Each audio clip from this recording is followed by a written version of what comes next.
that I take it very, very seriously. Katie Lamb, Shadow Minister. Thank you, Mr. Speaker. When the Violence Against Women and Girls strategy was announced, I asked the Safeguarding Minister whether she had considered the impact that mass migration is having on the safety of women and girls and why it was not mentioned. I wasn't sure from her response then what the answer is. Could she explain, please, whether the government will address this issue specifically as the strategy is implemented, and if not, why not? Minister. What I would say to the Honourable Lady and to everybody is that I don't care who you are or where you come from.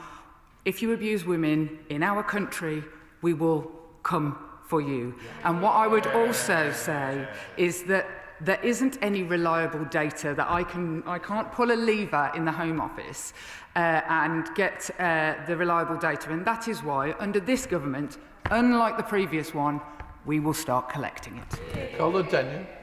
Question number 5, please, Mr. Speaker. Minister. Thank you, Mr. Speaker. We understand how important the details of these proposals are to people. That is precisely why the government opened a public consultation to gather views on the proposals. Once the consultation closes, we will analyse those responses, which will help inform the development of the final earned settlement model. We've also committed to publishing the impact assessments for the settlement proposals, as well as the government's response to the consultation. Caller Daniel.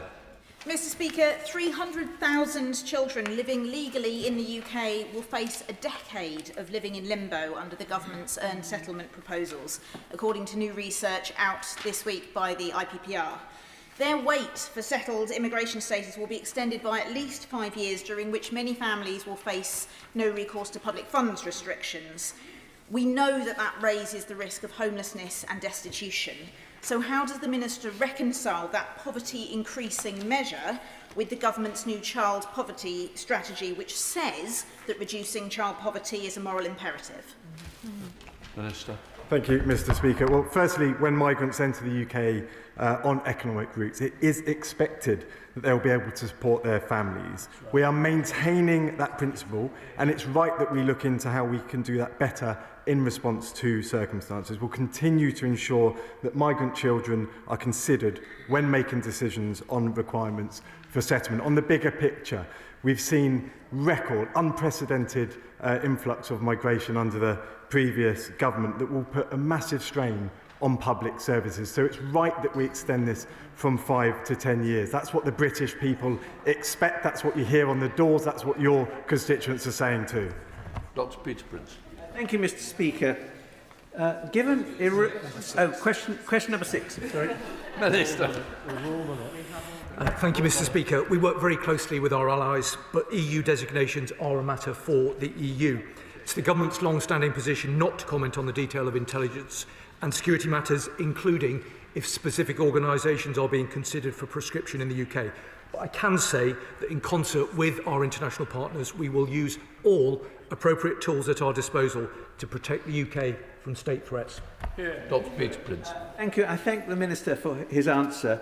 So, given Iranian malign influence on the streets of London, its web of proxies, the menace it poses to world peace, and recent reports that as many as 30,000 protesters may have been killed by the IRGC, will the UK actually join the EU, the United States, Canada and Ukraine in imposing further sanctions?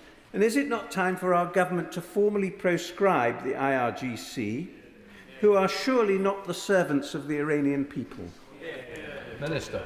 Well, Mr. Speaker, he's right to raise his concerns in the way that he does. I can say to him and to the House that on the 13th of January, the Foreign Secretary set out the action that the government is taking in coordination with allies in response to the consistent threat that the Iranian regime poses to stability, security and freedom. And last week, the Foreign Secretary also announced a further sanctions package targeting 10 individuals and one organisation involved in human rights abuses in Iran. We're continuing to monitor the situation very closely, and we urge Iran to protect fundamental freedoms, including access to information and communications. Sir Julian Lewis. Does the Minister accept that the IRGC is responsible for many acts of terrorism And whilst we appreciate the difficulty that arises from it being a state organisation and the reluctance to prescribe a state organisation, isn't it a fact that Jonathan Hall, the independent reviewer of terrorism legislation, has come up with a formula to allow this to happen? If so, why doesn't the government bring this forward with maximum speed? Well, Mr. Speaker, we're very grateful to Jonathan Hall for the work that he has done, and I can tell the right honourable gentleman that we're taking forward all of his recommendations on strengthening our state threats powers, including the development of a prescription-like tool for state threats. That will allow us to ban activity and the operations of foreign state-backed organisations. Julie Minns. Question number 8, Mr. Speaker. Thank you, Mr. Speaker. With asylum claims falling in Europe and rising here, we must reduce the incentives that pull people here. The permanence of refugee status in this country is clearly a pull factor, and so we are making it temporary.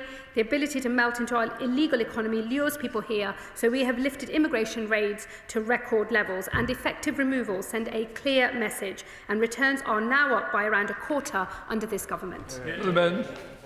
Mr. Speaker, illegal immigration, illegal working and illegal trading frequently go hand in hand and too often manifest in the proliferation of dodgy shops on our high streets. Now, whilst I welcome the shop raids in my Carlisle constituency last summer, without action to tackle illegality at source, the police and trading standards face a never-ending game of whack-a-mole. Can the Minister please assure my constituents in Carlisle that this government will redouble its efforts to clamp down on both illegal immigration and illegal working? Well, I can give my honourable friend that reassurance. Illegal working undermines honest employers, undercuts local wages and fuels organised immigration crime, and this government will not stand for it. Since coming to power, enforcement action nationwide has increased with an 83% rise in illegal working arrests, and we will be stepping up that action even further in the year ahead. Father of the House, Sir Edward Lee. One of the main reasons behind this false narrative that Britain is both broken is people's sense of despair that neither this government nor the previous government could deal with illegal migrants. It's simply driving our people mad. So just so may I give this advice to the government, if she'll forgive me. They're not going to solve this problem by getting rid of the Prime Minister or anything like that. What they're going to do is finally deal with the pull factor. And the only thing that will work is to arrest, detain and deport anybody who arrives illegally in this country and have a temporary derogation from any convention that prevents us doing it. If they do that, there'll be so much more confidence in the nation, the Prime Minister will be more popular and people won't drown anymore. Well, look, Mr. Speaker, what I would say gently to the honourable gentleman, look, I'm always willing to listen to advice from wherever it may come from, but I would point out that in 14 years under his party in government, we didn't see any such action. And it is very easy, I think, to say from the sidelines, just deport everybody. If it was so easy to derogate from international obligations, I'm pretty sure the previous administration would have done it. That they're only now saying it from the sidelines, I think, says a lot about them and their attitude to government. There is no one silver bullet in dealing with the problems of illegal migration, and that is why I'm taking action across every potential forum, that is both on changing our human rights laws, passing legislation later this year on the application of Article 8, dealing with our appeals processes, absolutely talking about reform of the European Convention on Human Rights, which we are doing, getting illegal working raids up. All of these things are important steps to try to get this system under control. I am determined that we will deal with the problem of illegal migration, but there is no one silver bullet, and that is why I'm taking action across all fronts. Katie Lamb, Shadow Minister. Thank you very much, Mr. Speaker. Last week, The Times reported that companies and company directors who have previously abused the work visa system have been allowed to continue sponsoring visas despite the government's promise of a clampdown. One social care business has been able to sponsor 116 visas despite being caught hiring illegally. As the Home Secretary just said herself, being able to work here illegally is one of the greatest pull factors. So what message does she think this sends to companies that break the rules? Well, I think what the Shadow Minister should have first done is apologised for being part of an administration that actually opened the social care route that was open to such horrifying levels of abuse. That route was closed by this government. That was the right action to take.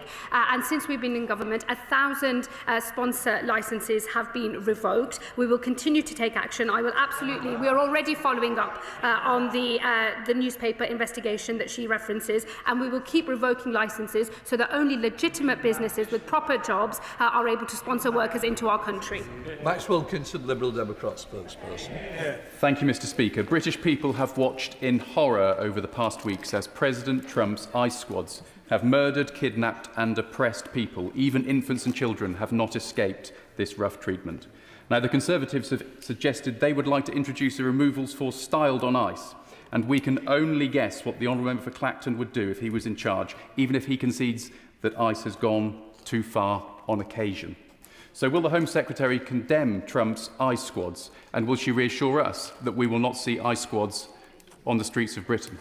Tom? Yeah. Well, Mr. Speaker, unlike I think most of Westminster, I'm not plagued with America brain, and I don't spend any of my time worrying about what's happening over in the States. But as the Home Secretary, I focus on my day job, which is protecting people in our country. And he will know full well that we do not have anything like the sorts of arrangements that we've seen over in America.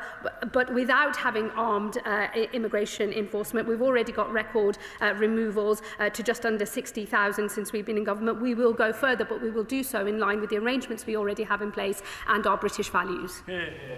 Sir Gavin Williamson. Number 10, Mr. Speaker. Minister.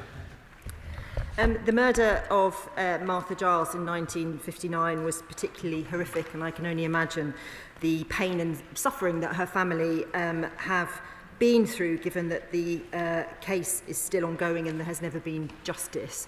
I am advised that decisions around opening or closing the National Archives records on the murder of Martha Giles are a matter for the Metropolitan Police Service and not for us, but I'm very happy to facilitate the introductions that he might want with the Met Police.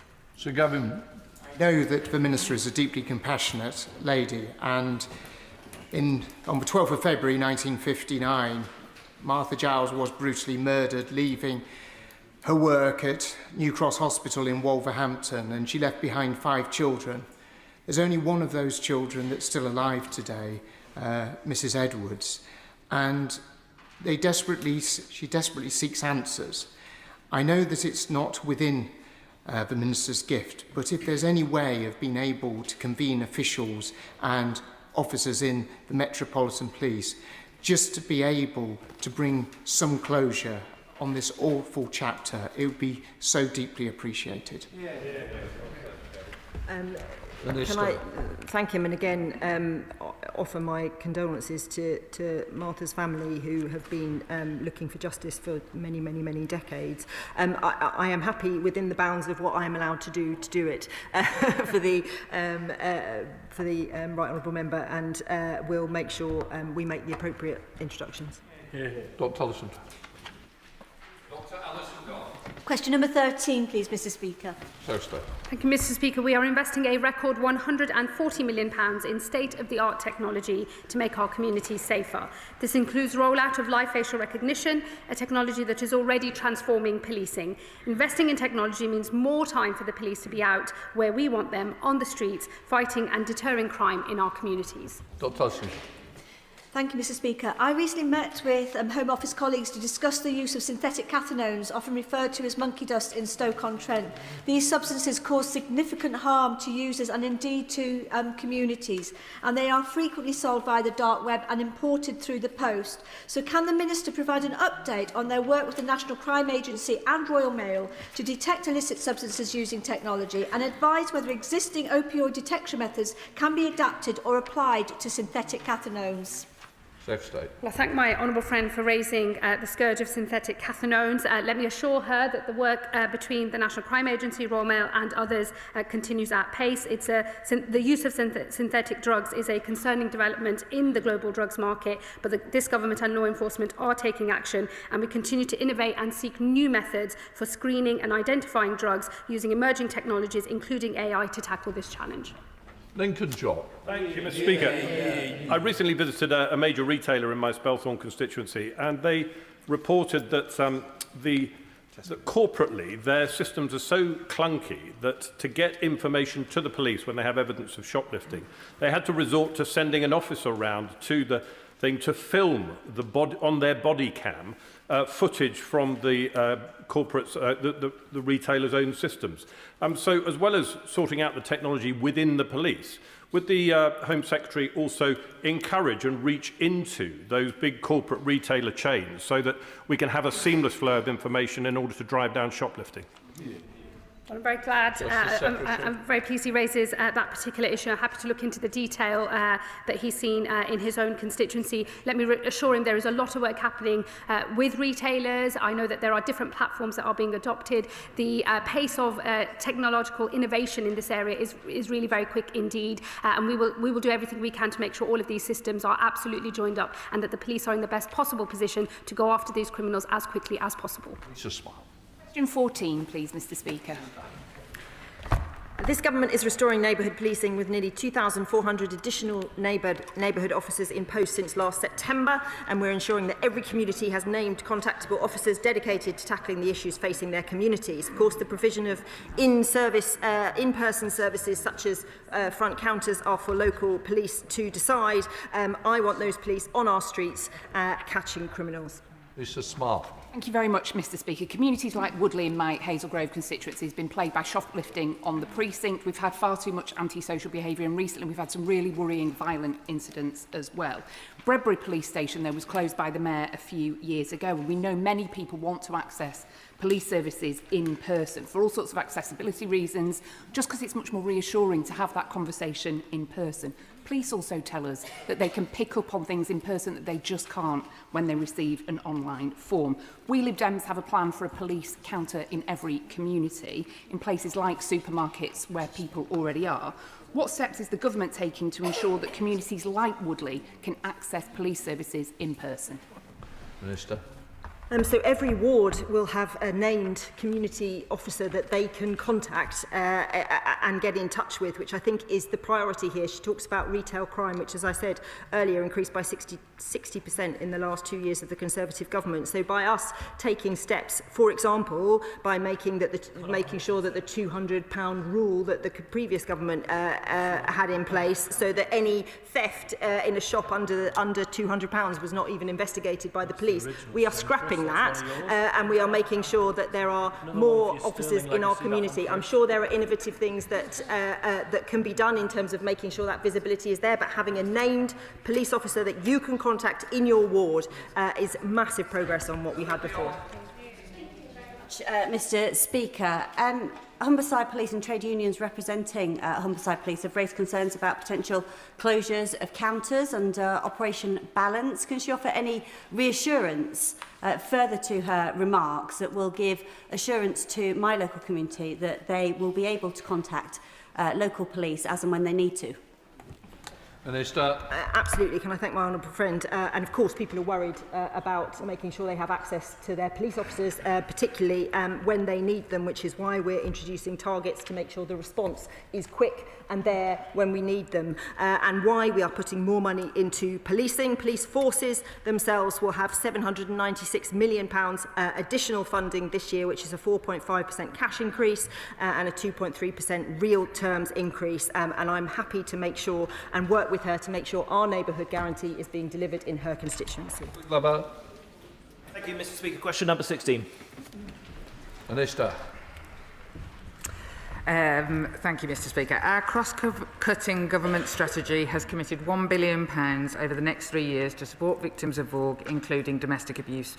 Some of what is in that includes £30 million uplift under this government on refuge and safe accommodation for victims of domestic abuse, and also millions extra on funding the DA perpetrator schemes, specifically targeting the most high risk of harm repeat offenders. Thank you, Mr. Speaker. After years of enduring domestic abuse, a constituent of mine came forward to Thames Valley Police. She was badly let down by process and communication failures, resulting in the perpetrator avoiding prosecution, despite a positive charging decision. She is now worried for her own personal safety and has a PTSD diagnosis. So I appreciate what the Minister has said she's doing to help victims of domestic violence, but what more can she do to make sure that they're taken seriously so that the victims do not have the same experience as my constituent? Minister. The honourable gentleman makes an incredibly good point, is that we would save ourselves a lot of time and people a lot of harm if we just got it right in the first place, which is why this government has invested £13.1 million specifically into a policing centre for violence against women and girls that seeks to look at all of the gaps in the system within policing and seeks to make a nationwide standards that they will be held accountable to. Samantha Nibbler. Thank you, Mr Speaker. In my constituency of South Derbyshire, I'm grateful to Derbyshire Wish, who provide domestic violence and abuse services and who use my offices for free in order to speak with victims of domestic violence and abuse in a safe and neutral environment. I wonder if the Minister can tell me what she is doing to tackle domestic violence and abuse in rural communities where isolation plays a significant part in this going undetected. The Honourable, I pay tribute to the organisation in her constituency and across our constituencies, and tribute to her for doing that work within her own surgery. I would encourage the same of everybody, and I'm sure many do that. What I would say is that the rural communities experience domestic abuse the same as people in urban areas, but they have different needs that need to be met, and that is why this government, and I invite the Honourable Lady to join me in this, and any members in the House, will work with members from rural areas to look at really specifically what needs to be done to make sure that that isolation is, when police standards are written, fully taken into account. Mark Pritchard. How the police respond to domestic violence incidents at the first instance oftentimes is critical for the criminal justice process, but also interpreting the events on the ground. I know the Minister, who in my view does a very good job, by the way, likes to look at best practice across the world. Would she look at best practice in Europe where academics have proven that where there is a male and female officer responding to these incidents, that the process of prosecuting is often far easier as a result of having a mixed gender patrol where possible? Minister. I thank the honourable gentleman for that suggestion, and I welcome and will make sure that our officials look up this particular study. I will do anything that shows an improvement in this area, and it never surprises me that actually gender parity in things makes things better. That's also another thing I've committed my life to. Pam Cox. Thank you, Mr Speaker. I welcome the Government's determination to tackle violence against women and girls and to support victims. Would the Minister agree with me that improvements to our family justice system, as well as to our criminal justice system, are going to play a really important part in that? Minister. I thank the honourable lady, and I think that whilst this is Home Office questions and people will rightly bring their issues with regard to policing across the country, around only 10% of victims of domestic abuse ever see the inside of a police station, ever interact with policing. So making sure that every other part of our system, and the family court system and the family justice system and our civil courts absolutely have to play a part, and that is why they are a fundamental part of the violence against women and girls. Question 17, Mr Speaker. Minister.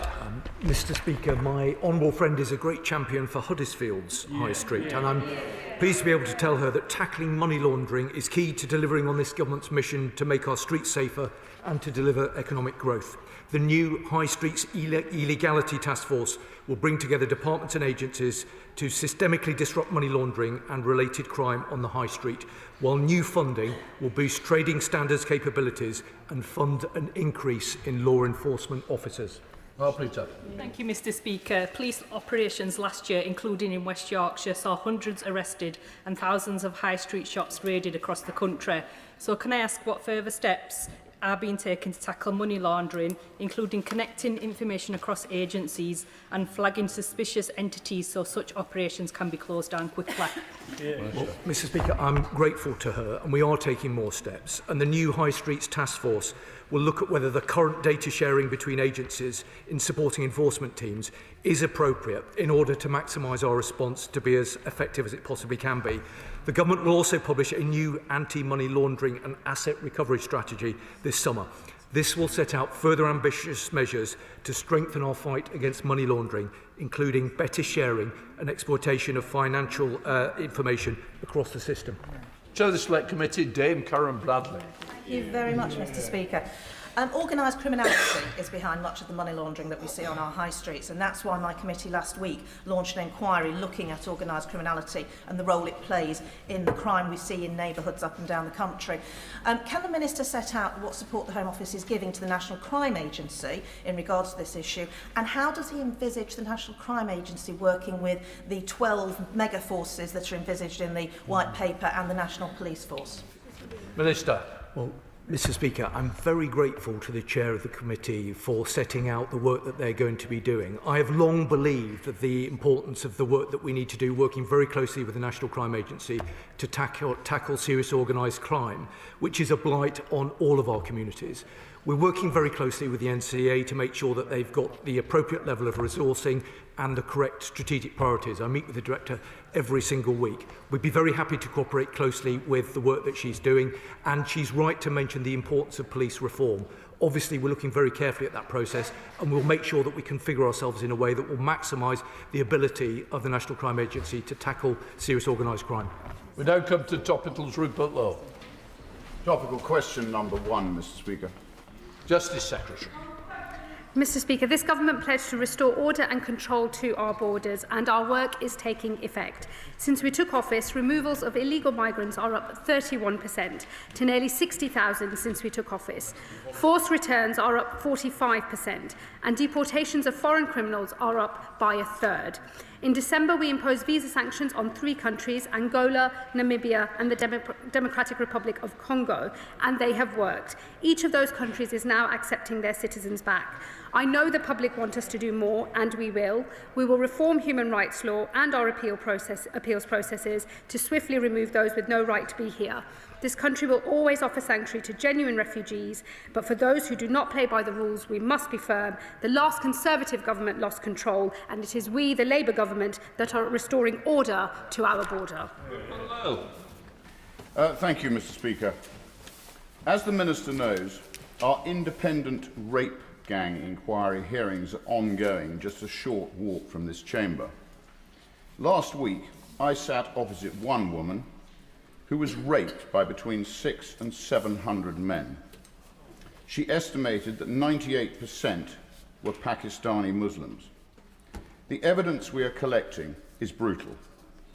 Again and again, we've been told of failed attempts to traffic raped and abused women overseas to Pakistan and elsewhere. Thankfully, those attempts failed. How many did not? Will the Minister agree to urgently review cases of missing girls in target areas and launch a full state investigation into reports of such trafficking? Justice Secretary. Mr. Speaker, the testimony of the victims that the Honourable Gentleman has heard from is absolutely horrifying, and the grooming gang scandal was one of the darkest moments in this country's history. Victims and survivors of these hideous crimes deserve justice, and we will make sure they get it. Our inquiry is a full, statutory, independent inquiry with all of the powers under the Inquiries Act 2005 to deliver justice, and I would urge him and anybody else with any allegations of criminality or evidence of criminality to share that with the police immediately. Tom Hayes. Everyone's democratic right to protest within the law. In Bournemouth, Dorset Police has been forced to spend around £100,000 policing protests at the 3 Asylum hotels opened by the Conservatives at eye-watering expense. Often protests have to be managed by neighbourhood policing teams that we, as a Labour government, are rebuilding. This means that they are policing protests rather than out on the beat in their neighbourhoods. When will Bournemouth's Asylum hotels begin to close? Not just because they're bad for the people living within them and around them, but because of the huge cost to our local police force and the abstractions involved to our neighbourhood policing teams. Minister. Well, the Honourable Gentleman is a doughty champion for his community and has has raised the issue of these hotels with me on multiple occasions. I know he'll continue to do so until they are closed. He is exactly right. For the reasons he mentions, hotels are a very, very bad place to accommodate those seeking asylum. He will have heard the commitment from myself and from the Home Secretary. We will get them closed and get them closed within this parliamentary term. Justice Secretary Chris Fold. Sorry. Thank you, Mr. Speaker. Deng Majek from Sudan is an illegal small boat migrant who was sentenced last week to 29 years in prison for the brutal murder of Rhiannon White. He stabbed Rhiannon 23 times as she desperately tried to defend herself. Given the timing of Majek's arrival in the summer of 2024, he would have been eligible for deportation to Rwanda. But Labour cancelled the Rwanda plan and instead accommodated this illegal immigrant in a hotel at taxpayers' expense. Does the Home Secretary now accept it was a huge mistake to cancel the Rwanda plan just before it started, which would have seen Majek deported, thereby preventing Rhiannon's murder? Home Secretary.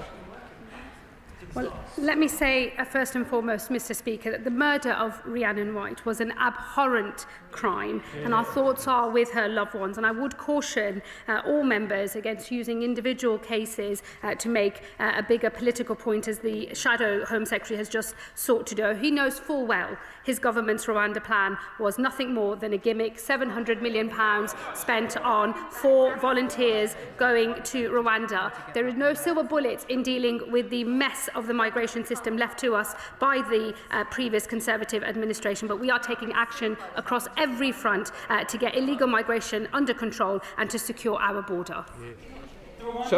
Never started because this government cancelled it. She talks about gimmicks. Her government's gimmicks have failed, and that is why cross-channel migration is up 42% since the general election. And I'm afraid, Mr. Speaker, this is not an isolated case. Hundreds of crimes have been committed by illegal immigrants, including a 30-year-old woman raped on a Brighton beach, a 15-year-old girl raped in Leamington Spa by 2 Afghan small boat migrants, and a girl aged just 12, strangled and raped by 2 illegal immigrants in Nuneaton.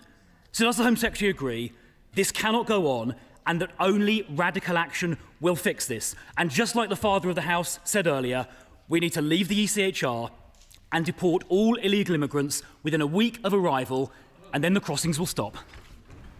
Home Secretary. Well, what I would say to the honourable gentleman is he's only picked up this new policy of leaving the ECHR in opposition, not one that they took up when they were in government, and I'm afraid he's just carping now from the sidelines, to which he has been condemned by the British people for failing to control our borders. It is this government that is sorting out the absolute abject mess left by the Conservative Party in our migration system. Order. Mr. Philp. Can we just calm down, please? It doesn't look good on TV for anybody shouting somebody down. I'm sorry. We are already taking action, Mr. Speaker. We will go much further, and we will not stop until we have restored order to our border. Mr. Gordon. Thanks, Mr. Speaker. City centre safety is a top concern of residents in Newport East, so I was pleased to hear from Gwent Police last Friday we're seeing crime coming down thanks to extra measures and resources. Can I also draw the Minister's attention to Gwent Police's new Project Vigilance scheme, which uses undercover officers to protect women and girls in the nighttime economy? And alongside this, what more is the government doing to make our city centres safer? Minister.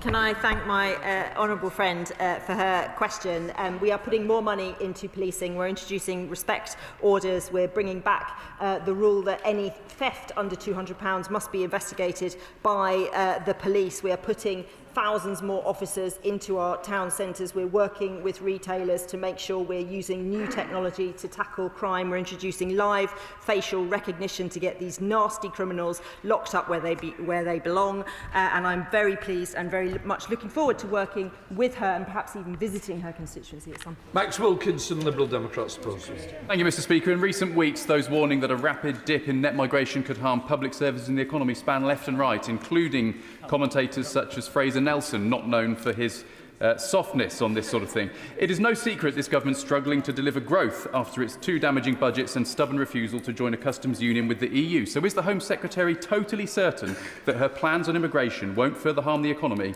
and public services like our precious NHS?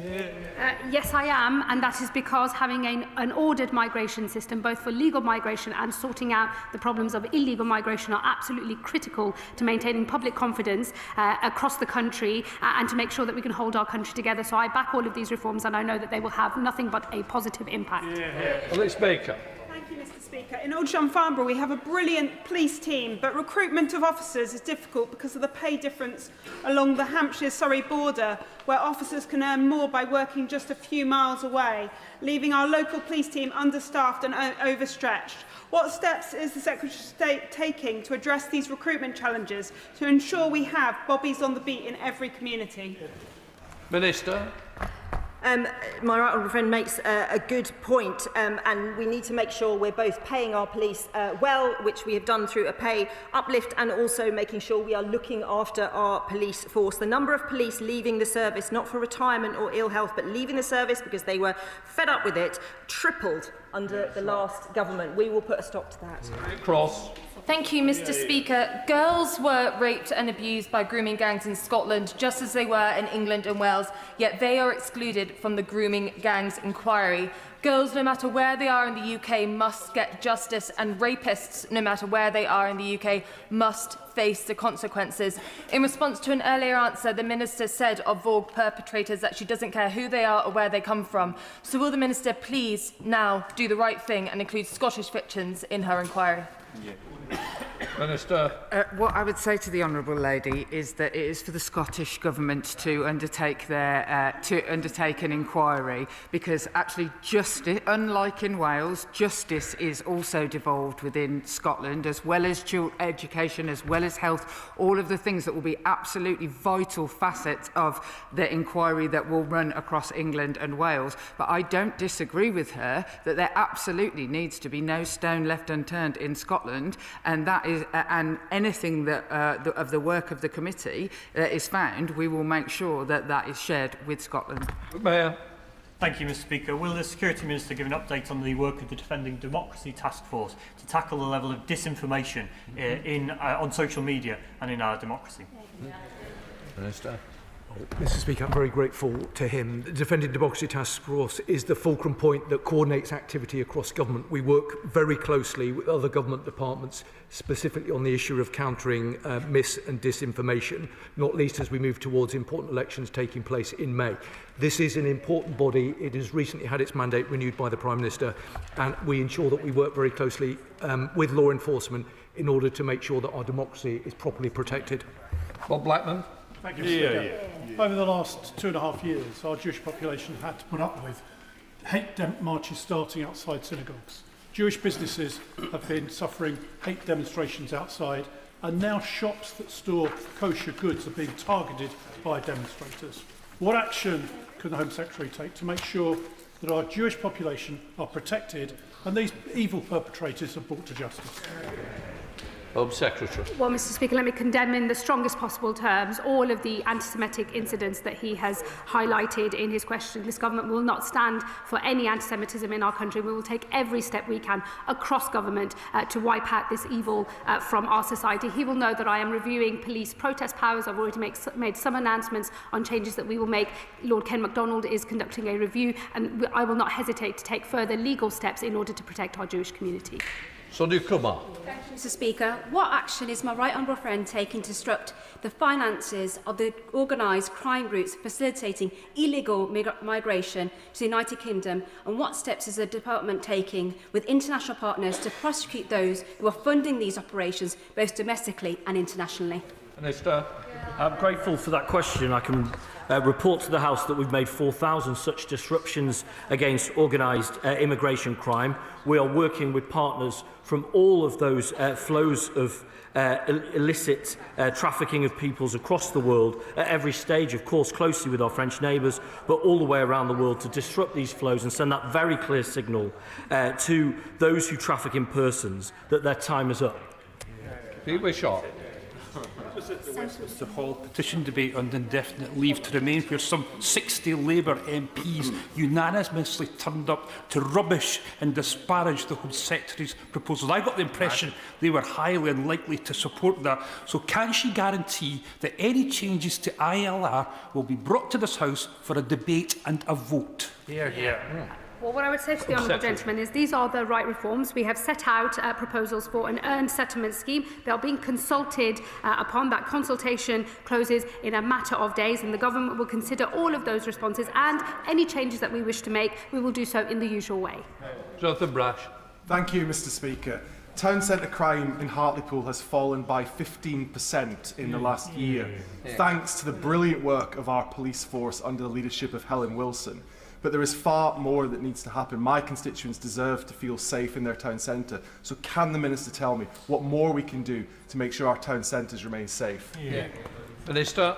I am delighted that town centre crime has fallen by 15% in my honourable friend's constituency. It has fallen in many towns across the land since this government came to power, not just because we're introducing new technology where we need to, live facial recognition and others, not just because we're introducing more neighbourhood policing, not just because we're changing the law to make sure all crimes are investigated, but because we're all working together to get this done. David Simmons.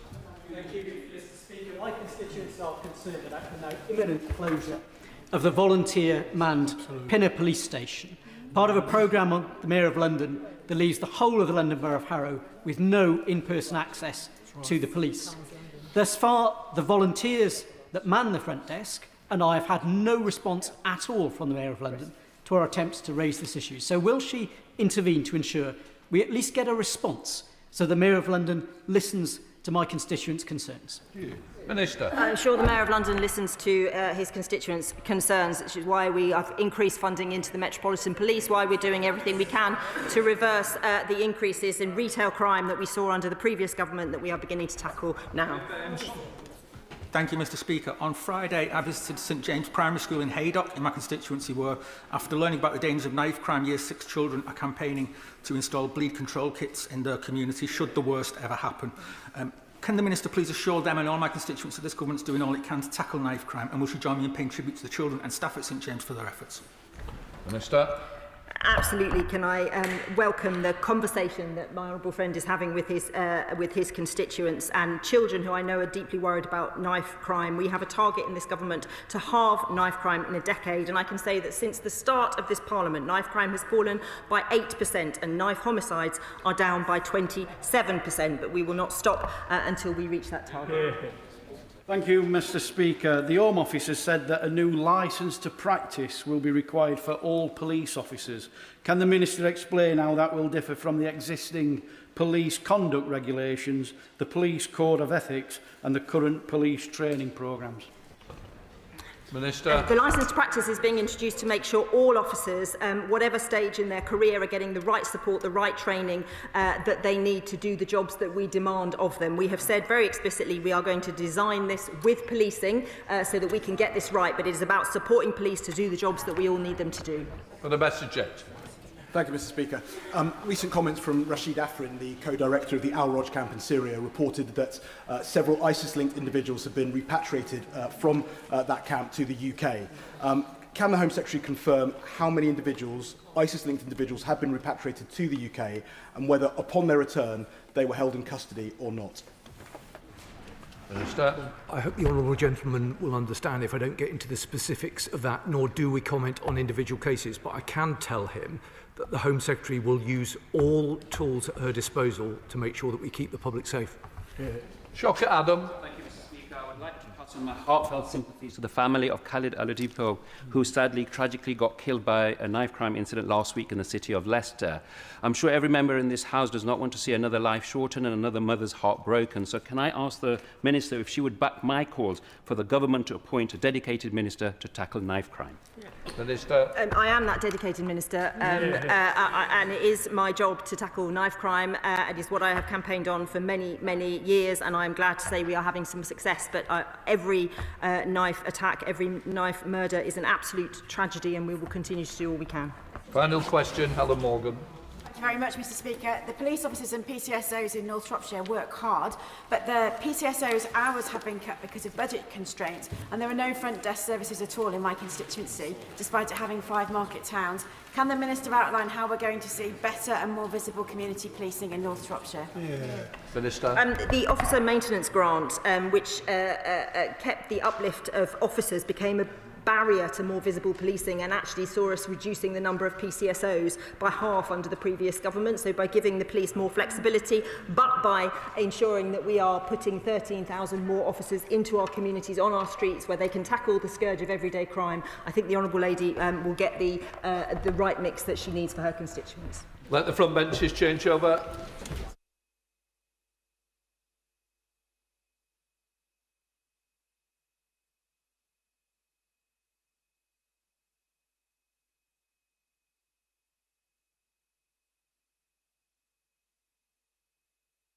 We now come to the urgent question. Sir Ian Duncan-Smith. Mr Speaker, to ask the Foreign Secretary if he'll make a statement on the 20-year sentence imposed on our brave citizen, Jimmy Lai, a British citizen. You're welcome. Minister. Mr Speaker, may I thank the Right Honourable Member for his question on this very serious matter. He will know that the UK condemns in the strongest terms the politically motivated prosecution of British national Jimmy Lai. As the Foreign Secretary said this morning, 20 years is tantamount to a life sentence for a 78-year-old man. We remain deeply concerned for Mr Lai's health. We call on the Hong Kong authorities to release him on humanitarian grounds so that he may be reunited with his family. Sadly, this sentence is not a surprise. The national security law was imposed on Hong Kong by Beijing precisely to silence China's critics. That is why the government has long called for the repeal of the national security law and for the end to the persecution of all individuals charged under it. It is also why the Prime Minister raised Jimmy Lai's case with President Xi on his recent visit to Beijing. The Prime Minister's visit allowed us to open up discussion with China, making our case directly to the Chinese President is an approach being taken by the USA, Canada, France, Ireland, and many other allies. The Foreign Secretary has been in touch with Mr Lai's family in relation to the private conversations that have happened, and I know that many in this House will want to express their support for the family. We recognise their fortitude at this incredibly difficult time. Mr Speaker, this government remains steadfast in our support for the people of Hong Kong. That is also why today the Home Secretary has announced the expansion of eligibility for the B&O visa route. The UK has welcomed around 200,000 Hong Kongers since 2021, and we will unequivocally continue to uphold our commitments to them.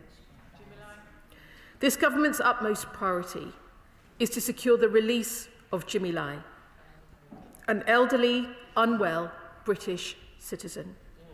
He has endured an extraordinary ordeal for 5 years, and we call for this to end now. That is why we are focusing on the action that will help him the most: sustained engagement with China, making our case consistently and directly. As the Right Honourable Member knows, we shouldn't sit outside the room refusing to engage where you can't even have that conversation. And I am grateful to have the opportunity today, Mr Speaker, to reiterate this government's call for Jimmy Lai's immediate release. Right, let's go back to Sir Ian. I'm grateful for you granting this. Today, as the Minister said, Jimmy Lai, a British citizen, has been in prison for a further 20 years. Now, given his poor health and the fact that he sat for 5 years in solitary confinement, this is not a sentence, it is a death sentence on this brave man. They've trashed everything that we would consider reasonable in law. I, for example, as others, I was named 9 times in this prosecution case, and I've never even met him, or sadly, ever even spoken to him. I ask the question simply of the Minister. Why is the UK government statement they released today refer to Jimmy Lai as a British national? Lord Cameron finally changed that and made it clear that he was a British citizen. Yes. Can she not now say that she will now change that and call him a British citizen, which is what he is? And why does this constantly now refer me to Hong Kong and to the national security law? But the reality is that the British government has sanctioned absolutely nobody in the Chinese government for trashing the Sino-British agreement and now installing the Chinese national security law, which is the reason why Jimmy Lai has been arrested. And he has been convicted and sentenced for nothing more than standing up for freedom of speech and peaceful protesting for democracy. So I asked the Minister as well, Mr. Speaker. The government went on a visit to China recently, and they before that granted full planning permission for this huge and ghastly Chinese embassy in London. At least, I say to the Minister, surely, why did they not hold back, if that's what they want to do, on that planning permission? So say to the Chinese government, you must release Jimmy Lai now and cut and cancel this prosecution altogether. Otherwise, you will not get your Chinese embassy, instead of which we've given it to them free and for nothing, and the Prime Minister was treated like dirt while he was out there. The reality is, Mr. Speaker, that Sebastian Lai and Claire Lai, children of Jimmy Lai, have fought for him, and I feel sorry for them, and my thoughts go to them. But surely, that indeed a sad day for anybody that believes in freedom, justice, the legitimate rule of democratic-made law, and now will the government call for a humanitarian parole. Minister. I thank the Right Honourable Member for his question. He may have missed my reference in my opening remarks to Jimmy Lai being a British citizen, but perhaps I can reiterate that again. And it is important to reiterate what also we have said today, which is that we call on the Hong Kong authorities to release Jimmy Lai immediately on humanitarian grounds so that he may be reunited with his family and for him to be receiving all the necessary medical treatment and for full access to independent medical professionals. The Right Honourable Member will also know that the Prime Minister raised Jimmy Lai's case with President Xi on the 29th of January in Beijing. And since the visit, the Foreign Secretary has been in contact with Mr. Lai's family. The FCDO are also in close contact with Mr. Lai's international legal team, Doughty Street Chambers, and his son and daughter, Sebastian and Claire. And the Foreign Secretary last met with Sebastian and Claire on the 8th of January. In relation to the Chinese embassy, national security is our first duty. The planning decision was taken independently by the Secretary of State for Housing, the conclusion of a process that he may remember began in 2018, when the then Foreign Secretary provided formal diplomatic consent for the plans. But it is also important to be saying today that we stand with the people of Hong Kong, and we will always honour the historic commitments made under the legally binding Sino-British Joint Declaration, and China must do the same. Chair of the Select Committee, Dame Emily Falbury. Thank you very much, Mr. Speaker. Jimmy Lai is 78. He has rotting teeth. He has diabetes, heart issues, and recently he's visibly been losing weight. And now he has been sentenced to 20 years. It is effectively not a life sentence, it's a death sentence. I would urge the Chinese authorities to end this elderly man's appalling ordeal, and I would ask that they exercise clemency and allow him to be reunited with his family. Does the Minister agree with me that the concern for the suffering of Jimmy Lai extends far beyond his family and touches the hearts of so many British people? Minister. I thank my right honourable friend, and indeed she makes a very powerful point, and she is absolutely right that the situation that Jimmy Lai is in and the urgency of the need to release him on humanitarian grounds so that he may be reunited with his family and receive the independent medical treatment that he must have is a matter that goes beyond his family and indeed touches the hearts, I know, of members across this House and across this country. He has been sentenced to 20 years in prison for peacefully exercising his right to freedom of expression. And my right honourable friend will know that his case remains a priority for this government and the Prime Minister. Dame Priti Patel, Shadow Foreign Secretary. I commend my right honourable friend for securing this really important, urgent question.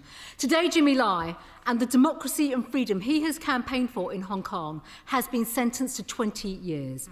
As his son Sebastian has said, Jimmy dedicated his life to defending the freedoms of Hong Kong. For that heroism, he's being punished. He's essentially getting a death sentence for that. Jimmy is a hero and deserves to be back home with his family, not hauled in chains before the courts languishing in a prison cell. We call for his release. The fact that Jimmy Lai has been sentenced to 20 years, the longest sentence ever under the national security law, is not only a reflection of the cruelty inflicted by the Chinese Communist Party, but it's a monumental diplomatic failure of this feeble and gullible Prime Minister. Just over a week ago, he was with President Xi defending engagement with the CCP. He gave China permission for their super embassy spy hub, but failed to secure Jimmy's release.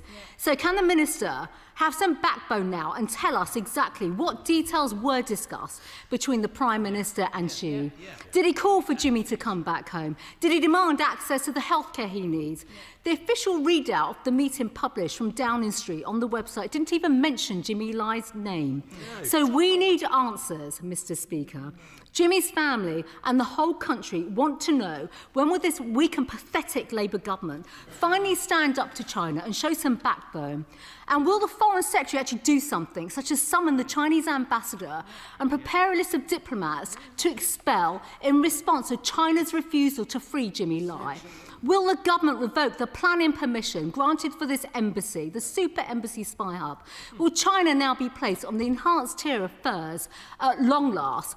And will the UK, holding the presidency of the UN Security Council, actually take some steps now and ask what diplomatic steps will be taken to escalate this case, put some pressure on China for once, and secure global support for Jimmy's release?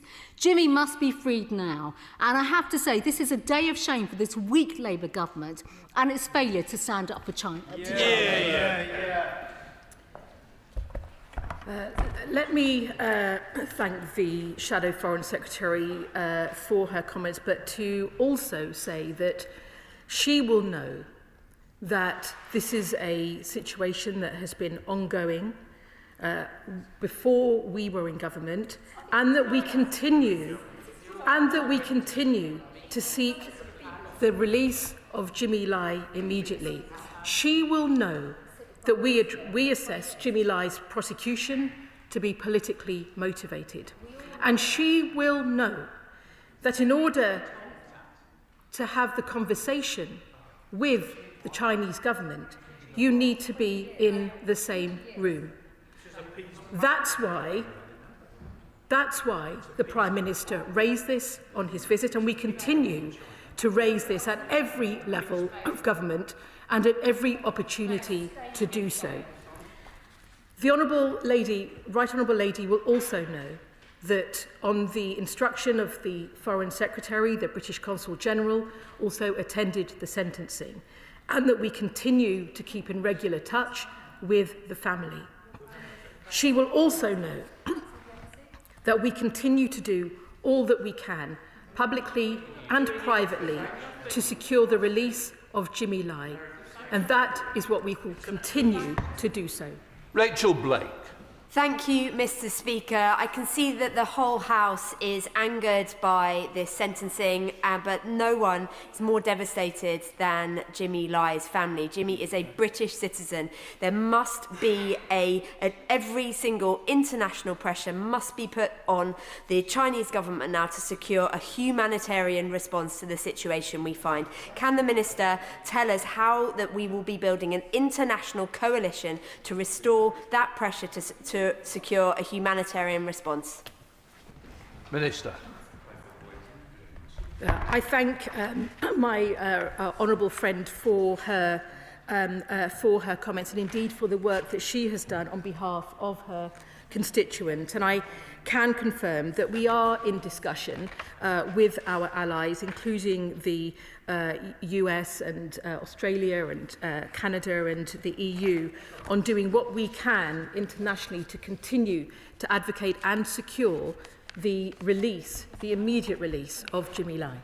Lisa Smart, Liberal Democrat spokesperson. Very much, Mr. Speaker. I know that the whole House shares my horror and disgust at the politically motivated imprisonment, conviction and sentencing of Jimmy Lai. Last week, following his trip to Beijing, the Prime Minister suggested that he could change outcomes for Jimmy Lai and Hong Kongers by speaking softly with President Xi. It's clear now that the Prime Minister's trip to Beijing failed spectacularly to secure Mr. Lai's release. Has the government summoned the Chinese ambassador to make clear this House's shared outrage? Jimmy Lai's experience is the most visible example in terms of Beijing's efforts to suppress any and all criticism of the CCP, but it is far from the only one. Pro-democracy Hong Kong activists living in the UK continue to face intimidation, repression and threats from Beijing. Could the Minister provide any guarantees to those Hong Kongers that they will not face further persecution or intimidation at the hands of the CCP? Minister. I thank the honourable member for her comments, and if I can also share that that we continue to raise Jimmy Lai's case publicly and privately with the Chinese government. And it is important also to note that in December, when we did summon the ambassador at the verdict, senior officials in the FCDO summoned the Chinese ambassador to condemn the development in the strongest terms. And there is a public readout of those representations made during that meeting. And what is continuing to be the case is that any attempt by any foreign state to intimidate or to harass or harm individuals in the United Kingdom will not be tolerated. And we have taken action to do more to support law enforcement and training in this country to make sure that that is the case. Mr. Speaker, many of Jimmy Lai's family, including his son Sebastian, are my constituents. They are devastated by today's sentence that risks being a death sentence for a 78-year-old British citizen, a much longer sentence than any of the co-defendants and the longest ever under the national security law. Can the Minister reassure this House that it is the government's position that now this sham trial is over, that there are no more phony procedural reasons for us to work with our international allies to negotiate Jimmy's release? Minister. I thank my honourable friend and indeed for the work he has done to support the family. And let me be clear that we see this as a politically motivated prosecution, and we believe, and we continue to state, that he should be released immediately. And we will continue to work directly with the Chinese government, raising our concerns and our views in public and in private, continue to engage closely with the family, and indeed continue to work with our allies, as I have already mentioned.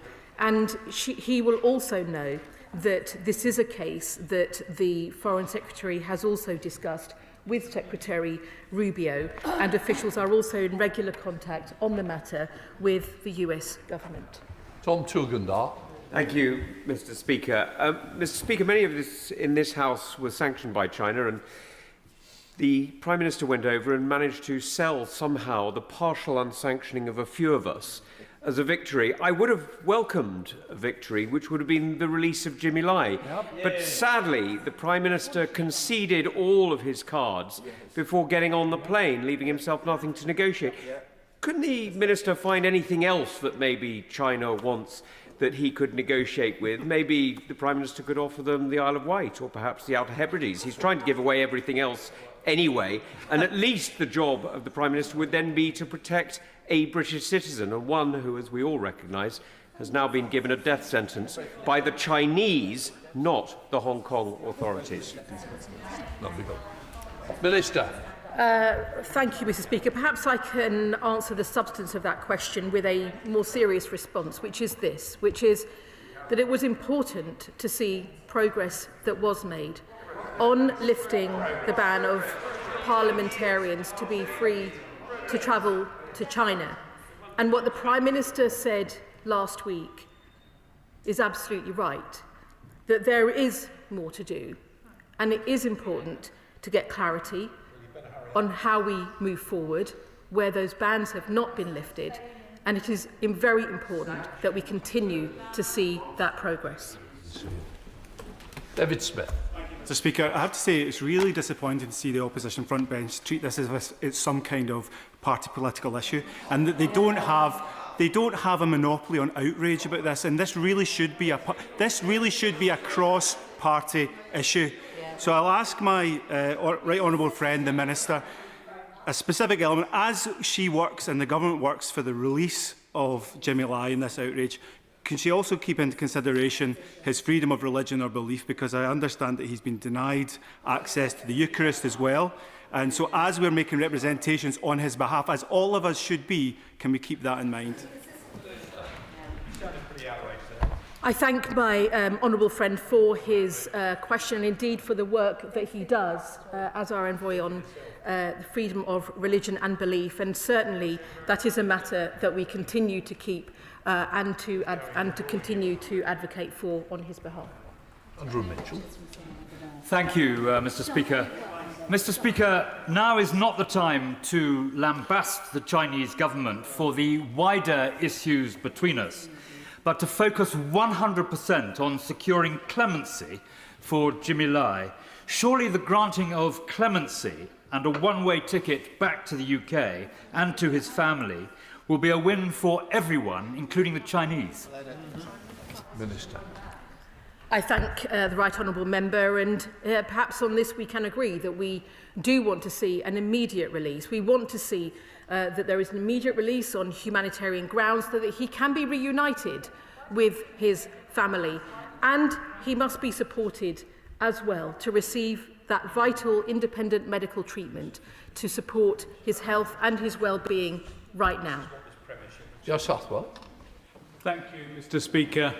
Last year, the UN Working Group on Arbitrary Detention ruled that Mr. Lai has been unlawfully and arbitrarily detained. In 2022, the same UN Working Group concluded the same for Jagtar Johal. Today, Jagtar turns 39, and instead of celebrating, he's languishing in a foreign prison like Jimmy Lai. I caution the government that if we don't stand up for our citizens unlawfully imprisoned abroad, we risk becoming beholden to the whims of others rather than standing on firm principles.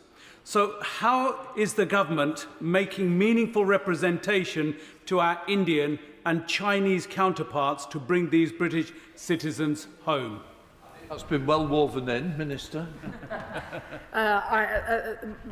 Mr. Speaker, let me thank my honourable friend. And in relation to Jimmy Lai, let me say that we take the UN Working Group's opinion incredibly seriously. That's why we continue to call for Mr. Lai's immediate release. And in relation to Jagtar Singh Johal, he will know also the work that we continue to do.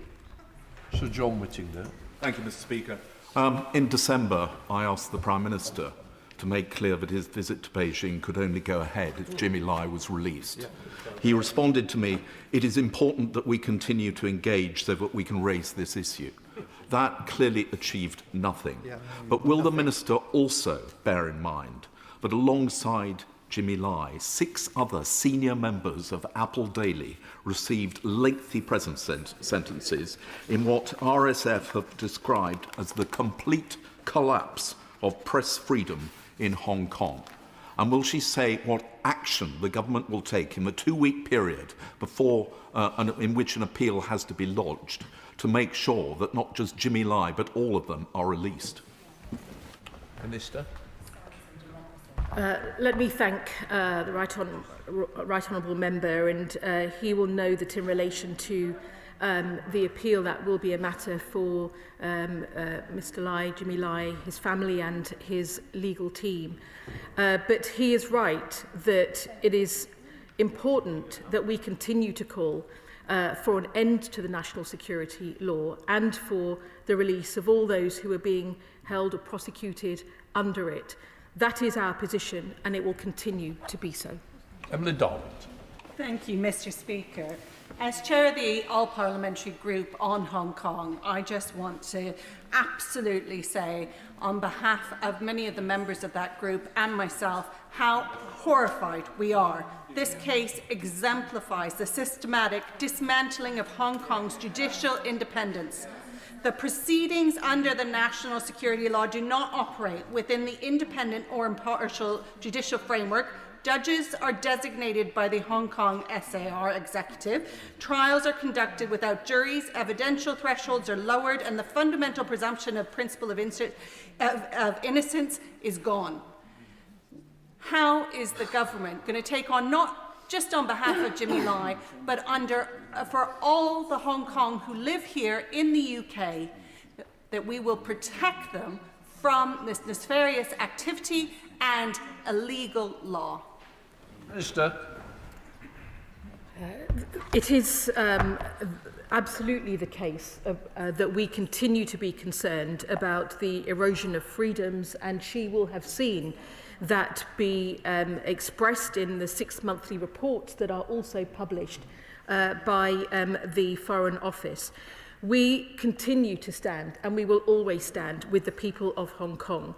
And it is essential that we continue to see the honouring of historic commitments that were made under the legally binding Sino-British joint declaration.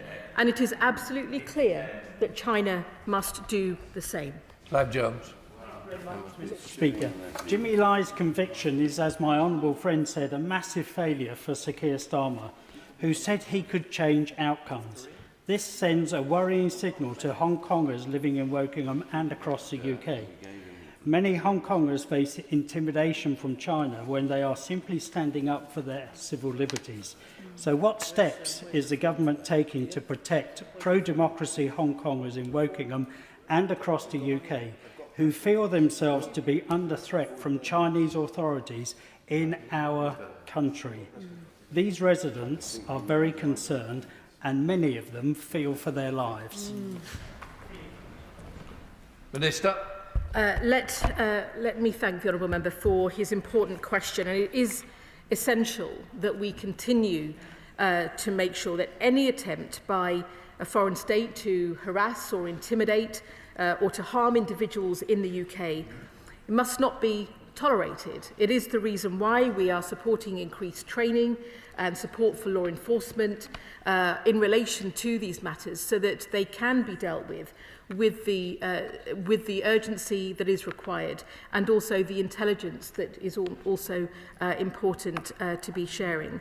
And let me also say that in relation to Jimmy Lai and the Prime Minister's visit, look, I will disagree with members of this House who are seeking to make this a party political matter.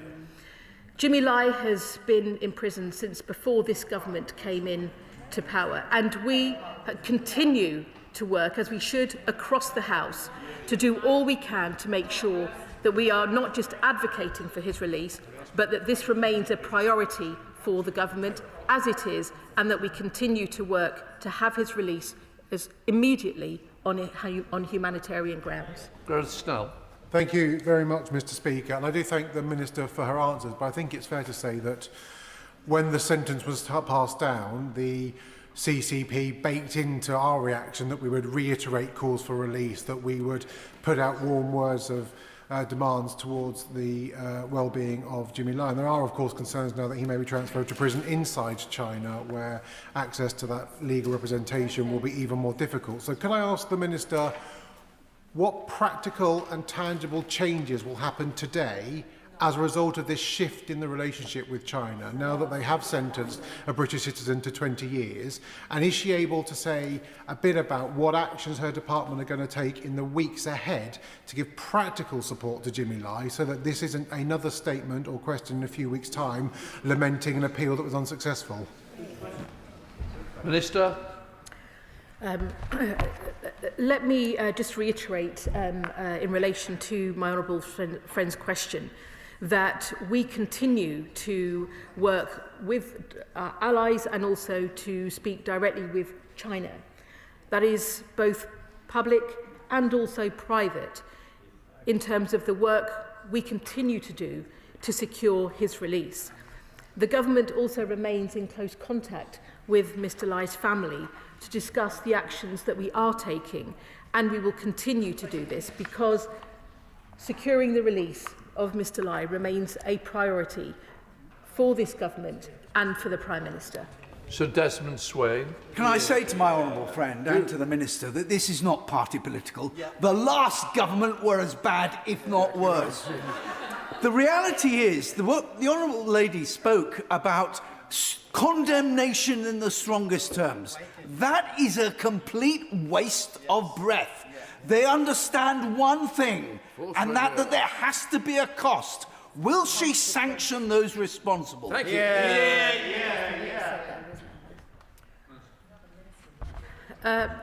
Mr. Speaker, I think the honourable member, I think, will perhaps disagree, but I think the key point is that you can't move forward unless you're in dialogue. And that is why what the Prime Minister did in going to China and in raising this directly has opened the doors to further conversation. And it is important to say that we continue to advocate for the release of Mr. Lai in public and in private, and that we remain in close contact with Mr. Lai's family on the steps that we are taking. Thank you, Mr. Speaker. The government's been pretty generous to the Chinese government. First the embassy, then the Prime Minister's visit to China, trade concessions, and in return the Chinese government have conferred a death sentence on Jimmy Lai. Will those responsible in Hong Kong, the administration judiciary that undertook this politically motivated sham trial, will they welcome the United Kingdom, or will they be sanctioned? Minister. I thank my honourable friend for his question, and he will know, in relation to what we have said, how important it is that we continue to see that what we have seen under the Sino-British Declaration is upheld, and that we expect those standards under the Declaration not just to be held in relation to those historic commitments by Britain, but that we expect China to do the same. Stephen Gattins. Speaker, Mr. Speaker, the Minister will be aware that there is cross-party consensus that we are horrified by the jailing of Jimmy Lai. But she'll also be aware that there are consequences when a UK government is perceived as being weak, and they have consequences for British citizens. Now, she said that the Prime Minister spoke softly. He also spoke ineffectively. So will she tell us what's next? Perhaps I can just say again what I have shared with the House today, that in relation to the announcement today, that we continue to advocate for his release publicly and privately. We have not hidden our view over the imprisonment of Jimmy Lai. We have not hidden that we see this as politically motivated. We have said clearly and unequivocally that he should be released on humanitarian grounds. That remains a priority for this government, and it remains a priority for the Prime Minister, and he will know that. Thank you, Mr. Speaker. Parallel to the terrible injustice inflicted on Jimmy Lai, my constituent Chloe Chung still has to live with a £100,000 bounty on her head. Her resolve has never been stronger. I spoke with her this weekend, despite knowing that anyone in the UK can claim that bounty. So in the spirit of keeping the conversation going, can I ask the Minister to use everything in her power to convince the CCP to lift that bounty from Chloe, and indeed all the other UK residents who currently have bounties placed on them under Hong Kong's national security law, and the only crime these people have committed is telling the truth about the repressive regime in Hong Kong. Minister. I thank my honourable friend, and I do agree with him. And what I will also say is that we will not tolerate this harassment and intimidation in the UK. And the safety of Hong Kongers in the UK is of the utmost importance for the government.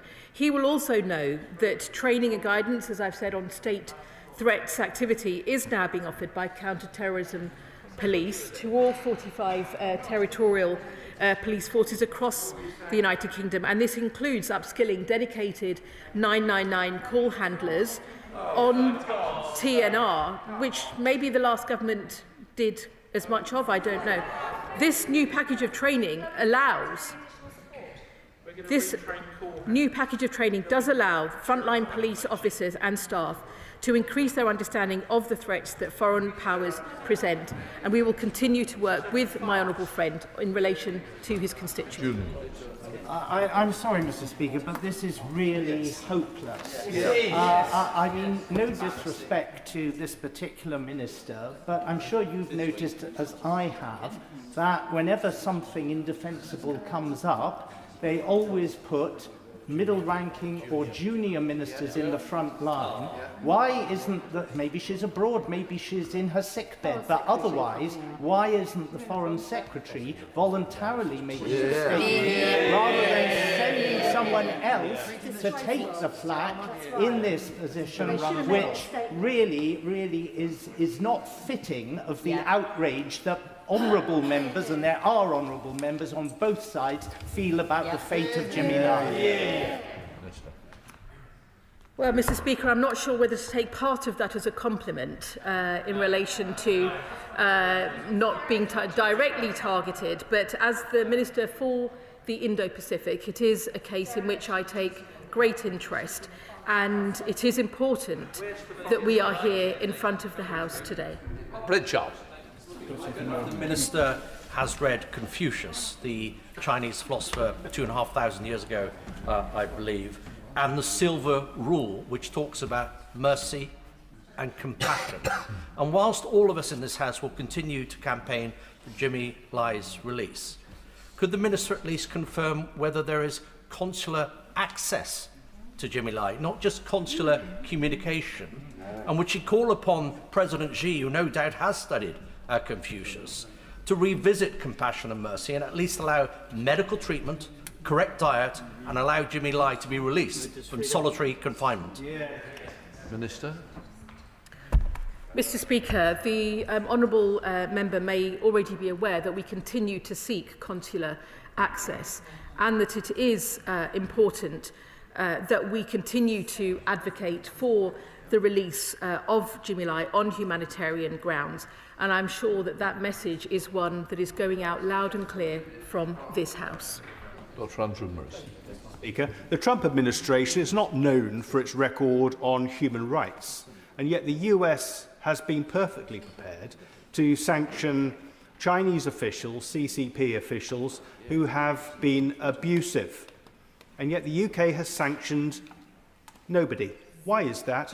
And when will the judges and prosecutors involved in Jimmy Lai's sham trial be sanctioned by this government? Minister. I thank the honourable member for his question, and what I will say is that in relation to what we expect to see happening in Hong Kong, that it is unacceptable that we have not seen those commitments, those historic commitments that we made at the time of the Sino-British Joint Declaration be upheld. It remains a matter of concern that the national security law was brought in at all, and it remains a matter of concern that people are being prosecuted under that, and that we seek an end to the national security law, and that we seek the immediate release of Jimmy Lai. Jim Allister. Mr. Speaker, strong words of condemnation are appropriate and necessary. But when will the government's actions match those words of condemnation? Minister. Mr. Speaker, I think that the honourable member will know that to have a case that is a priority for the government, that is raised at every opportunity, at every level of government, and that we continue to work on publicly and privately, it is a matter of great concern, I know, to this House and to the country, and that we will want to see all of us working as much as we can and wherever we can to see the release of Jimmy Lai. That is our priority. Dr. Kieran. Thank you, Mr. Speaker. Mr. Speaker, the Prime Minister was happy to trot back from China, heralding the successes of the visit without having secured the release of Jimmy Lai. And now we see Jimmy faces this 20-year prison sentence, in effect a life sentence. Does the Minister think that was a price worth paying? Minister. Mr. Speaker, I will just reiterate again that what is the most important thing is that we focus on doing everything we can to secure the release of Jimmy Lai. That is our priority, and we will continue to raise this matter publicly and privately, and continue to be in close contact with the family on the steps that we're taking. Then a best subject. Thank you, Mr. Speaker. The Minister appears to have come to the Chamber today with absolutely nothing to say. The recent visit to China was an absolute disaster, where people took burner phones, we took a burner plane, we even appeared to take a burner Prime Minister.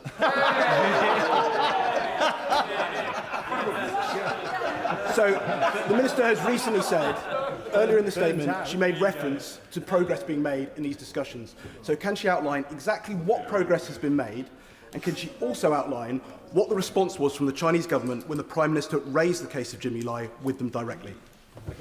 Minister. Mr. Speaker, the Prime Minister's recent visit allowed us to open up discussion and dialogue directly with the Chinese government at the highest level. Something, it seems to me, that the party opposite have forgotten is actually quite important in having a discussion and dialogue, including on incredibly difficult issues with other governments.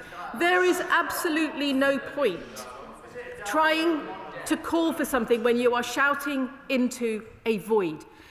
And they should know better, because it is much better to have a relationship that allows us to make our case directly to the Chinese president rather than talking to ourselves.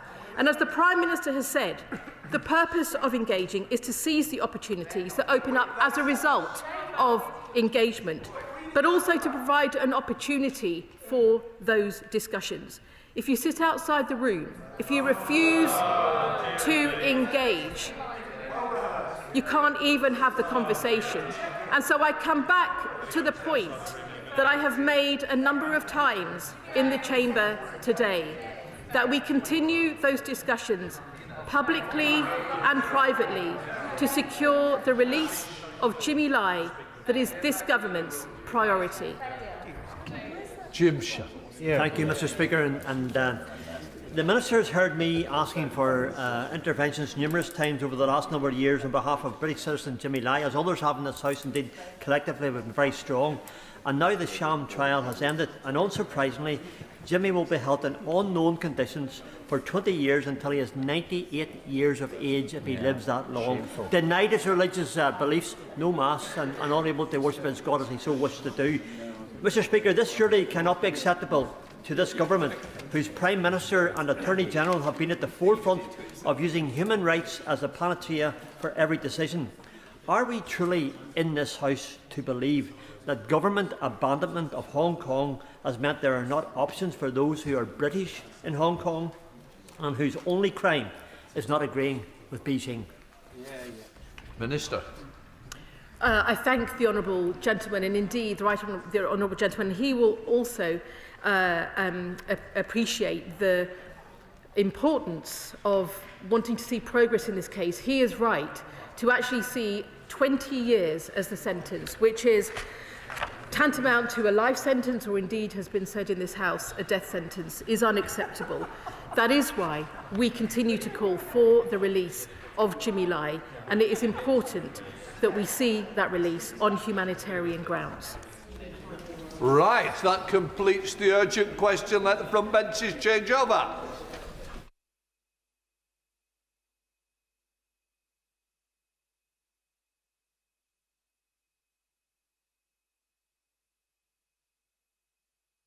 Statement, Durham-Jones. Thank you, Mr. Speaker. Last week, I came to the House in the wake of information released by the United States Department for Justice around the depth and extent of Peter Mandelson's relationship with Jeffrey Epstein. I outlined immediate steps this government took, including initial review of material which ultimately led to a referral to the Metropolitan Police, and steps taken to modernise the disciplinary procedures to allow for the removal of peers who have brought the House of Lords into disrepute. I'm here today, Mr. Speaker, to update the House on further action the government will take to rebuild trust in public life in the wake of these damaging revelations since my statement last week. I'll finish the statement first, if I may. Mr. Speaker, I am sure the House will agree with me. The issues of standards, while important in and of themselves, do not meet the scale of disgust that we all have when we see powerful, rich men misuse their positions to abuse women and girls. These procedural rules, and the rules that I will talk to the House about today, Mr. Speaker, are important given what has been able to happen in the past, but we should start by recognising that our response, collectively, requires wider changes in the culture and use of power wherever it rests. This goes to the heart of who my right honourable friend, the Prime Minister, is. It is why he became a human rights lawyer in the first place, why he became the Director for Public Prosecutions, and why he changed the Crown Prosecution Service to be more victims-oriented, and it is why he became Prime Minister. Mr. Speaker, as I set out last week, Jeffrey Epstein was a despicable criminal who committed disgusting crimes. The Epstein scandal is another awful example of a culture that did not value the lives, let alone the voices, of women and girls. The series and sequencing of events across the last week has rightly made clear to us all that for too long and too often, influential people in positions of power, overwhelmingly men, have been able to avoid proper and just scrutiny because of the perverse power structures that incentivise their belief that rules do not apply to them. And if I may say so, Mr. Speaker, members chuntering from the benches opposite, whilst I am talking about the victims of sexual abuse and abuse of power, should know better and should recognise that they should be quiet and listen when we are talking about the victims and the justice they deserve to seek. Peter Mandelson's disgraceful behaviour raises a number of questions about the ability of the current standard system to catch those few who seek to break our rules. This damages all of us across the House. The vast majority of public servants, whether officials or elected members, come to serve the public, not themselves.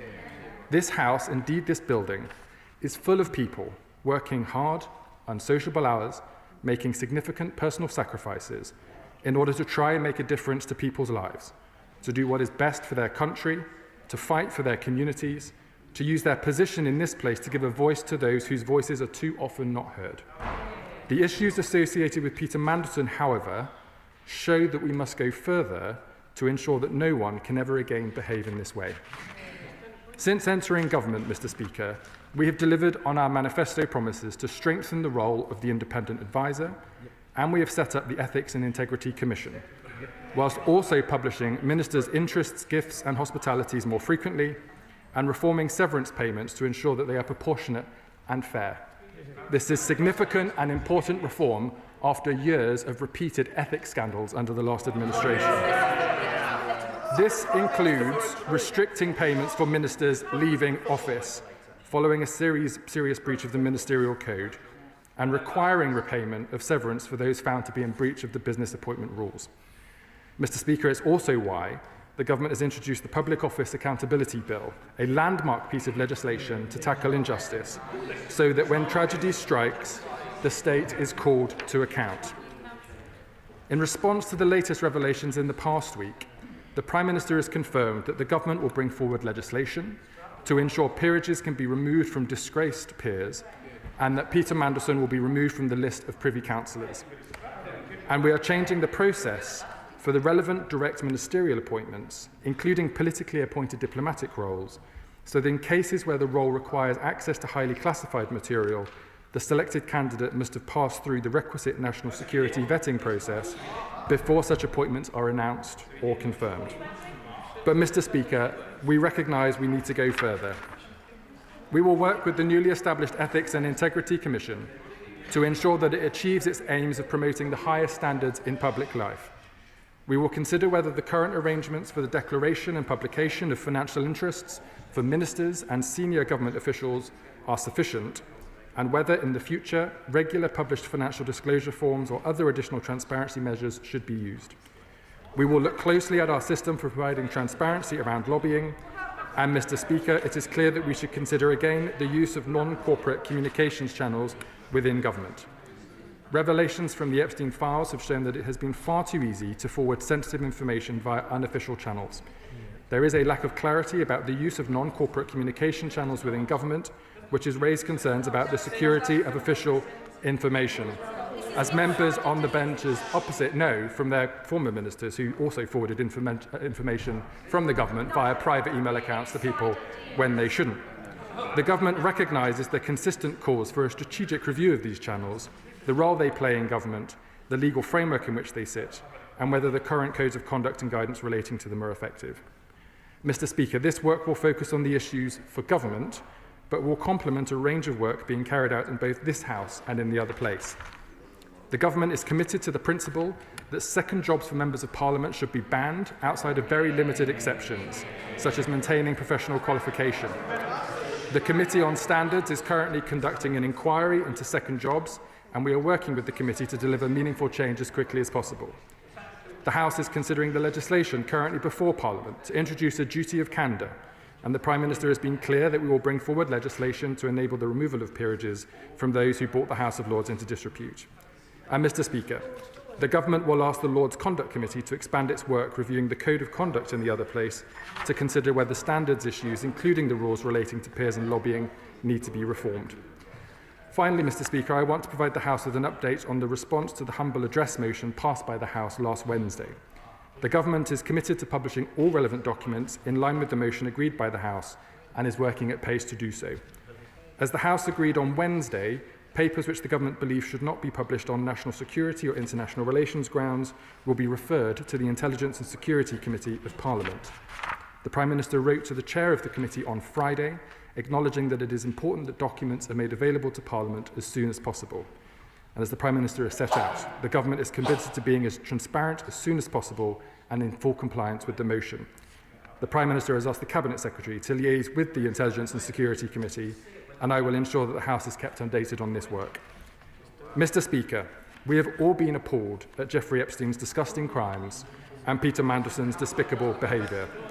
It is utterly contrary to what the Prime Minister stands for and the values at the heart of this government. We are resolute in our commitment to fighting men's violence against women and girls and supporting their victims. Delivering on this mission is a critical part of our response to the terrible misogyny at the heart of the Epstein scandal. We also recognise that Peter Mandelson's behaviour has posed difficult questions about our safeguards against corruption. I have set out today, Mr. Speaker, the steps the government is taking to ensure that the British public can have confidence in the integrity of public life, and I will continue to update the House, as I said last Monday and today, on these matters as our works develop. Mr. Speaker, I commend this statement to the House. Shut up a minute. You can't have points of order and just beginning the debate. So, that's the rules of the House. I'm not going to change them, especially for you. Neil O'Brien, Shadow Minister. Thank you, Mr. Speaker. I thank the Minister for advance sight of his statement. Mr. Speaker, the Prime Minister's authority is gone and his government is starting to collapse. But the PM's decision to appoint Peter Mandelson raises massive questions about standards in public life, questions which the Minister's statement today just doesn't answer. Mr. Speaker, advisers advise, but ministers decide. And on that basis, can the Minister explain why it was right for Morgan McSweeney to resign, but not right for the Prime Minister to resign? Morgan McSweeney might have provided the advice, but it was the Prime Minister who made the decision to appoint the best friend of the world's most notorious paedophile to be His Majesty's ambassador in Washington. And the PM did this despite knowing that Mandelson had stayed in Epstein's house while he was in jail for child prostitution. The problem is not the structures or the processes. The information was there. The warnings were there. The problem is that the Prime Minister had all of that before him and yet chose to ignore it. He cannot keep blaming others. He cannot blame the process. He must start taking personal responsibility. For the record of this government on standards is truly extraordinary. First, the Prime Minister was embroiled in the freebies scandal. £107,000 in gifts given to him since 2019 and a personal donor being given a Downing Street pass. Then the Prime Minister was reprimanded by his own ethics advisor over the appointment of a non-disclosed Labour donor to be the football regulator. His Transport Secretary, an ex-cop, had to resign over misleading the police. His anti-corruption minister had to resign over corruption. His homelessness minister had to resign for making people homeless. And then his deputy prime minister and housing minister had to resign over a £40,000 unpaid tax bill on her house. No wonder even the leader of the Scottish Labour Party now says that the PM must go. Mr. Sarwar says, and I quote, "There have been too many mistakes and that he has no choice but to be honest about failure where I see it." He is right. Now let me turn to some specific questions. First, can the Minister confirm whether Peter Mandelson received a golden goodbye severance payment signed off by the government? Why has the government refused to answer this question since September? It's been reported that the golden goodbye was between £39,000 and £55,000, more than the average person earns in a year, Mr. Speaker. This is grotesque. And what steps is the government taking to retrieve this incredible payment for resigning in disgrace? It sounded from the Minister like he was saying he couldn't do it. I have to remind the Minister, at the moment at least, they are actually the government. They can take action. Second, will the government agree to a full investigation into Peter Mandelson's behaviour while he was our ambassador? On 27th of February, Mandelson arranged for the Prime Minister to meet Palantir, a client of Global Counsel, his own company. It was not recorded in the Prime Minister's register of meetings. It only emerged later. Palantir were then directly awarded a £240 million contract by the government. I make no criticism of Palantir. My point is simply, why wasn't it recorded? How many more such lobbyist meetings with the PM were there? And what other inside information was being shared? Will he agree, yes or no, to a full inquiry into Mandelson's time as our ambassador? Third, let me ask about another New Labour veteran put forward for a public office despite his known association with a paedophile. Number 10 have said that they investigated Matthew Doyle's relationship with a convicted paedophile, Sean Morton. Number 10 gave Doyle, the PM's former Director of Communications, a peerage after purportedly examining this matter. But they have never clarified whether their relationship continued after Morton's conviction. If Doyle cut ties with Morton upon his conviction, why doesn't the government just say so? So I asked the Chief Secretary to clarify this, and will he agree to publish all the documents relating to that appointment? Fourth, the Chief Secretary told the House on the 2nd of February that a review of the decision to appoint Mandelson was underway. What form will it take? Will a statement be laid before Parliament? When? Will Mandelson be interviewed as part of that review? Will it include the potential involvement of hostile intelligence services? And finally, has the government substantively responded to the ISC's request for more resourcing so it can do its job properly in reviewing the papers that are about to be released? Mr. Speaker, no amount of process or fiddling about with procedures can compensate for a Prime Minister who lacked the judgment to act on information put before him. The Prime Minister was warned about Mandelson. He knew, but he decided it was a risk worth taking. And as the leader of the Scottish Labour Party pointed out today, it's not just the Mandelson affair. Time and time again, the Prime Minister gets it wrong, from the winter fuel payment to the family farm tax. And just like with the grooming gangs inquiry, the PM has once again put his own political interest ahead of the interests of victims. Mr. Speaker, at the start of his statement, the Minister says the PM's choices in this case go to the heart of who he is. And that is what we are worried about, Mr. Speaker. The PM's head of communications has resigned. The PM's chief of staff has resigned. The leader of the Scottish Labour Party says the Prime Minister should resign. It seems like more and more people, even in the Labour Party, are now coming to the same conclusion as the public. This country deserves better. Minister Durham-Jones. Thank you, Mr. Speaker. I remind the honourable gentleman that the public had their say at the last general election and elected a landslide Labour majority and put the party opposite into a historic defeat. And might I say that one of the reasons, in my view, Mr. Speaker, that the public booted that lot out of office was because of the repeated failings in standards and ethics, from the PPE contracts to dodgy friends to lying to Parliament to the sex misconduct scandals. And he says to me, why is it that ministers that have breached the code have resigned? Because we fixed the system. The reason we have an independent ethics advisor who can't be directed by the Prime Minister, as was the case under the previous party, is because it is independent. And when ministers have been found to break the code, they have gone, because that should be the consequence for doing so. The honourable member has asked me about what the Prime Minister knew at the time of Peter Mandelson's appointment. The Prime Minister has answered this question repeatedly, Mr. Speaker. The information that has come out since his appointment has made it clear that Peter lied to the Prime Minister about the state of his relationship with Jeffrey Epstein. And had the Prime Minister have known then, at the point of appointment, what we all know now, with the privilege of hindsight, he would not have appointed him in the first place. He asked me a number of questions about the process, I think, which flow from the humble address. As I've already informed the House, Mr. Speaker, the government is working with the leadership of the Intelligence and Security Committee to ensure that we can comply with the humble address and cooperate with transparency to release the documents in the way that we have said we will, in compliance with the Met Police investigation and other constraints which are currently being managed. And we will ensure that the Intelligence and Security Committee is given all the available support it needs to be able to service the House effectively in line with the humble address. Is that it? Where should we go? Dame Emily Thornbury. Thank you very much, Mr. Speaker.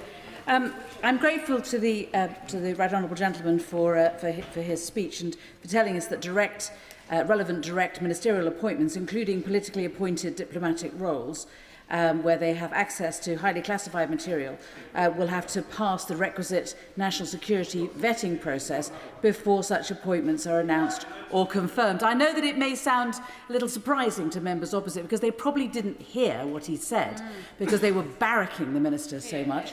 But I mean, that's to be welcomed. However, the Foreign Affairs Committee has believed that Peter Mandelson should come in front of our committee before he was sent to Washington, and we were right. And we shouldn't have been prevented from seeing him. In the past, political appointees to ambassadorial roles have nearly always appeared before the committee, but only at the Foreign Office's discretion. We don't want discretion anymore. We would like it written into the rules that before someone is appointed to an ambassadorial role, or the chair of the British Council, or the director of the BBC World Service, we would like those political appointees to appear in public before the Foreign Affairs Committee and to answer our questions. Can I thank the Chair of the Foreign Affairs Select Committee for her question? She raises important points about the process, particularly for the appointments of ambassadors and the delay between announcement, appointment, and also the host country then accepting their appointment to formally appoint them to their role. That's why we've made it clear today that the security vetting process will now have to be concluded before announcement and confirmation. She asks me about the role of pre-appointment hearings. I know that the Permanent Secretary of the Foreign Office has already informed her committee that the committee is entitled to invite ambassadors to appear before them to answer questions. And of course, we continue to keep all other pre-appointment hearings under review. Liberal Democrat spokesperson Lisa Smart. Much, Madam Deputy Speaker, and I thank the Chief Secretary for advance sight of his statement. We must remember that we're having this debate today because of the courage of the women and girls who spoke out against Jeffrey Epstein and those connected to him. Their bravery has forced us to confront uncomfortable truths around power, accountability and the standards we must demand from those in public life. There are many questions swirling around this place about judgment, rightly. And while you can't legislate out poor judgment, you can put in place a better system that leaves as little to chance as possible. And successive governments have failed to do that. From Partygate to ministerial code breaches that went unpunished, we have witnessed a systematic deterioration of standards and the current system is broken. The ministerial code lacks legal force. We need structural reform, and I welcome some of the measures that the Minister has mentioned in his remarks today, including the ability to boot out peers whose behaviour falls below the standard we should all expect. The ministerial code must be enshrined in law with genuine sanctions for breaches. The ministerial code must extend beyond its current parameters to include senior public servants like ambassadors, and we agree that vetting standards must also be made tougher, and they should include trade envoys like Andrew Mountbatten, Windsor. We must also ban those who've served in any capacity for a current foreign administration from donating to political parties, think tanks or campaign organisations, and we must end government by WhatsApp. All ministerial instant messaging conversations involving government business must be placed on the departmental record. These should be published quarterly alongside emails, letters and phone calls to ensure greater transparency. We should also protect whistleblowers through a new Office of the Whistleblower with legal protections and criminal sanctions on ministers who fail to report wrongdoing. Just this morning, Madam Deputy Speaker, I met the lively and engaged Year 12 students from Hazel Grove High School. When the next election rolls around, they can all vote. They deserve better than the broken system, and we should all be working hard to restore the public's trust in politics. Chief Secretary. I thank the Honourable Lady for her statement and remarks. I think we all agree that we don't just need effective rules, but effective enforcement for people who break those rules. And these issues have highlighted the fact that there is more work to do. And I look forward, as does the government, in working on a cross-party basis to make sure, as she said, that we bring justice for victims who are affected by the abuse of power. Absana Begum. Thank you, Madam Deputy Speaker. In December 2025, Palantir won a 3-year contract worth £240 million from the government. This contract, which is 3 times larger than any that Palantir has previously won, was awarded without tender. Will the Minister ensure that there is full transparency of how this decision was made and who was involved? And does he agree with me more widely that resignations under the last government meant that true accountability could be evaded and obscured, and that all our constituents wanted from us and this government was the change that we promised to deliver? In the first part of my honourable friend's question, I can assure her that all procurement rules have been followed, but if there is any suggestion of wrongdoing, we have powers under the Procurement Act to take action if required. On the second part of her question, I agree with her that the public were calling for change at the last election, partly because of the repeated scandal issues that happened under the last administration, and that's why, as I've set out today, we've already taken action to make the Ethics Advisor independent, institute the Ethics and Integrity Commission, and as I've set out in my statement today, we will go further. Select Committee Chair Simon Hoare. Madam Deputy Speaker, could I ask the Chief Secretary the following points? He said in answer to an earlier question the documentation would be released in compliance with the Metropolitan Police. Can he ensure that his department, number 10, and the Met understand what parliamentary privilege means and assert it on behalf of this House? Secondly, he's mentioned the bill which would remove Mandelson's title is in preparation. Now that's a short bill. Could he tell us when he expects to see it introduced in this place and guarantee a one-day process for all stages of the bill? And his statement today is entitled Standards in Public Life. Knowing that Mandelson was a friend of Epstein, forget the extent, and all of Mandelson's baggage, could the Chief Secretary finally explain to the House why Mandelson was ever on the shortlist of people being considered to be appointed to probably our most important ambassadorial role. Secretary. Can I thank the Chair of the Select Committee for his questions? On his first question around privilege, I don't for one second question the supremacy of Parliament or the basis of parliamentary privilege. All I meant to say was that the government is in discussions with the Met Police, who have launched a criminal investigation, and that it's important that we work with them to ensure that information is released that doesn't then affect their criminal investigations. The Cabinet Secretary and others are in discussions with the Met Police about that, and we hope to be able to say more soon. On his question on the bill, as I informed the House last week, the government's preference is to bring forward legislation that could be applied to any peer who is subject to breaching the rules and bringing the other place into disrepute. We have begun the work at looking at the scope and ability for that bill to be brought forward to the House. I've been informed that that has not been, that a bill of that nature has not been brought before Parliament since 1425, and that there are the 1970 bill, Madam Deputy Speaker, if I may have a few moments, was about a collective group of peers who had been, I think, collaborating with the Nazis around the Second World War. This issue is different. This is about standards that should apply to all peers in the House of Lords, and you should have appropriate mechanisms for that to be instigated. But we are working on that. We're liaising with House authorities to ensure that we can do that right, and we'll bring it forward very, very shortly. On his final question about the appointment of Peter Mandelson, as the Prime Minister has said repeatedly, if he had known at the point of his appointment what we know now, he would not have appointed him in the first place. Patricia Ferguson. Thank you, Madam Deputy Speaker, and I thank the Chief Secretary for his statement. And I wonder if he could tell the House how the Prime Minister is considering strengthening the role of the Ethics and Integrity Commission, given his commitment to improving standards in public life. Chief Secretary. I thank my honourable friend for her question. The Ethics and Integrity Commission has been set up only very recently by this government to play an important role in relation to standards in public life. We want to work with the Ethics and Integrity Commission together to ensure that we set it up for success in delivering on the issues and reforms that I've mentioned to the House today, and that's the basis on which we will be collaborating with them.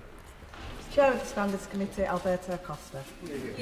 Thank you, Madam Deputy Speaker. Madam Deputy Speaker, I never make comment about any conduct or standards issues that may impact on individual MPs, precisely because of my adjudicatory role in the Committee on Standards, and I don't propose to refer to the Prime Minister in respect of the potential that if not all documents are disclosed to the House, it might be a breach of privilege.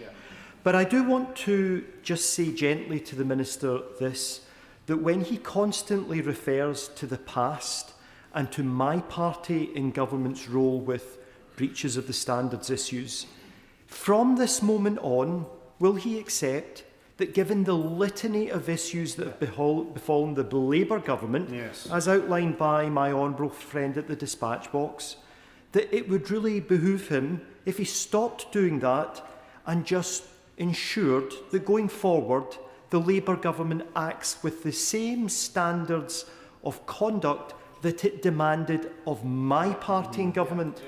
And might he request the Prime Minister, given the statements that he's made here today, to attend a meeting with the Committee on Standards to outline exactly how, moving forward, the Prime Minister will uphold the highest of standards? Chief Secretary.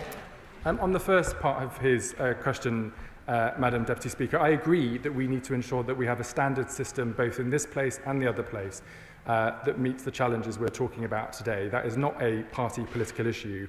I merely make reference to the performance of the last government, given the chuntering that we've had from the benches opposite when I was talking about the reforms we're bringing forward to ensure justice for victims and appropriate powers to tackle corruption in the future. On the second part of his question, I'm sure that if he writes to the Prime Minister's office will engage with him and his committee on his invitation. I call Polly Billington, followed by Steve Darling. Polly Billington. Madam Deputy Speaker, I think it's worth reminding my honourable friend that one of the things that people keep going back to is that the decision was made that this appointment was worth the risk. And what we finally found out was that some people decided that the rules didn't apply to them. Considering how important tackling violence against women and girls is to this government and to this Prime Minister, Could the honourable gentleman agree to meet with women backbenchers in particular to discuss the possibility of exploring further how we tackle misogyny in public life? Secretary.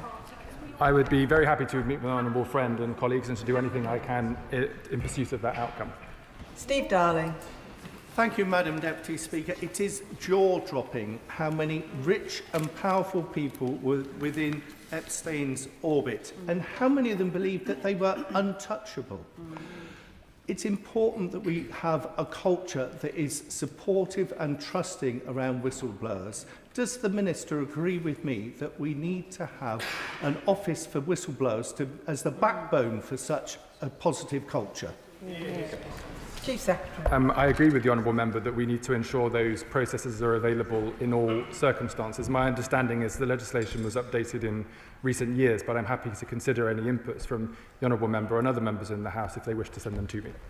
Joanna Baxter. Thank you, Madam Deputy Speaker. I thank my honourable friend for his statement, and would he be able to confirm the actions the government has taken to ensure that direct ministerial appointments, including political appointments, must pass the appropriate security vetting processes prior to those appointments being announced or confirmed? Chief Secretary. I can confirm from my honourable friend that the rules have been updated to ensure that national security vetting must receive full clearance before any direct ministerial appointments are confirmed publicly or then confirmed for appointments at later stages. As I said to our honourable friend, the Chair of the Foreign Affairs Select Committee recently, for ambassadors in particular, the process can often be quite stretched out over a number of days from announcement to being confirmed by host country and then fully being in post. But we will update the rules to make sure that what happened in these circumstances with Peter Mandelson can't happen again. Sir Duncan-Smith. Madam Deputy Speaker, I don't doubt the right honourable gentleman's desire to put things right. What I slightly doubt today is that right now, today, when everything is about the Prime Minister's judgment, that this looks a lot like smoke to me. This is right, but not right now. And the point I simply say to him is that the point about Mandelson is that all of this stuff was actually known in conversation discussion. He was sacked twice for impropriety in government office. He actually ended up in Deripaska's yacht when the EU was discussing taxation on aluminium, improper again, and all this stuff leads to the final question of why him. Then, of course, the vetting was not good enough, but it could have been had they bothered to check everything. I simply say to the honourable gentleman, there is a big question to be asked here, as my honourable gent said.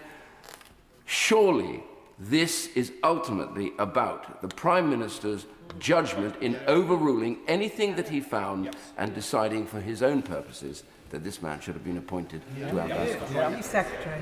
The right honourable gentleman will know that the Prime Minister apologised last Thursday for having appointed Peter Mandelson to the post. As he said repeatedly, had he seen the information that we are now all able to see from the release of documents from the US Department for Justice, which showed the level of corruption, but also the deep and extensive relationship that existed between Peter Mandelson and Jeffrey Epstein, on which Peter Mandelson lied to the Prime Minister about at the point of his appointment, he would never have appointed him in the first place. Alex McIntyre. Thank you, Madam Deputy Speaker, and I thank my right honourable friend for his statement. My biggest concern, the biggest concern of my constituents, is that the impact of behaviour like Peter Mandelson's undermines trust in our politics and in our democracy, because quite frankly, all parties in this House have had scandals related to someone in their party. It gives us all a bad name. So can I ask, from the bottom of my heart, can this government get a grip of it and end the sleaze and scandal culture that has engulfed all of our politics, all of our parties, so that I can go back to my constituents and say, no, we're not all the same? I thank my honourable friend for his question. As I said in my statement, the vast majority of members of this House, but also civil servants and other political appointments in the other place, come into politics to serve the public, not to serve themselves. But what the Peter Mandelson issue has shown is that for all of the rules that we have in place that work for the majority of people doing the right thing, there have still been loopholes for people who want to do the wrong thing, and those are the loopholes that we're now going to close. Stephen Gethings. Madam Deputy Speaker, can I thank the Minister for his statement today? It was clearly preferable being here than in the reception that the Prime Minister is hosting for Scottish Labour MPs and MSPs later on. I've lost count of the amount of time that I've spent here dealing with one way or another Westminster chaos. And it often relates to members of the House of Lords who are there for life, be they Labour, Liberal or Conservative. This statement's tinkering. When will they commit to what they've committed to for 115 years and dealing with the obscenity that is the House of Lords?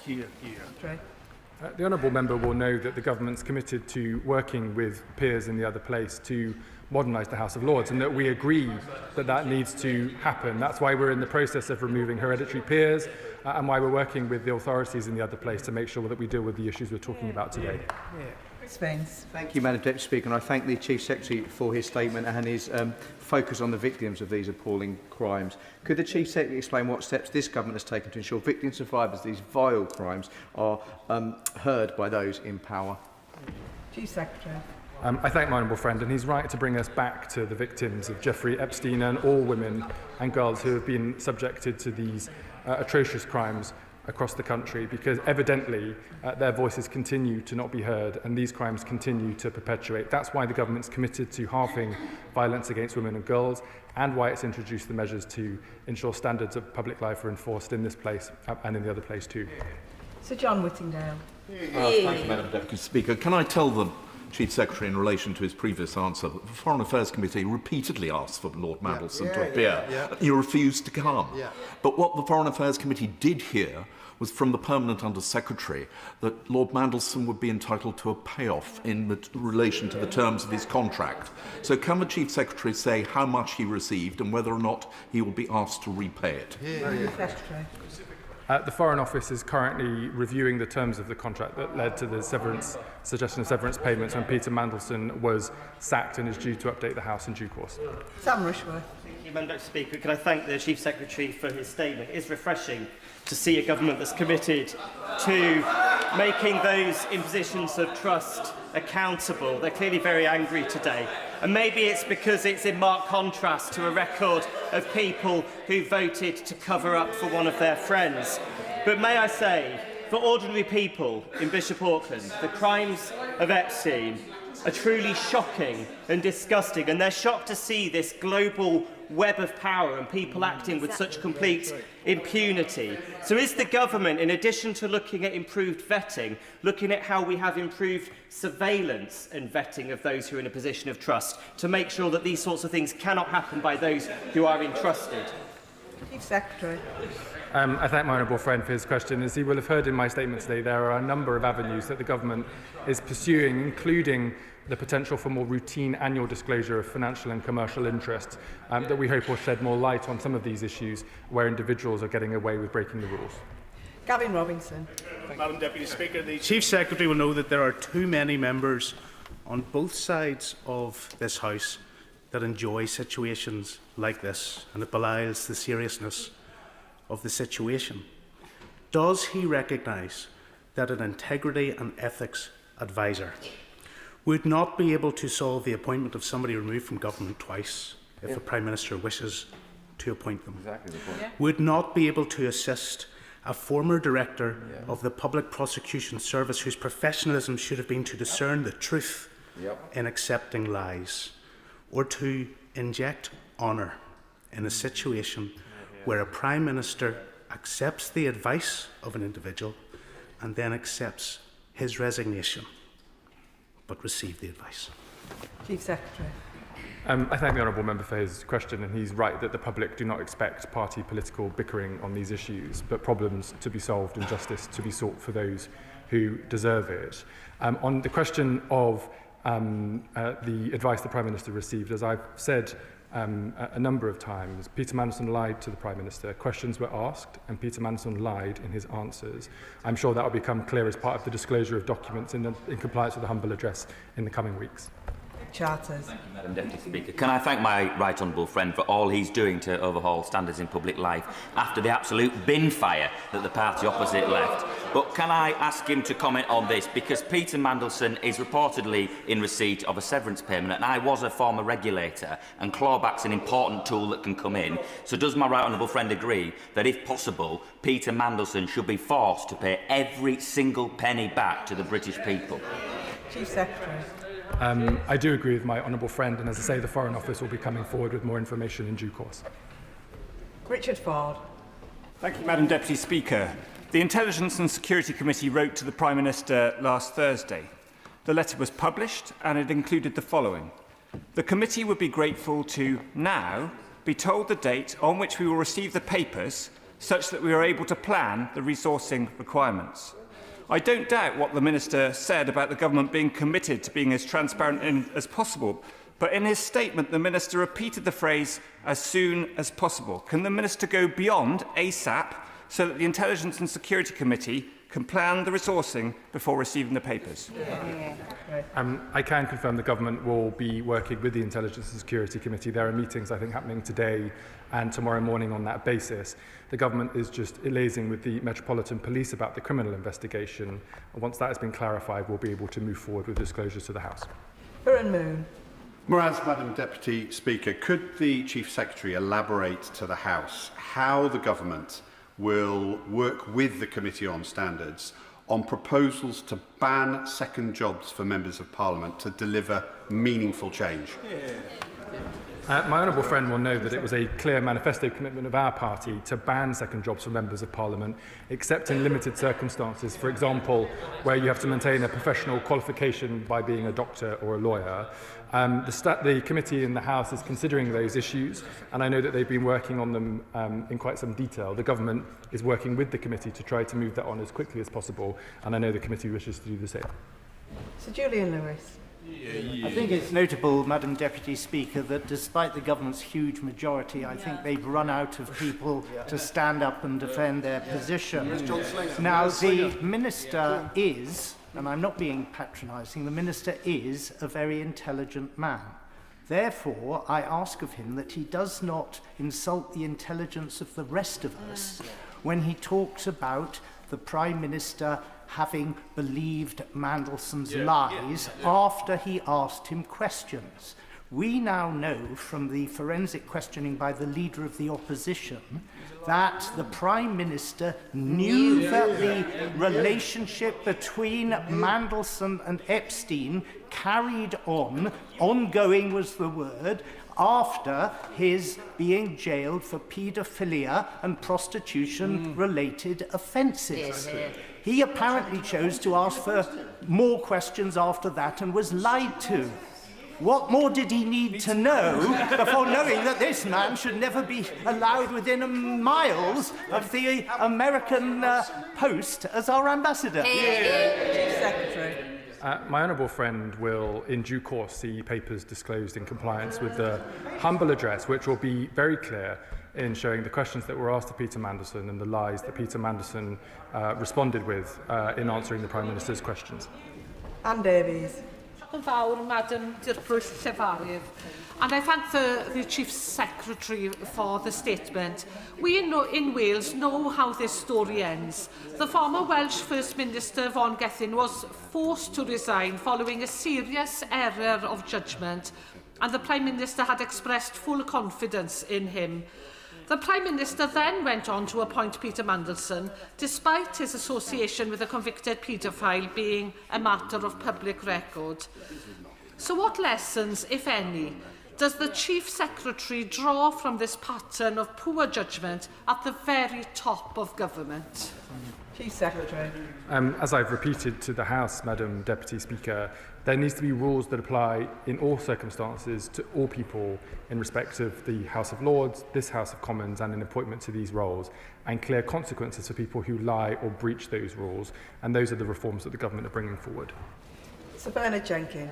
Madam Deputy Speaker, yesterday the Prime Minister's advisor, Morgan McSweeney, resigned because he had advised the Prime Minister to make this appointment. What advice did the National Security Advisor, Jonathan Powell, give to the Prime Minister? And if he did give the same advice, shouldn't he resign as well?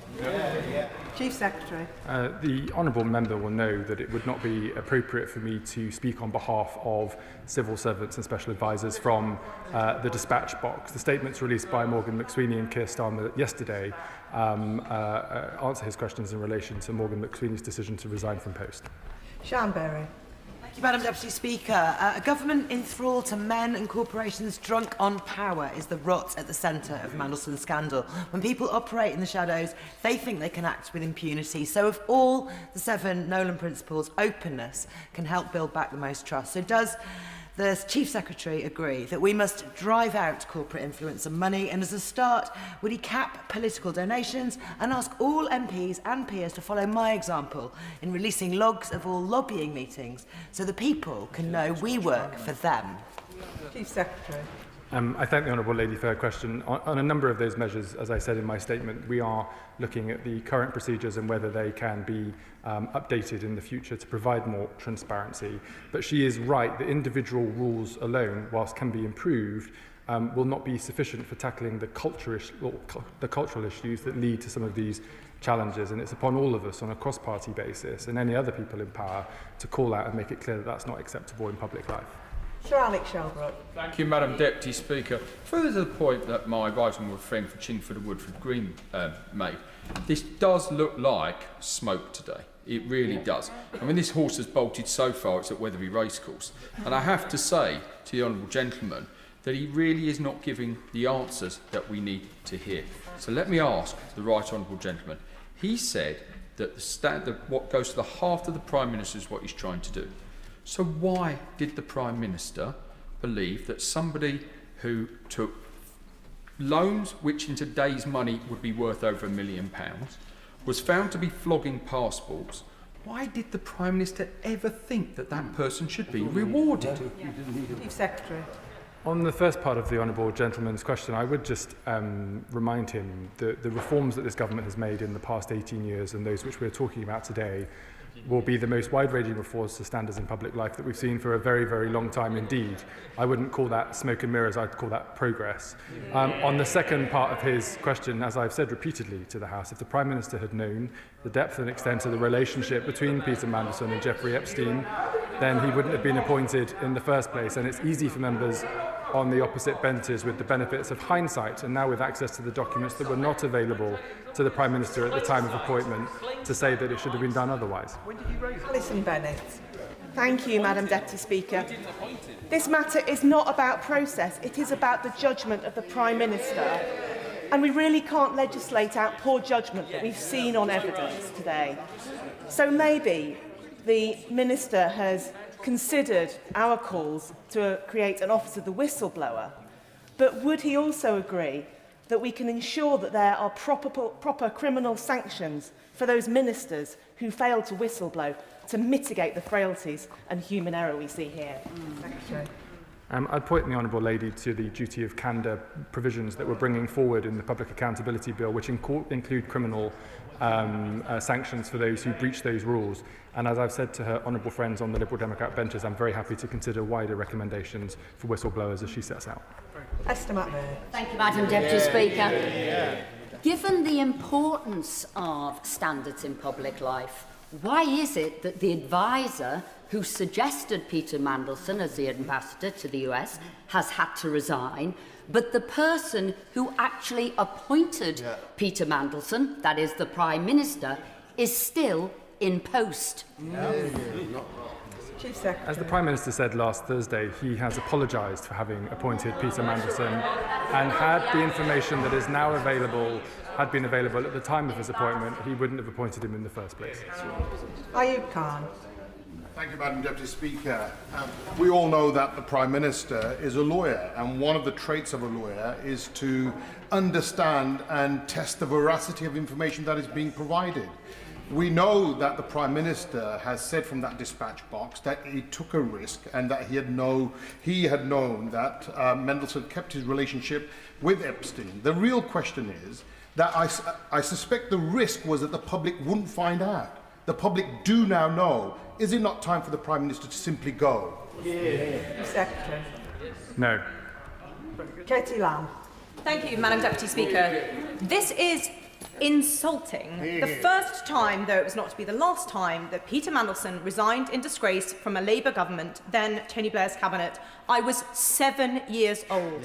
Is the Minister seriously telling us that our Prime Minister needs tweaks to process to know not to hire somebody who has been a nationally notorious crook for over 25 years? Secretary.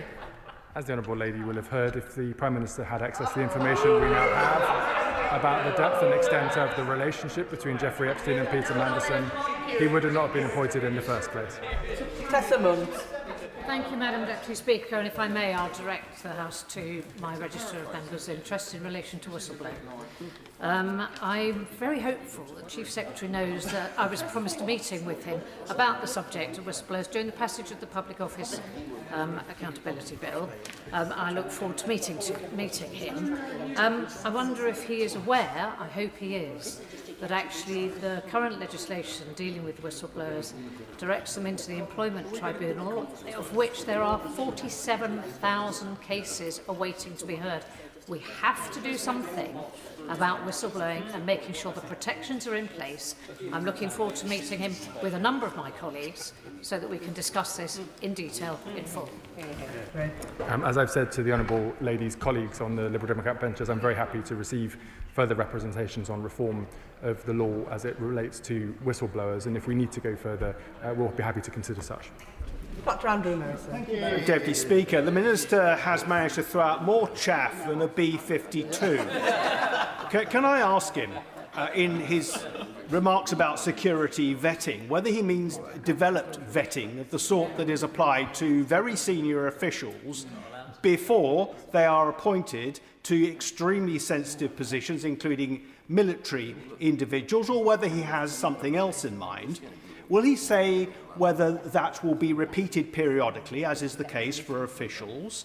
And will it be applied both to political appointees and also ministerial appointments, as say appointments as ministers, where those positions are particularly sensitive? Secretary.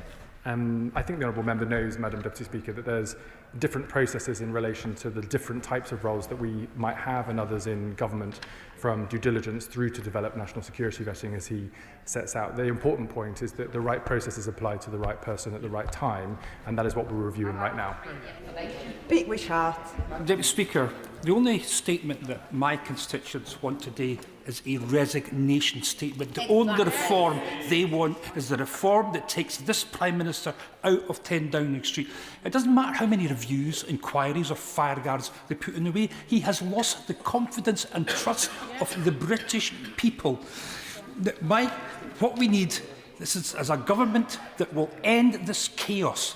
They promised to end this chaos when they came to power. Instead, it is through the stratosphere. He knows, everybody in this House knows, everybody in this country knows, he is toast. Why don't they just get on with it and get rid of him? Secretary. The Honourable Gentleman seems to be wishing for more chaos in our country. The public voted to end that at the last general election, and that's why this government's getting on for delivering change for people across the country. Wendy Martin. Thank you, Madam Deputy Speaker. Today's statement is actually little more than a smoke screen, an attempt to detract away from the key issue, which is about Peter Mandelson and our Prime Minister. There are more questions being asked and still no answers. I'd like to take the Minister very briefly back to that central point about a golden goodbye for Peter Mandelson. How much? Secretary. I refer the Right Honourable Lady to my previous answer. Sammy Wilson. Thank you, Madam Deputy Speaker. Of course, we do need to have a Commissioner who has got the powers and abilities to expose where there's been corruption and to deal with it.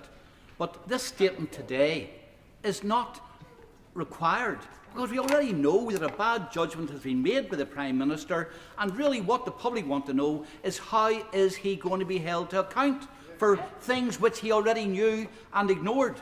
But can the Minister give us an assurance then looking at extra powers for commissioners will not go as far as what has happened in Northern Ireland, where the discredited former Standards Commissioner has used her powers to silence members of the Assembly for too vigorously questioning ministers or not showing enough empathy when they make public statements about security situations in their own constituency, and especially since some of the members sitting behind me, when their heckling fails, now threaten members by reporting to the Standards Commissioner to try and silence him that way.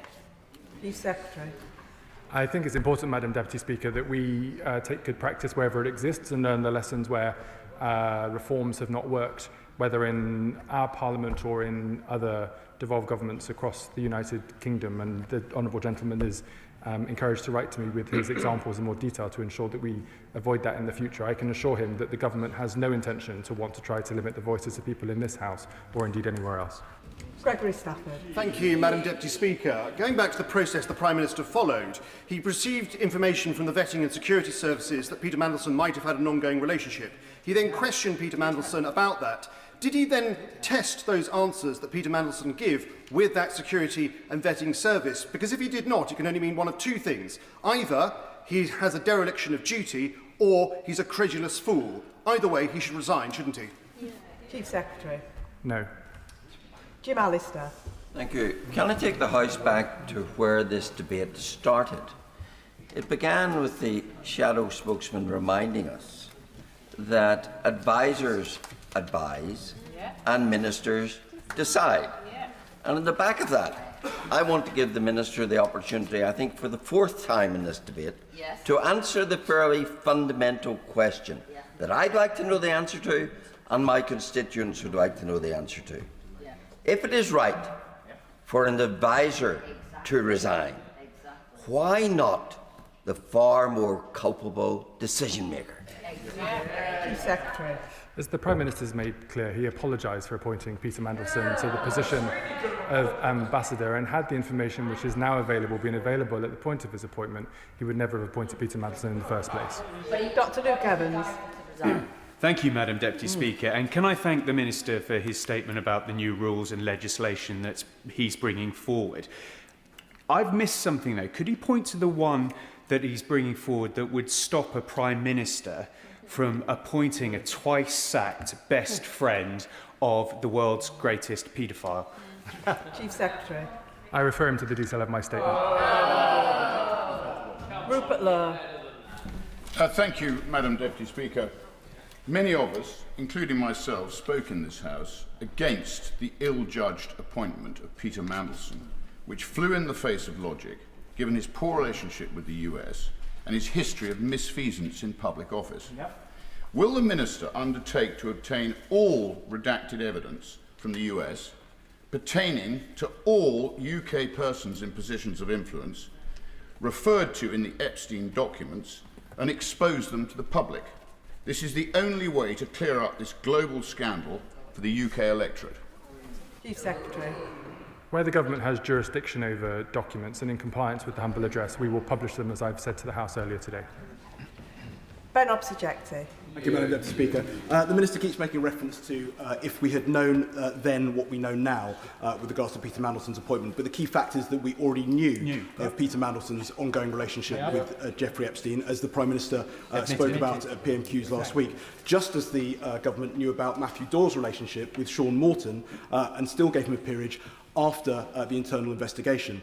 But coming back to the resignation statement of the Chief of Staff yesterday, he stated that whilst I did not oversee the due diligence or vetting procedure, so could the Minister explain who did oversee the due diligence and vetting procedure? Chief Secretary. These processes are administered by the Proprietary and Ethics team in the Cabinet Office, by the Foreign Office and all of the normal appropriate authorities. Jim Shannon. Thank you, Madam Deputy Speaker. And Chief Secretary is an honourable man, and he's answering incredibly difficult questions, and we have to recognise that. The Chief Secretary will know that I seek to find solutions rather than prioritising point scoring. I say that very respectively in this House. In this instance, it's clear that the public want a solution to the seeming litany of trust-breaking decisions taken by successive governments. And whilst we cannot please all people, the issue of a basic standard for public servants is non-negotiable. And this breakdown, I believe, has highlighted the need for accountability at the highest level. So does the Chief Secretary believe that this can be achieved without a complete overhaul of the appointment system? I agree with the Honourable Member that there's evidently a number of changes that need to be brought forward, and as he suggests in his question, I think that should be done on a cross-party basis in the interest of how we serve the public. Iqbal Mahmood. Thank you, Madam Deputy Speaker. The confidence in the Prime Minister is at an all-time low, and many of the reasons for that have already been discussed. However, one particular issue. The Prime Minister visited Palantir's head offices in Washington, DC in February 2025. Will the Chief Secretary confirm if Peter Mandelson advised the PM to visit Palantir, what the purpose of the visit was? Will the government publish details and minutes of the discussions that took place at this meeting? And will the government review all existing contracts with Palantir and suspend any further engagement with them until the investigations are completed? The Prime Minister engages with a whole host of businesses, whether in the United Kingdom or abroad. In relation to his question suggesting particular wrongdoing, as I said to my honourable friend earlier, we have powers under the Procurement Act on these issues if we must, and if evidence comes to light, then we reserve the right to do so. Dr. Kieran Mullen. The problem with the list that the Minister read out is not one of those measures will protect us from the Prime Minister's poor judgment, unfortunately. And before asking that question, I will just point out to him, as the Minister sat next to him knows, and he mentioned himself, the government is currently putting through a House the Duty of Candour Bill, which will require ministers legally to answer questions frankly and with information that they have, which people could usefully think that they should know. So asking for a third time, how much is the Peter Mandelson due to take as part of his payoff? Chief Secretary. As I said, the Foreign Office will update the House in due course. Shawkat Adam. Madam Deputy Speaker, I thank the Minister for his statement and definitely agree that Epstein's crimes were disgusting and Mandelson's behaviour was despicable. But I'd like to remind the Minister that under the last government, the now Prime Minister said this: a fish rots from the head down, and the real change had to be led and modelled from the top. Yet here we are, the issue is back. Despite the colour of the rosette changing, the Prime Minister's closest circle must now take the fall for his poor decision-making and appointing a man who is best friends with a paedophile. Given that there is now a criminal investigation into his closest advisers, shouldn't he do the honourable thing and take his own advice? Chief Secretary. The Prime Minister, as he said today, is getting on with the job of delivering change for this country that the electorate voted for 18 months ago, rewarding my party with a huge majority in this House. These issues are important and we will fix them, not least keeping the victims of sexual abuse and abuse of power at the centre of those thoughts. And I know that members across the House will want to work with us to ensure that that is done. And that concludes the statement. And we now move on to motion number 1 on business of the House today. Minister to move. Back to move. The question is as on the order paper. As many as are of that opinion say aye. Aye. Of the contrary, no. I think the ayes have it. The ayes have it. And we now come to the Select Committee statement on behalf of the Procedure Committee. Lee Dillon will speak for up to 10 minutes, during which no interventions may be taken. At the conclusion of his statement, I will call members to ask questions on the subject of the statement. These should be brief questions and not full speeches. And can I emphasise that questions should be directed to the Select Committee Chair and not the relevant Government Minister. Front benches, of course, may take part in questioning. I call Lee Dillon. Thank you, Madam Deputy Speaker. It's a pleasure to speak on behalf of the Procedure Committee about our 4th report of the session, which looks at the ideas of introducing call lists. And I am happy to stand in for the Chair of our Select Committee on this occasion. I also want to start by thanking the Backbench Business Committee for giving us time today and my colleagues on the Procedures Committee for the thoughtful and constructive way they have approached this work. We launched this inquiry, Madam Deputy Speaker, because members from all sides of the House raised concerns with us. Some colleagues told us that they wanted more certainty in the sitting day. Others spoke about the challenges they face because of disabilities, long-term health conditions or caring responsibilities. And colleagues from smaller parties explained how difficult it can be to know whether they'll be called at all in a debate. For many of them, call lists seemed like a straightforward answer. But we also heard the opposite view, strongly and sincerely held. Some members were worried that call lists could change the very character of debate in this chamber. They feared we'd lose the spontaneity, the energy and the genuine back and forth that makes this place what it is. So our task was to look at all of this in the balanced, evidence-based way. We took written and oral evidence from a wide range of people, from former Deputy Speakers Nigel Evans, Baroness Lang and Baroness Winterton, from smaller parties, the Hansard Society, Centenary Action and the presiding officers of the devolved legislatures. Their insights were incredibly helpful and we're grateful to all of them. After weighing everything carefully, the committee concluded that call lists should not be introduced. This wasn't a decision that we reached quickly or casually, so I want to explain the main reasons behind it. First, we found that there isn't a single, clearly defined problem that call lists would solve. The concerns raised with us were varied: accessibility, work-life balance, speaking opportunities, and the general flow of business. Call lists might help in some of those issues, but not all, and certainly not in a consistent or fair way. They're simply too blunt an instrument for such a wide range of issues. Second, we heard real worries that what call lists would do to debates themselves. Many members reflected on the pandemic period when call lists were used out of necessity. Those arrangements were right for that moment, but they were undeniably reduced spontaneity. Interventions were limited or banned, and the chamber felt flatter, and the natural rhythm of debate was lost. That experience made it clear that call lists can change the atmosphere here in ways that we might not want to repeat. Third, we looked at how other legislators use call lists. It was a useful exercise, but in truth, their systems operate in a very different procedural environment. Many of them allocate speaking rights proportionally between parties. That is not how this House works. You can't simply lift one feature from another parliament and drop it into ours without considering the procedural ecosystem around it. Fourth, we examined how call lists would fit in with the way time is currently managed in this House. Our existing system strikes a careful balance between certainty and flexibility. We know when the day starts and ends, and we know how long different types of business can run. But we also have the ability to respond quickly to events through urgent questions and statements.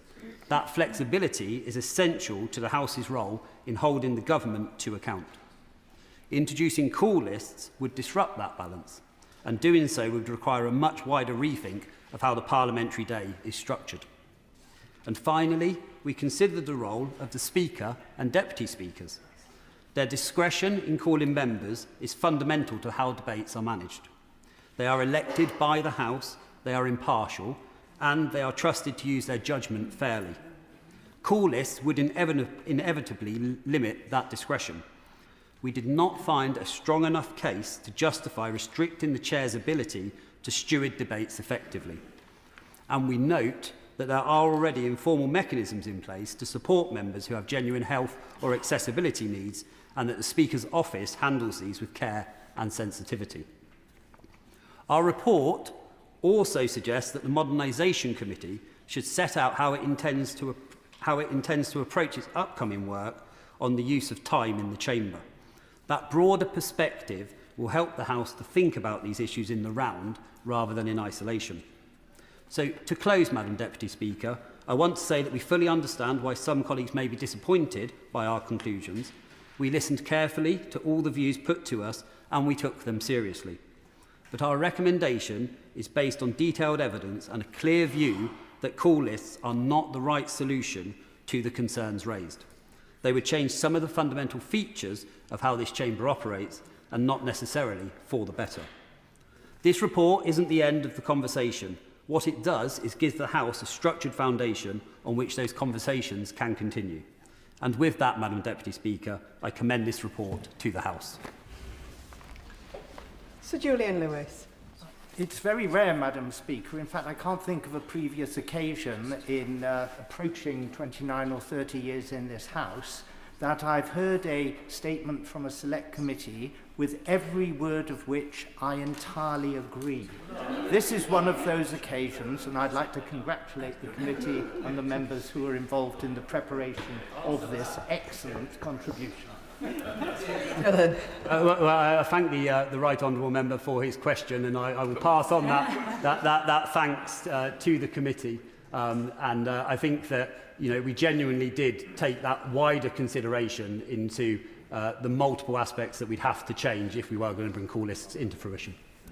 Jim Shannon. Can I thank the Chair of the Select Committee very much for what he said. And I agree with the Honourable Gentleman. It's not often we have two people agreeing spontaneously with the Chair of the Committee. And I suppose at the end of the day, I think, Madam Deputy Chair, that I have the strongest legs in the Chamber. because I'm nearly always last. And today, Madam Deputy Speaker, of course, you brought me in third from the end, so that record has been beat today for a change. But can I just say that I enjoy the spontaneity that we have in the chamber. I don't think there's any need for change whatsoever. I'm not a traditionalist, but I love the way we do it. Let's not change it.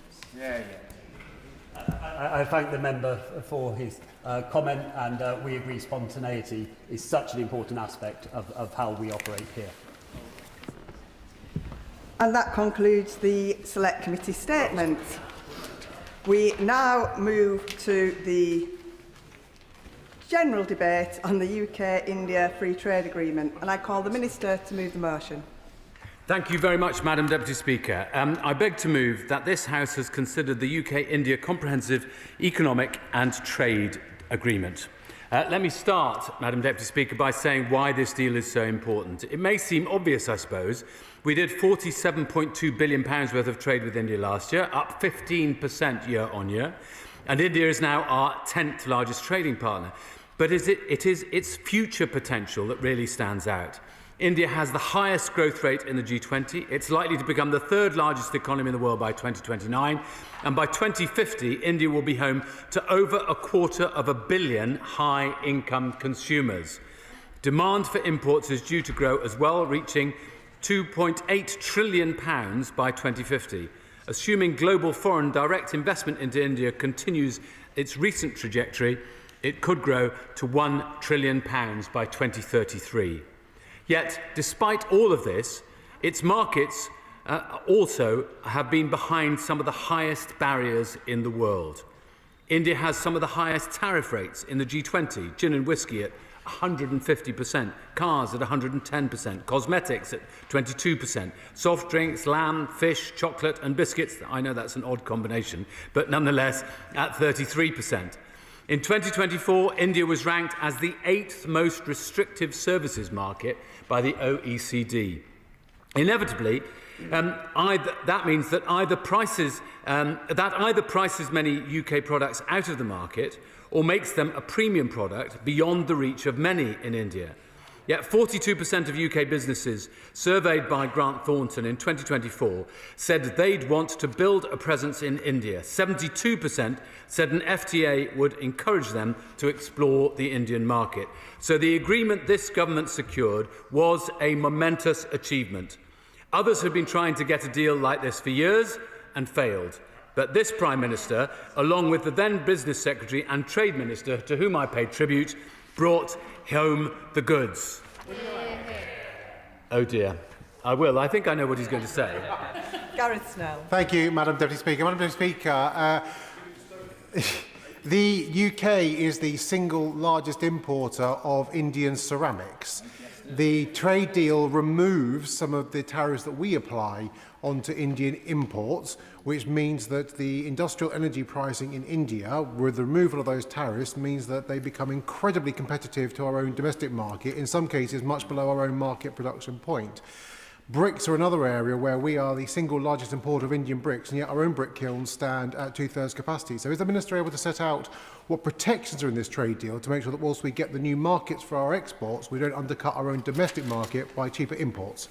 Minister. I thought he might be going to talk about ceramics because he regularly speaks up both privately and in public on behalf, privately to me and publicly in the House and elsewhere on behalf of his constituents, and of course he's quite right to do so. As he knows, I visited some of the businesses in his constituency, and I am very keen to make sure that we can do everything in our power within the department to support, protect and enhance the British ceramics industry, which is a really important part of our work. I would just say to him that the overall impact, we believe, of this agreement on the ceramics industry will be limited because 543 out of 577 steel lines, for instance, were already at 0%. The remaining 34, which we brought to 0% as part of the deal, all currently have tariffs of just 2 or 3%. So India is not a prominent source of imports for those sectors. I accept the broad issues that there are for the ceramics industry. I don't think that and I've seen everything that Mr. Flello, who's a former denizen of this place, has produced. I don't think that this agreement is the problem.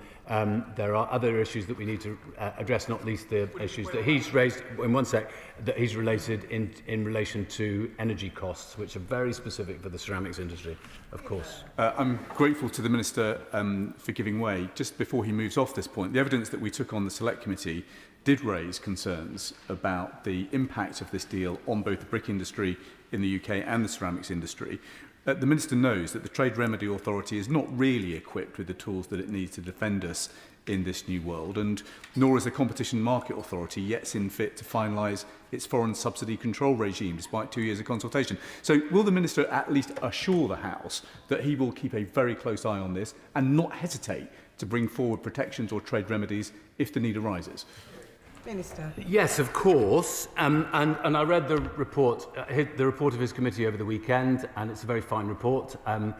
Indeed, some of the things I've already said, I've lifted straight from his report. So, and I think, broadly speaking, I get the impression that it might be that the House is content to proceed, and certainly the committee was content to proceed with the agreement. And he will also know, of course, that I guaranteed to him that we would have a debate during the Crag period, and we are now having a debate in the House during the Crag period. He makes a good point about the trade remedies, and of course we've always, there's a whole series of sectors where we need to keep our review alert to that. But I would just say to him again,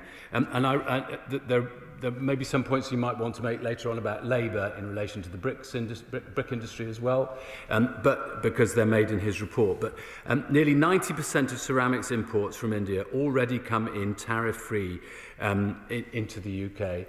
And so I'm not sure that this is the particular sector or that this agreement is going to provide the particular problem that, that some in the sector expect. So to go back to the agreement, it goes well beyond India's precedent, opening the door for UK businesses. As the Select Committee says in its report, the UK-India Comprehensive Economic and Trade Agreement, CETA, is the UK's most economically significant bilateral free trade agreement since leaving the European Union. In just 1 second, if he doesn't mind. It boosts UK GDP by £4.8 billion, which is 0.13% of GDP. It boosts wages by £2.2 billion, and it boosts bilateral trade by £25.5 billion every year in the long run by 2040.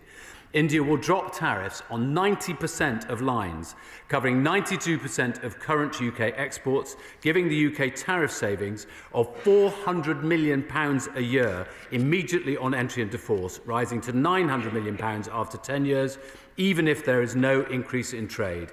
India's average tariff will fall from 15% to 3%. I give way to the Honourable Gentleman. Deputy Speaker, can I thank the Minister very much for his enthusiasm and his energy on this job that he does as Minister. I think we welcome the tariff. The 2025 UK-India Free Trade Agreement was projected to make some £50 million boost for Northern Ireland's economy. First of all, the tariffs are reducing on the whisky, which means that 3 distilleries in my constituency, Acklandville, Hinch and Redemin, all will take advantage. There's also some opening markets that was referred to for manufacturing and engineering. But the only thing is, Madam Deputy Speaker, 6 months after the agreement, Northern Ireland, with great respect, has not seen much happening just yet. I know the Minister's keen to make it happen. Can I ask him, please, when will it happen for Northern Ireland? Thanks so much. Minister. I think the Honourable Gentleman is a teetotaler. Is that right? Yeah, sometimes. A tea slightler, a tea occasionaler, not total. Only in the early morning. All right, well, I got that completely wrong. Anyway, I think all honourable members want to celebrate the fact that we're managing to get the whisky tariffs down from 150% to 75% and then down to 40%. That will be absolutely transformational. And I was with It's not just, incidentally, about whisky itself. I was with Fevertree, the senior, one of the founding members of Fevertree the other day, and they were making the point that it's also about soft drinks, and it's also about the soft drinks that go with the whisky. So ginger ale, classic instance, Fevertree, if we can get Fevertree ginger ale to be going out to India at the same time, or for that matter, who knows, maybe even Indian tonic water, then that is a significant benefit for us. Just on the timing, he makes a perfectly legitimate point, which is that lots of companies are saying to me, well, when's it all going to start? When's it all going to start? Well, we have to go through a ratification process, and then, and which is part of what this is now. India has its own process, which is largely in the hands and directly of Mr. Modi, but I'm very confident that that can happen fairly swiftly, and I very much hope that in the next few weeks and months we will be able to declare a date for entry into force. There's always this slight moment between the moment of concluding the negotiations, the signature, the ratification, and then entry into force. And you can't ever be precise about the date of entry into force until ratification has proceeded. But we are working as fast as we possibly can. There's one other element that we always said that we wanted to get to happen simultaneously, which is the double contributions agreement, which the HMRC are negotiating with India. And as soon as all of that is completed, then I hope we'll be able to get to entry into force. In the meantime, well, I'll come on to some of the implementation stuff. Madam Deputy Speaker, I should just say that I slightly confused all my tariff lines a little bit earlier between steel and ceramics, we'll tidy that up a little bit later if that's all right with you. Madam Deputy Speaker, every region and nation will benefit from the agreement, including £210 million boost for the North West, driven by aerospace and automotive wins, £190 million boost for Scotland, supported by cuts on whisky and satellite tariffs and financial services access, and £190 million boost for the East of England, generated through tariff cuts and improved rules for medical device and clean energy products. There are some big winners. I've already talked about whisky. We estimate that exports will increase by £230 million, an 88% increase.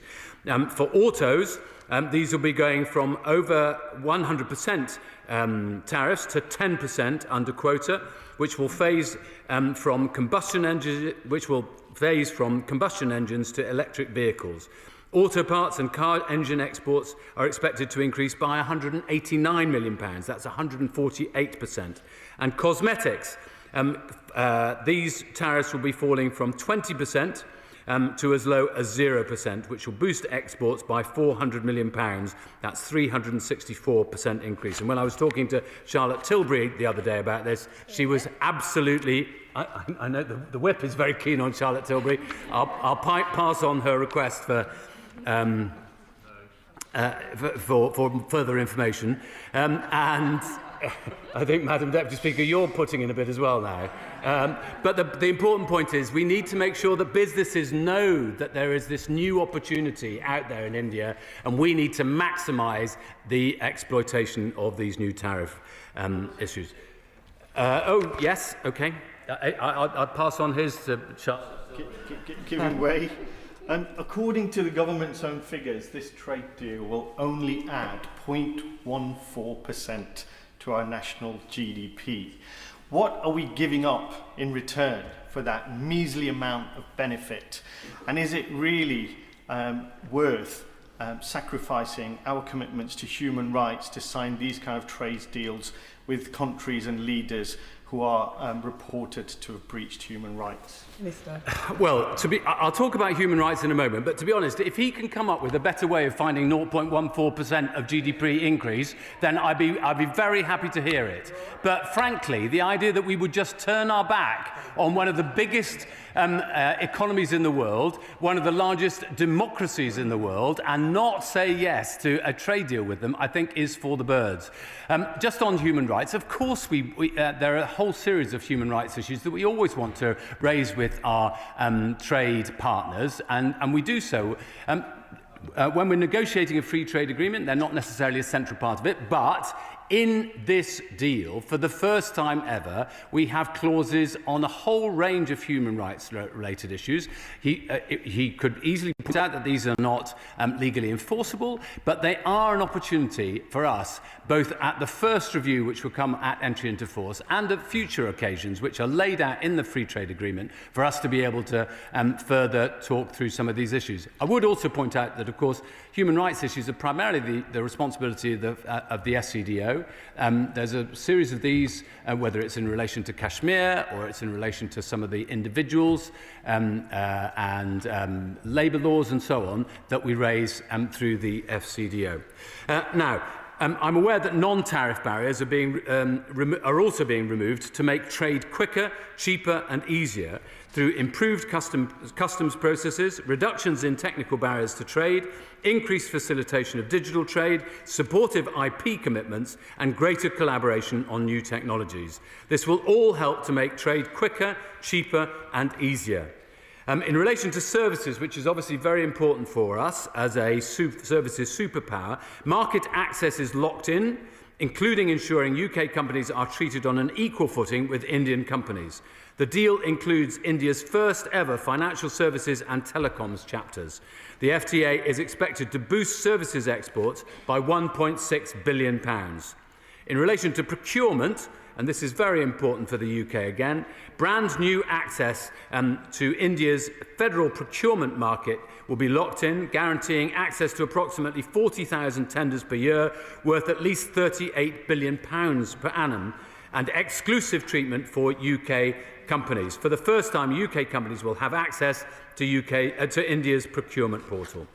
I hope colleagues will agree that the CETA is a good deal for the UK, but I want to respond to a couple of points made by the Select Committee in its report. Firstly, the deal is only of any use if it actually gets used by UK companies. We know that it won't always be plain sailing, thanks to varying rules in different states and provinces, a point that was made in evidence given to the committee. The staging of a tariff liberalisation will need explaining, and non-tariff barriers can be just as important as tariff barriers. As the First Minister for Trade Policy and Exports, I'm keen to ensure that businesses have all the support they need to exploit this deal. That's why we are protecting the DBT team in India and why we have already engaged with more than 5,000 UK businesses on how to exploit the CETA through guidance, events and roadshows. It's not just Scotch whisky, as I said earlier, it's Fever Tree ginger ale to go with it and their Indian tonic water. We've also provided specific support to the UK cosmetics industry to exploit the cut in cosmetics tariffs, which will benefit companies like Charlotte Tilbury and Paw Paw. And once we get to the entry into force, as the committee suggests, we will monitor the operation of the CETA's provisions, including through the regular reviews that are built into the agreement. This is also not the full stop in our developing relationship with India. Vision 2035, agreed with India alongside the Free Trade Agreement, sets out a shared framework for deeper cooperation across technology, defence, climate and strategic exports, reinforcing the long-term direction of the bilateral partnership. We will also try and resolve other market access issues not solved in the Free Trade Agreement, for example, legal services, recognition of qualifications and other specific state-level barriers. And the UK is open to continuing negotiations for a bilateral investment treaty as long as it works for UK businesses. Madam Deputy Speaker, as I said, this is a trade agreement, but I want to assure colleagues that it also promotes British values. We secured India's first ever chapters on anti-corruption, consumer protections, labour rights, environment, gender and development. And the agreement includes the strongest environmental commitments India has ever made in an FTA. Our key commitments and red lines have been maintained throughout, including protecting the NHS, ensuring that our immigration system is not affected, carving out defence and protecting our export controls, excluding sensitive agricultural sectors, including pork, chicken, eggs and milled rice, maintaining our food standards and animal welfare levels, and keeping CBAM out of the deal. Plagiarism, Madam Deputy Speaker, is the sincerest form of flattery, so I'm glad that the European Union have now reached political agreement on their own FTA with India, where it seems the UK deal was used as a baseline. But the UK retains first mover advantage. I'm hopeful we will get to entry into force before the end of the summer. So UK businesses can start exploiting these reduced tariffs this year, while the EU will still take some time to achieve ratification. And only the UK has secured access to India's £38 billion federal procurement market. Let me, Madam Deputy Speaker, make one final point. The UK is a trading nation. We rely on free and fair trade, and we believe that global trade needs a set of rules. The World Trade Organization will meet in Cameroon in the next few weeks. We believe it needs upholding and reforming so that it can tackle the challenges of today, including electronic commerce, unfair subsidies, dumping, secure supply chains with agility and dependability. But we also believe that trade agreements such as these, along with our membership of the CPTPP, help secure our prosperity and enhance our international standing. We are still pursuing new or enhanced deals with the GCC, with Turkey, with Switzerland and with Greenland. And we are completing the text of our economic prosperity deal with the United States of America and our deal with the European Union. I commend this deal to the House and congratulate the former ministers who secured it. The question is that this House has considered the UK-India Free Trade Agreement. Shadow Secretary of State Andrew Griffith. Thank you, Madam Deputy Speaker, and I'm delighted to see not just the Minister, the excellent Minister for Trade, but also the Secretary of State. I read that I did just bank the win. I read that he's being earmarked as a caretaker Prime Minister, so we're pleased that he's got the time to spend with us. I think there's 10 minutes before colleagues can run upstairs. Richard Cobden said, "I believe that free trade will do more to civilise the world than all the treaties of peace that have ever been signed." He was the former Member of Parliament for Stockport, but he was a resident in my own West Sussex constituency near Midhurst. And his advocacy of free trade, including in this House, was always about its benefits for ordinary people: cheaper food, higher wages, and fewer incentives for people to wage those destructive wars that had a huge impact on ordinary people. We agree, and these benches will always be the party of free trade where it benefits our country.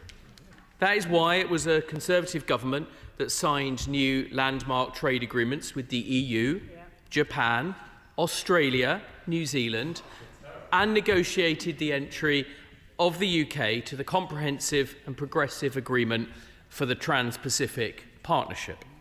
It's why it was the Conservative government that laid the foundations for this free trade agreement with India. And let's be absolutely clear, this agreement is a tangible benefit of the decision that the British people made in 2016 to leave the political institution of Europe. The fruit of the independent trade policy we regained, allowing the United Kingdom to negotiate once again as a sovereign state, just like Canada, Australia and Switzerland. Britain first, not Britain hoping against experience that its interests would float to the top of a soup of 27 other conflicting flavours. Madam Deputy Speaker, since July 2024, the Indian economy has grown by 11%. For context, the European Union has grown by 1.9% in the same period, and under this government, the British economy has grown by just 1.6%. Exports matter.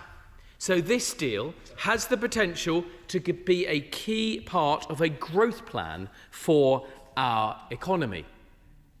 However, as any business leader will tell you, the devil is not just in the detail of such deals, but also what's not in them.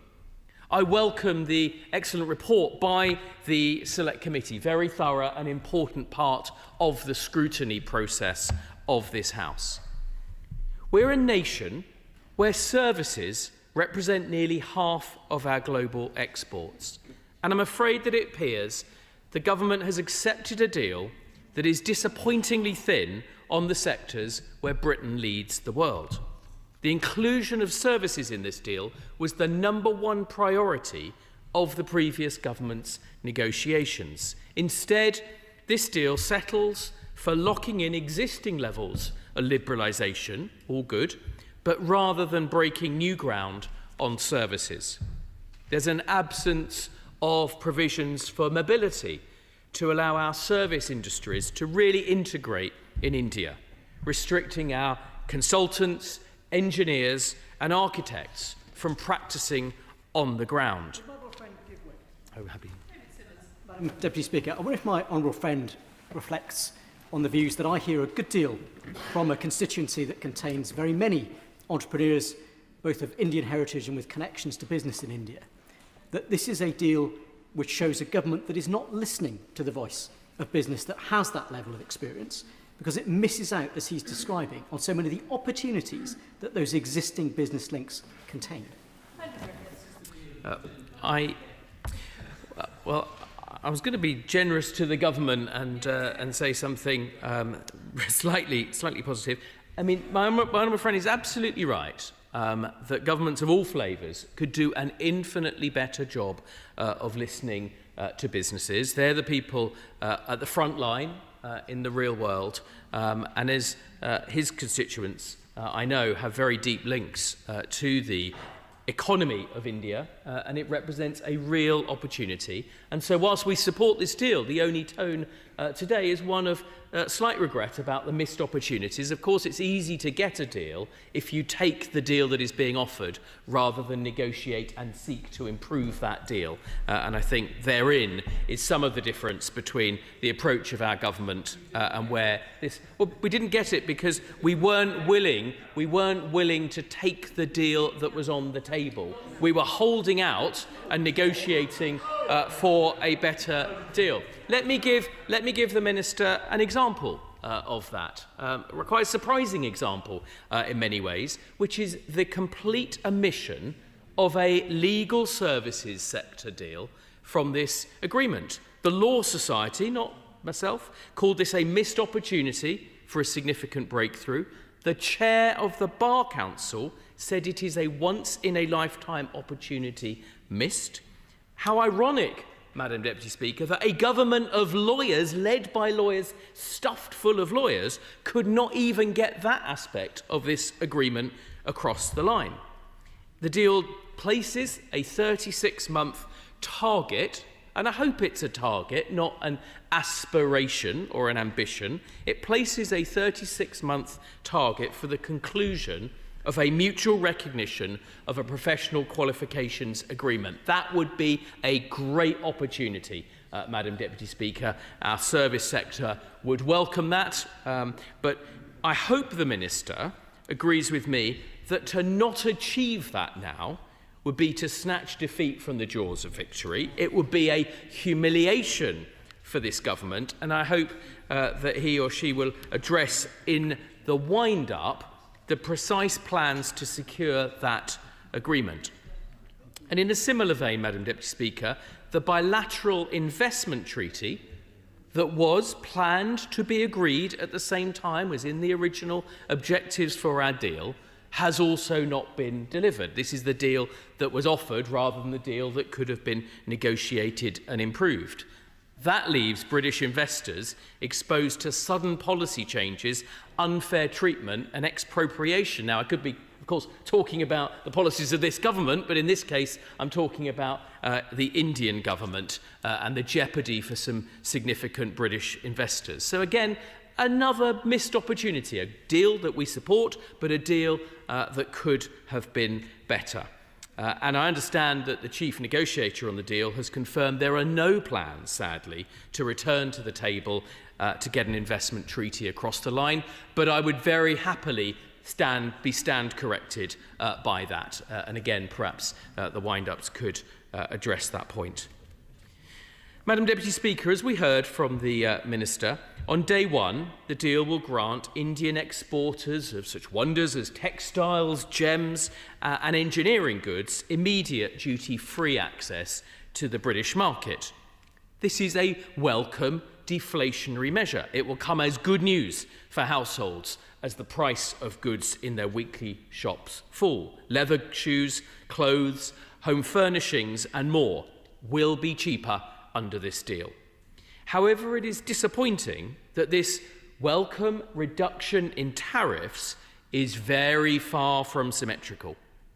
Indian exporters benefit immediately, whilst British exporters sit in the waiting room.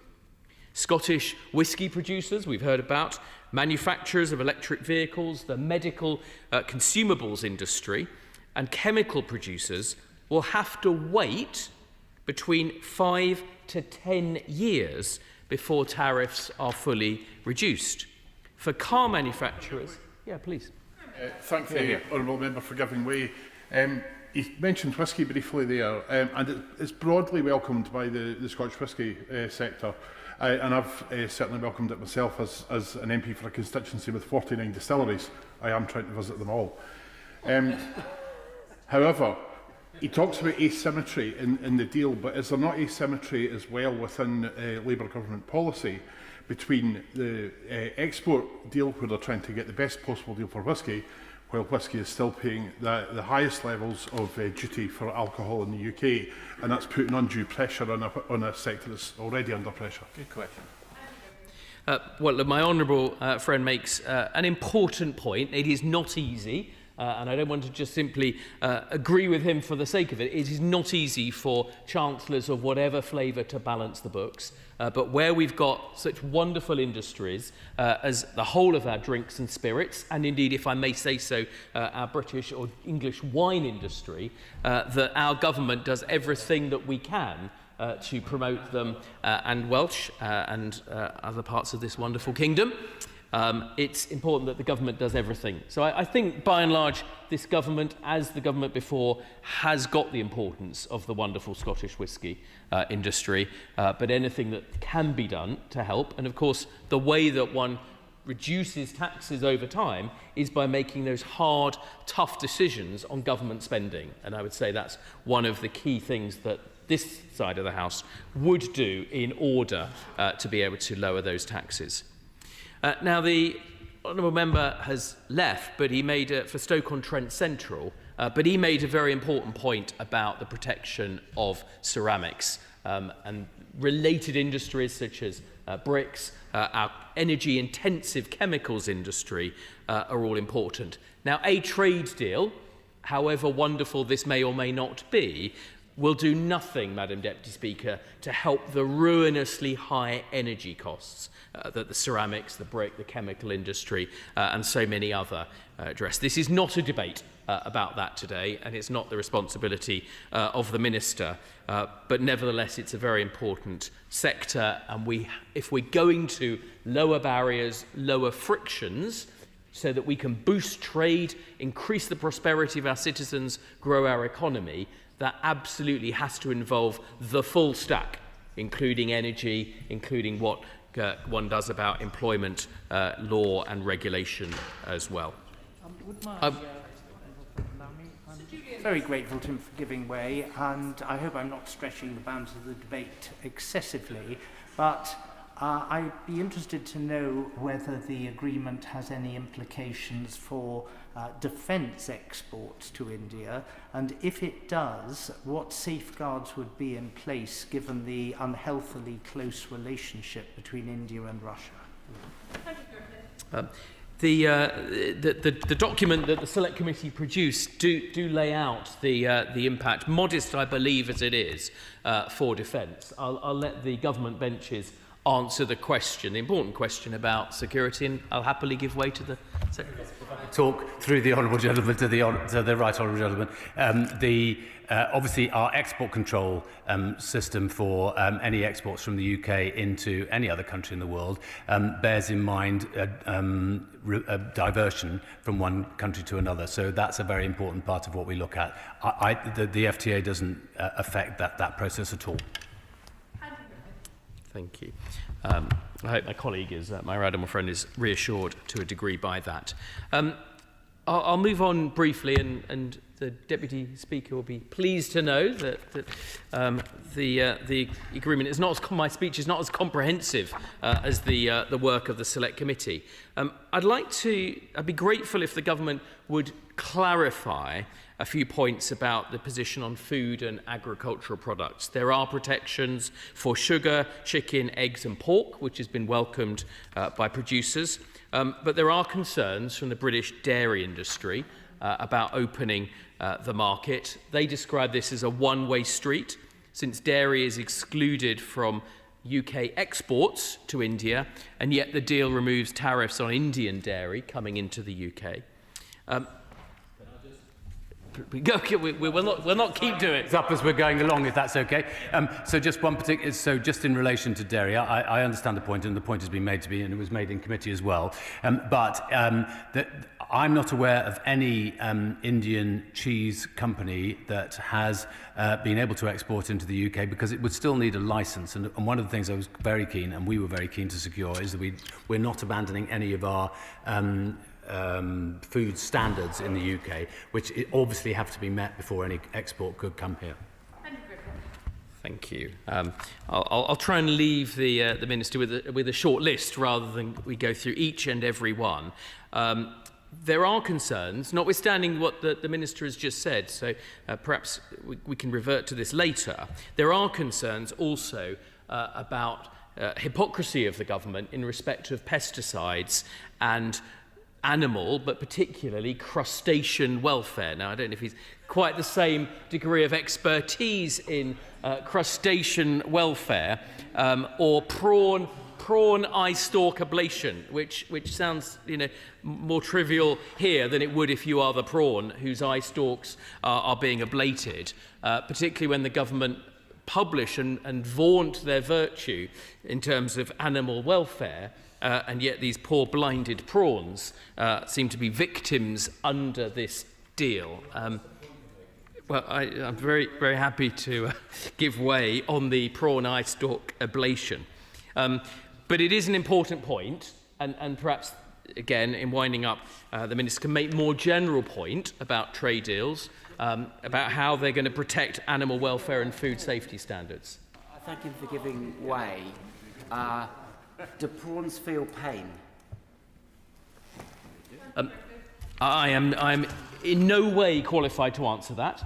However, it is the government's position, and the government should speak to this, about crustacean welfare, and they published just before Christmas a very significant proposal to change the law on that.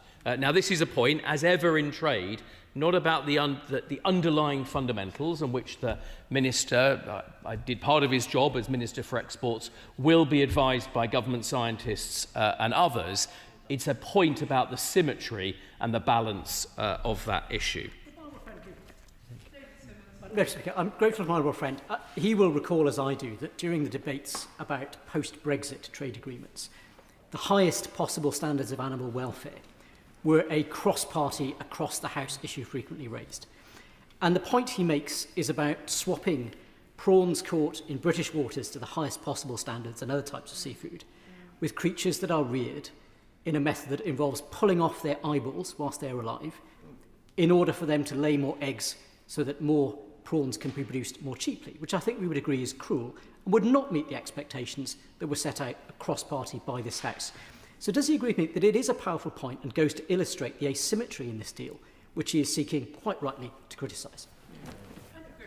Well, my friend puts the point in better and a more informed way than I do. And it is an important point, and I think it is one for the government to set out very clearly how they propose to maintain or create a level playing field on these matters so that producers who are operating here to British standards are not disadvantaged whilst we all get the benefit of trade and prosperity of which I spoke at the beginning. I will defer to the Minister on his prawn eye stalk ablation. I mean, it is a serious point, and we're all joking about it, but it is a serious point, which is and the centre of the point is whatever the tariffs may do, you can only sell in the UK products that meet our food standards in the UK, precisely the point that was being made by the Honourable Gentleman. And in order to make sure that that is true, people have to have a licence to be able to sell in the UK. And in addition, all Indian agriculture products are currently subject to intensified controls of 50% of consignment checks at the border. So this is one of the many issues where we need to make sure that we protect our producers in this country who are abiding by very high standards. I could apply this to all of the different agricultural foods that we're talking about, and aquaculture as well. Thank you, Madam Deputy Speaker, and I thank the Minister for that reply, which I drew some comfort from, but we have to see the detail of the exact crustacean protections that end up. Finally, Madam Deputy Speaker, there is one glaring area that, even beyond the missing benefits to our important services industry, was a point of difference in the negotiations that we conducted and why we did not, when we were in government, consummate that deal, and those negotiations remained outstanding. And the Leader of the Opposition now has been very clear about this. When she was leading the negotiation, she refused to sign this deal as is because of the double contribution convention, and the Minister will know precisely what we mean. We still haven't seen the detail of that. I mean, the House here, and every member should be concerned that this is a very limited part of the process of scrutiny of trade deals. The rights of Parliament are perhaps not fully discharged just by the CRAG process, but we haven't even seen what the Minister referred to earlier as the HMRC agreement on this. What it means in substance, I'll choose my words very precisely, is that Indian workers who come here to work will not pay a penny in British national insurance contributions, and neither will their employers. So the government decided they would open this deal, this two-tier tax system for India, at precisely the same time as hiking their jobs tax on every single British worker. So by way of example, and I'm happy to be rebutted or corrected, by my calculations under this agreement, it could be up to £10,000 a year cheaper to hire a software developer on an average British salary from India than someone in the same role from Britain, as employers will not be liable for those national insurance contributions. These are big numbers, Madam Deputy Speaker, and a big disadvantage to hire an identical British worker at a time that unemployment is rising. In fact, it's risen every month under this government, and there are 9 million people of working age not in work. Now, members... I'm grateful to my honourable friend for giving way. Does this not suggest that actually when a deal was presented to the then Conservative Secretary of State, she declined to sign it because she judged it not in the British interest? It does rather suggest as if this government has just rolled over on this key point, which allows Indian firms to import Indian workers in preference to British ones. Yeah.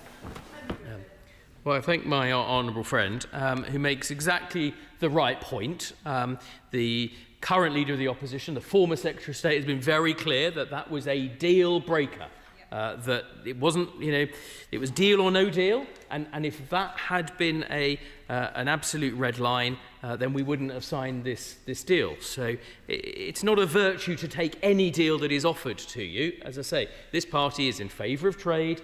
We value our relationship with India, but we would not have crossed that red line. And as I said, yes, of course, I'm so sorry.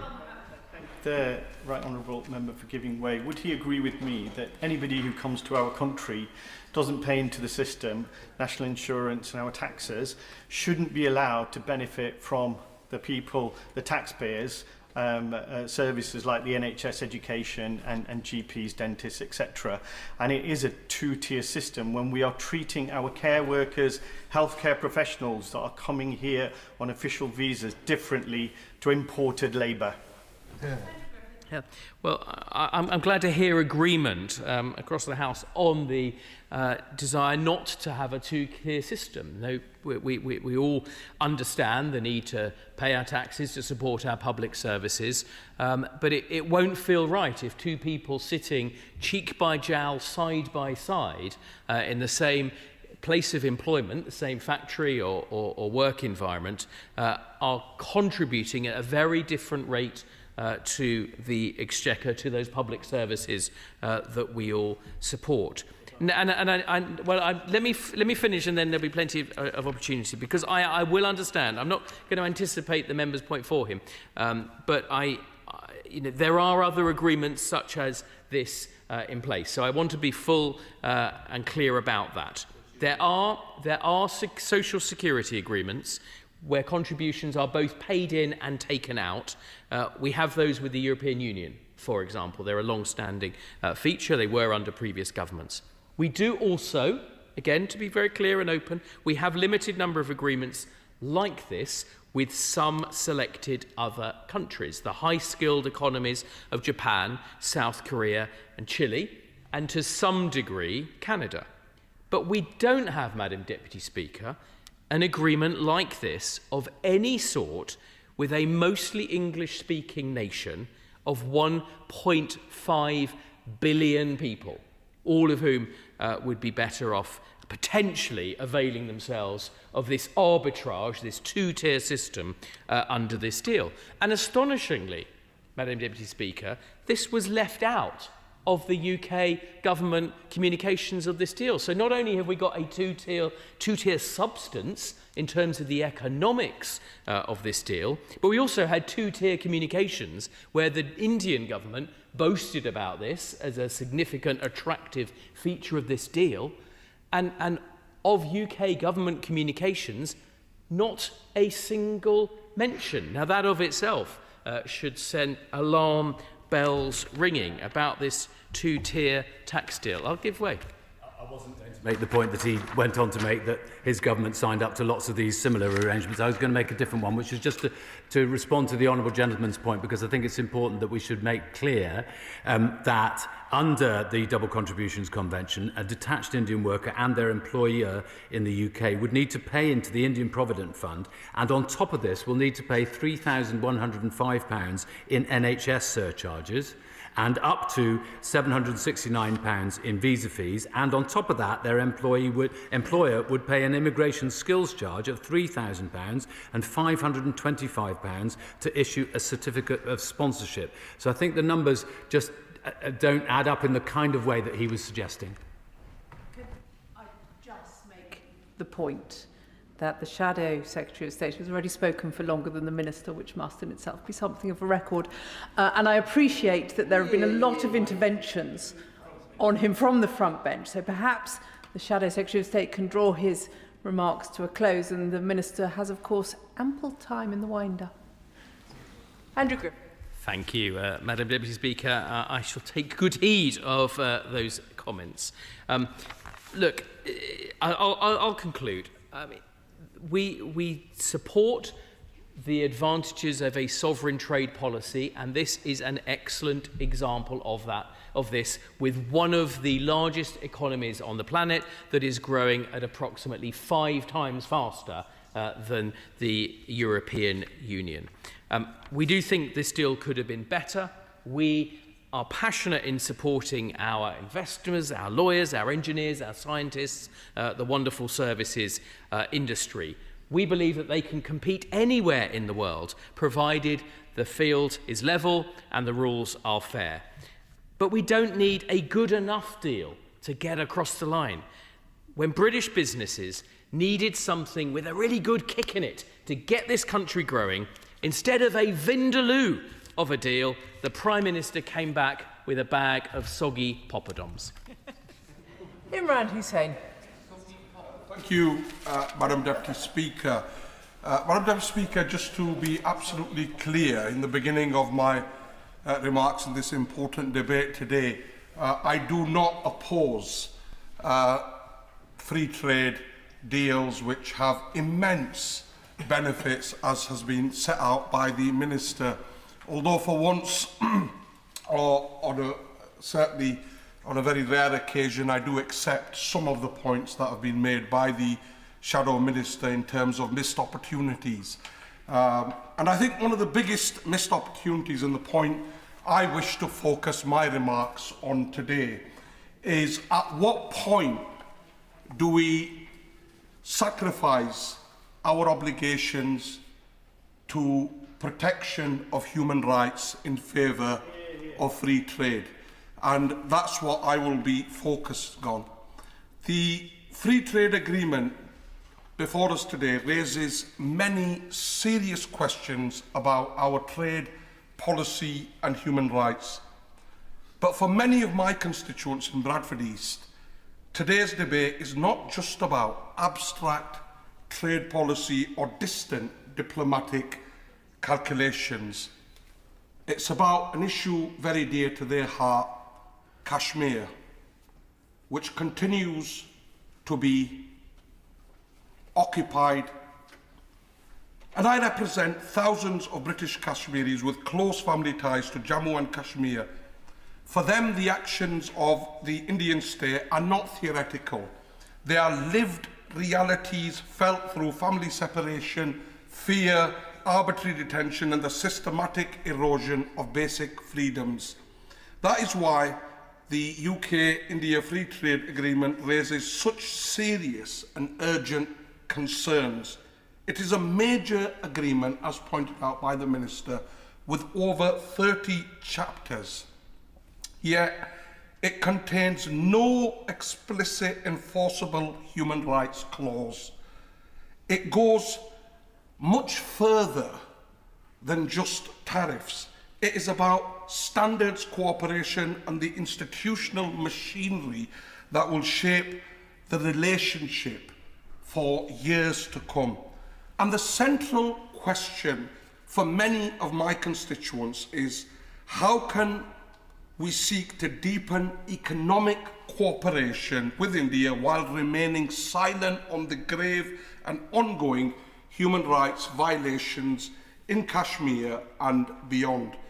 And let me be clear at the outset, economic engagement can never come at the expense of human rights, and it must never come at the expense of the Kashmiri people. For nearly 80 years, Kashmiris have endured persecution, repression and injustice, and in recent years, the situation has dramatically worsened. Since the illegal revocation of Article 370 and 35A in 2019, Indian-occupied Kashmir has experienced prolonged restrictions on civil liberties, mass surveillance, arbitrary detention and repeated internet shutdowns. Political dissent has been criminalised, journalists silenced and human rights defenders targeted. These are not isolated incidents. They form part of a deliberate and sustained policy to strip Kashmiris of dignity, voice and agency. And I hear from the wider community I represent, whose family members have been detained without charge, whose communications are monitored and whose basic freedoms are denied. This is not an abstract foreign policy issue. It's a human rights crisis that reaches directly into our communities here in Britain. Madam Deputy Speaker, political prisoners remain behind bars without due process. Khurram Pervez, a globally respected human rights defender, has spent years imprisoned for documenting abuses. Yasin Malik has recently been convicted following proceedings widely condemned for lacking fairness and transparency. These cases symbolise a broader reality: the use of national security legislation to silence dissent, criminalise peaceful political activity and intimidate those who speak out. And yet, despite this context, the UK-India Free Trade Agreement contains no binding human rights safeguards, no accountability mechanisms, and no credible system of monitoring. There is no dedicated human rights chapter and no monitoring body within the agreement structures required to monitor human rights tasks, human rights risks such as arbitrary detention and repression. The government presents this agreement as a landmark deal designed to deepen economic ties and open new markets. But trade agreements are not neutral instruments simply for economic gain. They reflect political choices and moral priorities. This agreement seeks to formalise and deepen economic cooperation with India while deliberately excluding enforceable human rights provisions. What kind of a message does that send? It sends a dangerous message that human rights violations can be overlooked in the pursuit of market access. It tells those responsible that there will be dialogue but no consequences. Engagement without conditions does not drive reform. It signals impunity. Independent organisations, including UN bodies and human rights NGOs, have documented widespread and systematic torture and ill treatment by Indian police and security forces, including custodial violence and abuse of pre-trial detention. Indeed, India signed the UN Convention Against Torture in 1997, yet by choice remains one of the few countries in the world never to have ratified it. The House will know that the torture is absolutely prohibited under international law. It is not culturally relative, it is not negotiable, and it cannot be ignored while negotiating preferential trade access. I also note that the agreement's labour commitments are explicitly excluded from the dispute settlement, which means they cannot be enforced in practice in the same way as the core economic chapters. If we are serious about modern partnership, then workers' rights and decent standards cannot be treated as optional add-ons. Warm words are welcome, but without clear routes to accountability, they offer little reassurance to those at risk of exploitation. And they leave a clear imbalance between what this agreement compels and what it merely encourages. Madam Deputy Speaker, with trade at around 43 billion and deep ties across our communities, Parliament's duty to get the safeguards right is even greater. It is troubling that there are no monitoring trigger, no safeguards, no accountability mechanisms that speak to Kashmir or minority protections. There are no graduated remedies for serious abuses, short of tearing up the whole agreement, and no meaningful lever to respond when violations occur. Indeed, Parliament itself, whilst this comes before us today, what real influence does Parliament have in this place today, even today, in a statement like today, to amend this or to add safeguards to this or add human rights clauses to this? So with the little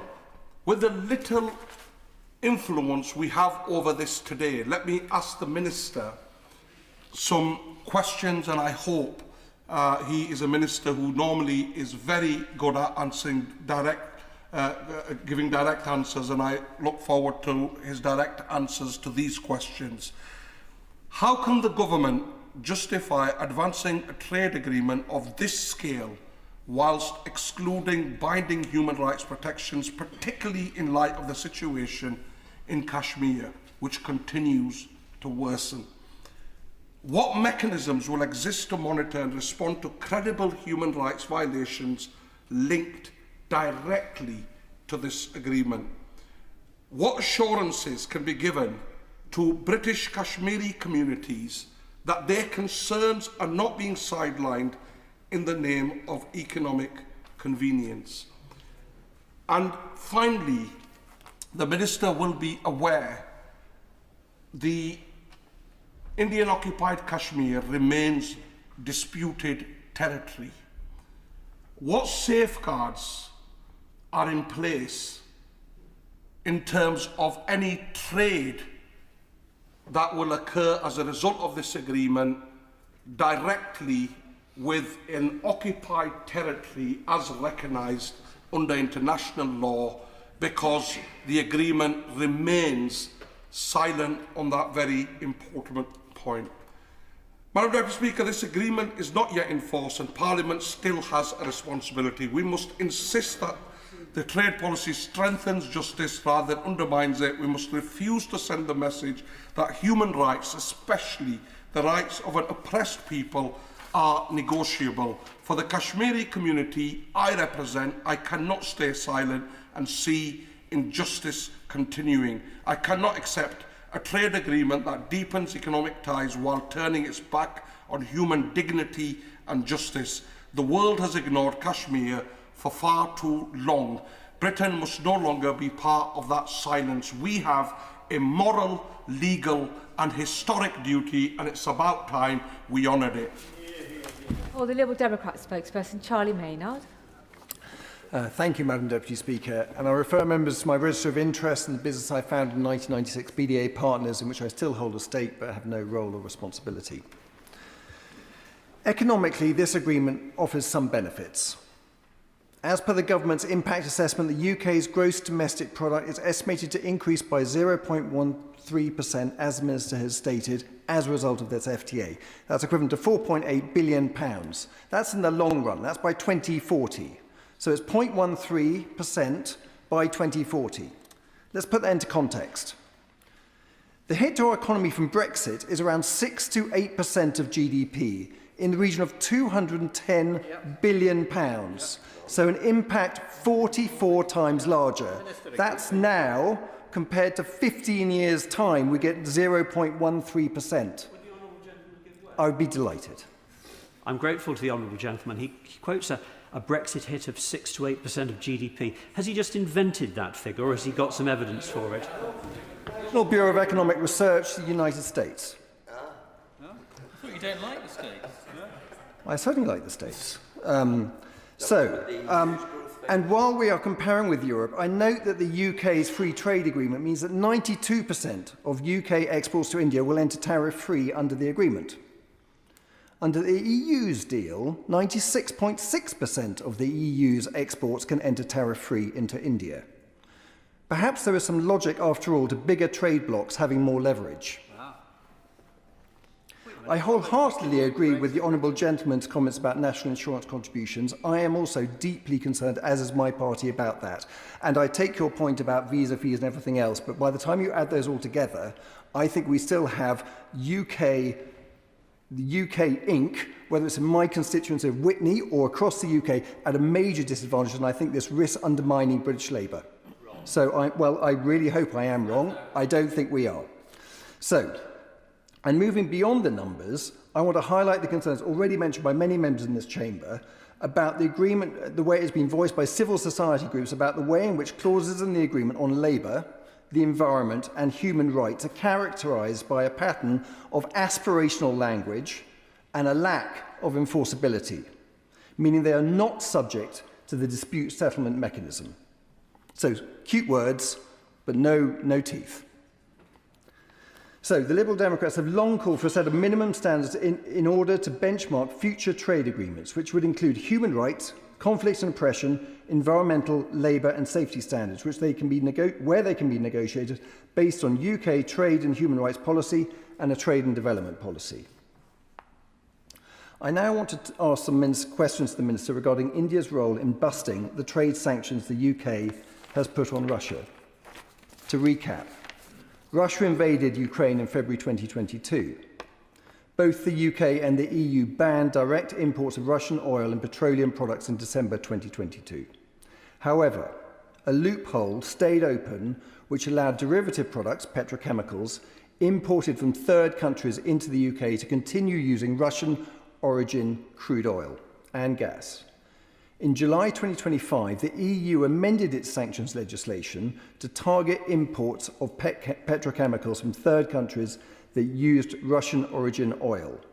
This has now taken effect in the EU, so the EU has blocked this loophole. In October 2025, the UK announced a further sanctions package targeting specific third country entities that supported Russian fossil fuels. That included India's Nayara Energy, which is part owned by Russia's state oil company Rosneft. On the 2nd of December 2025, the Trade Minister stated in front of the Business and Trade Select Committee, of which I'm a member, we want India to do less business with Russia because we want Russia's war machine to be debilitated. There are lots of things I want to achieve in the world, but not all of them can be achieved through FTAs. So the Trade Minister and Trade team fully understood that India was and is selling Russia-originated petchems into the UK. We had leverage when we were negotiating the FTA, but instead the UK decided to cast a blind eye to India's sanction busting, helping Russia's war effort, and this continues still right now with the UK importing jet fuel and other petrochemicals from India, which are manufactured with Russian oil and gas. The refining loophole is still there because Her Majesty's government hasn't yet legislated to ban imports of derivatives from Russian crude. The government has said it expects a ban to be in force in spring 2026, whenever that is. According to analysis by the Centre for Research on Energy and Clean Air, between the ban on direct imports coming into force in 2022 and the end of 2025, the UK has imported £4 billion of jet fuel and other oil products made at refineries in India and Turkey, which run partially on Russian crude. And that every month the UK delays banning oil products made from Russian crude, it's effectively writing the Kremlin a cheque for around £44 million. And it gets worse. 4 of the 5 largest oil refiners in India are majority owned by the Indian government, with Reliance being the 5th. So it's not just that Indian refiners are helping Russia by selling us petchems. The state of India itself is right now selling jet fuel and other petrochemicals into the UK derived from Russian oil and gas. And what have we done about it? We've signed a free trade agreement with them. To add insult to injury, as far as I can tell, the loophole to be closed just covers oil derivatives, but petrochemicals are derived from natural gas too. So what's happening with these? So my 5 questions to the ministers, and then I will wrap, are the following. What is his justification for signing an FTA with a country which is helping Russia breach its sanctions? 2, was this issue discussed in the FTA negotiations? 3, does the planned ban cover petrochemicals imported from India and other third countries derived from either oil or gas? 4, please can the Minister give a specific date for when this ban will come into force? Specific date. What steps are required to effect this, and what is the timeline for each of those steps? And finally, what are the reasons for delay in implementing this ban? Why hasn't the government already closed this loophole? Thank you. Douglas McAllister. Thank you, Madam Speaker. I welcome the UK-India Free Trade Agreement. It is truly historic and a groundbreaking deal for the UK, Scotland and my Western Bartonshire constituency. And as the Minister stated in his opening remarks, India is the fastest growing country in the G20 and set to become the 3rd largest economy in the world by 2028. For this reason, it is crucial to secure a strong and mutual relationship with India. In the current geopolitical climate of uncertainty and instability, these relationships are more important than ever. This government has delivered a favourable deal that brings hope and investment for the future. Through this deal, we are making significant progress towards achieving our growth mission. For Western Bartonshire, the impact of this new deal will be immediate and tangible. This trade deal will result in much-needed investment for Western Bartonshire and its residents. The Scotch whisky industry supports thousands of jobs in my constituency, and this trade deal will hopefully result in many more. These businesses provide skilled, well-paid jobs and anchor our local economy. It is vital industry to my constituency for workers, local economies and tourism, and one that we are very proud of. My constituency is home to Chivas Brothers, Auchentoshan Distillery, Loch Lomond Group and a number of smaller distilleries. The Chivas Kilmalid bottling site in Dumbarton employs more than 1,100 people on permanent contracts alone, and we are proud to be home to their state-of-the-art bottling site. Their recent multi-million-pound investment programme continues at pace, and this deal gives the industry that added confidence to invest, and in doing so gives the workforce added confidence and security in their future. Scotch whisky distilleries are amongst the most visited tourist attractions in Scotland, drawing domestic and international visitors who support our hospitality sector. Long-term export growth will, of course, strengthen this. Scotch whisky has faced sky-high import tariffs for decades, as high as 150%, and under this new agreement, these costly tariffs will be cut in half and further reduced to 40% within 10 years. Furthermore, the deal is expected to increase spirit exports to India by 180%. This is a massive win for Scotland, the whisky industry and for Western Bartonshire. Increased bilateral trade, increased wages and GDP growth is set to grow the Scottish economy by £190 million a year, and the Scotch Whisky Association has described the tariff cuts as transformational, with potential to increase exports by around £1 billion over the next 5 years. This deal is a clear statement of intent that the UK is open to trade, serious about growth and prepared to engage constructively with the world. However, these deeper relationships bring deeper responsibilities. I am encouraged by growth in relations between India and Britain, which is why I hope it can open up meaningful dialogue about diplomatic issues. As most of the House will be aware, my Western Bartonshire constituent Jagtar Singh Johal has been arbitrarily detained in India since 2017. It's been over 8 years now, 3,020 days. In 2022, the United Nations Working Group on Arbitrary Detention concluded that his imprisonment was arbitrary and called for his immediate release. Last year, he was acquitted of all charges with respect to the only case against which has proceeded to trial. Despite this, he continues to be detained on 8 other cases, all similar charges with the same witnesses and the same discredited evidence. We must do more as a government than simply raise his case with Indian counterparts. It's often remarked that we must respect the Indian judicial system.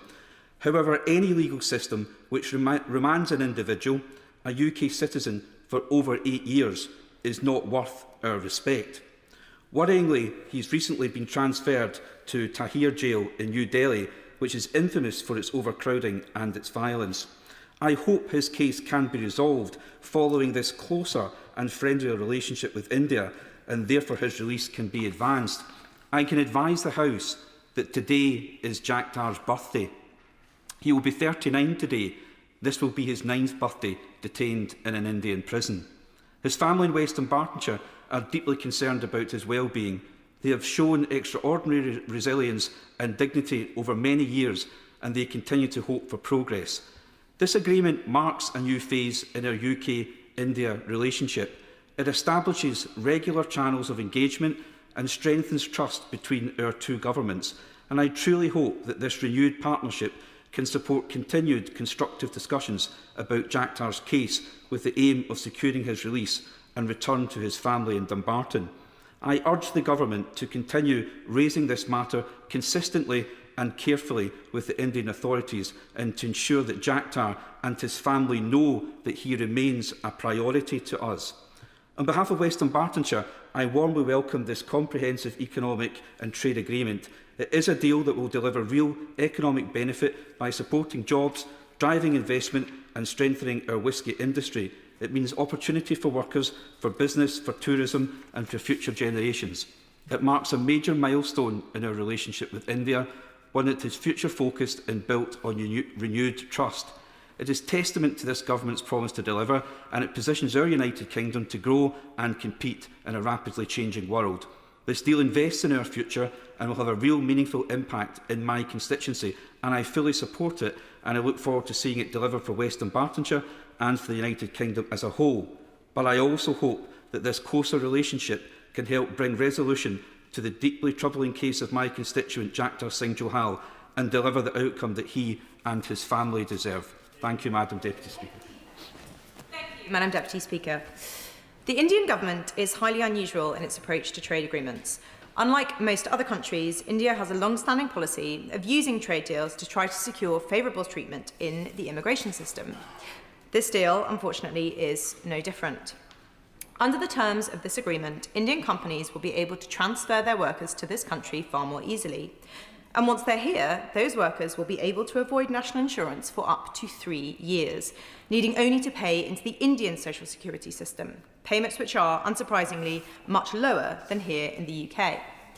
This national insurance holiday will make it much cheaper to hire Indian workers, especially in fields like IT and engineering, than to hire domestic talent.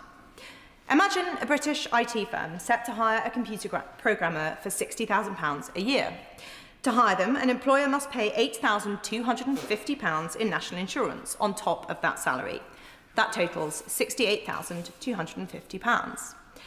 Their Indian competitor, to hire somebody on the same salary, would only need to pay about £1,470 to the Indian Employee Provident Fund, mandatory contributions to which are capped at 15,000 rupees a month, or about £120. That totals £61,470. So under the government's deal, it would be at least 10% cheaper to hire an Indian worker over a British one. This is absurd. With pleasure. My honourable friend for giving way.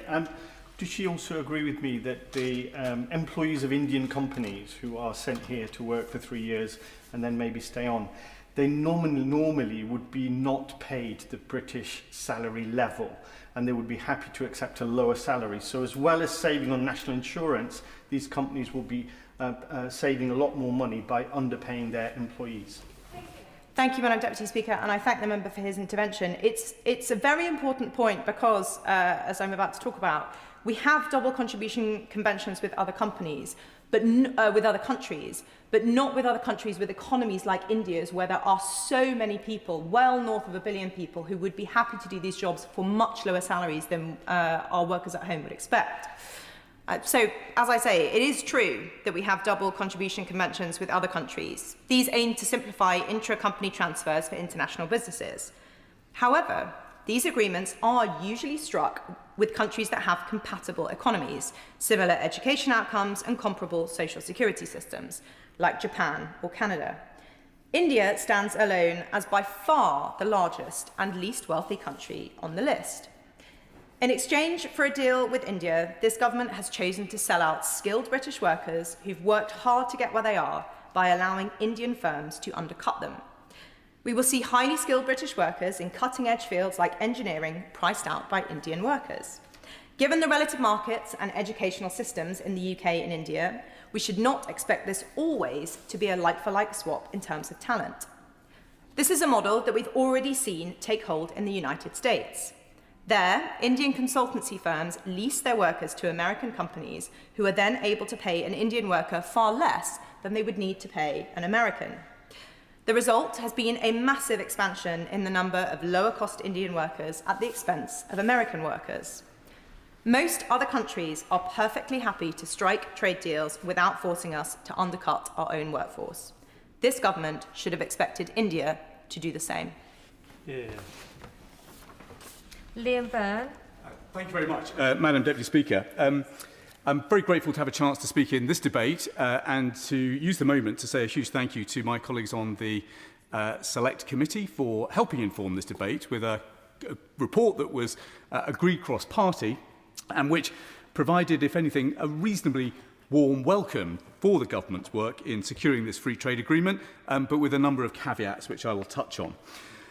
Before I set out the committee's evaluation of this agreement, however, I do think it is worth us just in a way marking the moment. And if anything, the Minister, who is not necessarily someone who is known for underselling a moment in the House, could have actually sold this moment rather more, because we don't quite know when he will get the Gulf cooperation deal over the line. No doubt that is imminent. We don't quite know when he will get the Swiss deal over the line. Presumably that's not too far off now. But it could well be that this is the year in which he crowns a number of free trade agreements signed since we left the European Union, which do, in effect, create a triple ocean system of alliances that basically bring free trade agreements between the UK to about 46 countries in all, home to 2.5 billion people, and blessed with something like 60% of world output. That is actually quite an achievement. Now, those on these benches who are the pro-Europeans amongst us will, of course, say that we can now look at what the prize of free trade agreements has brought compared to the losses that have entailed since we left the European Union. About 14 billion of uplift in GDP is forecast as a result of the free trade agreements that we have signed.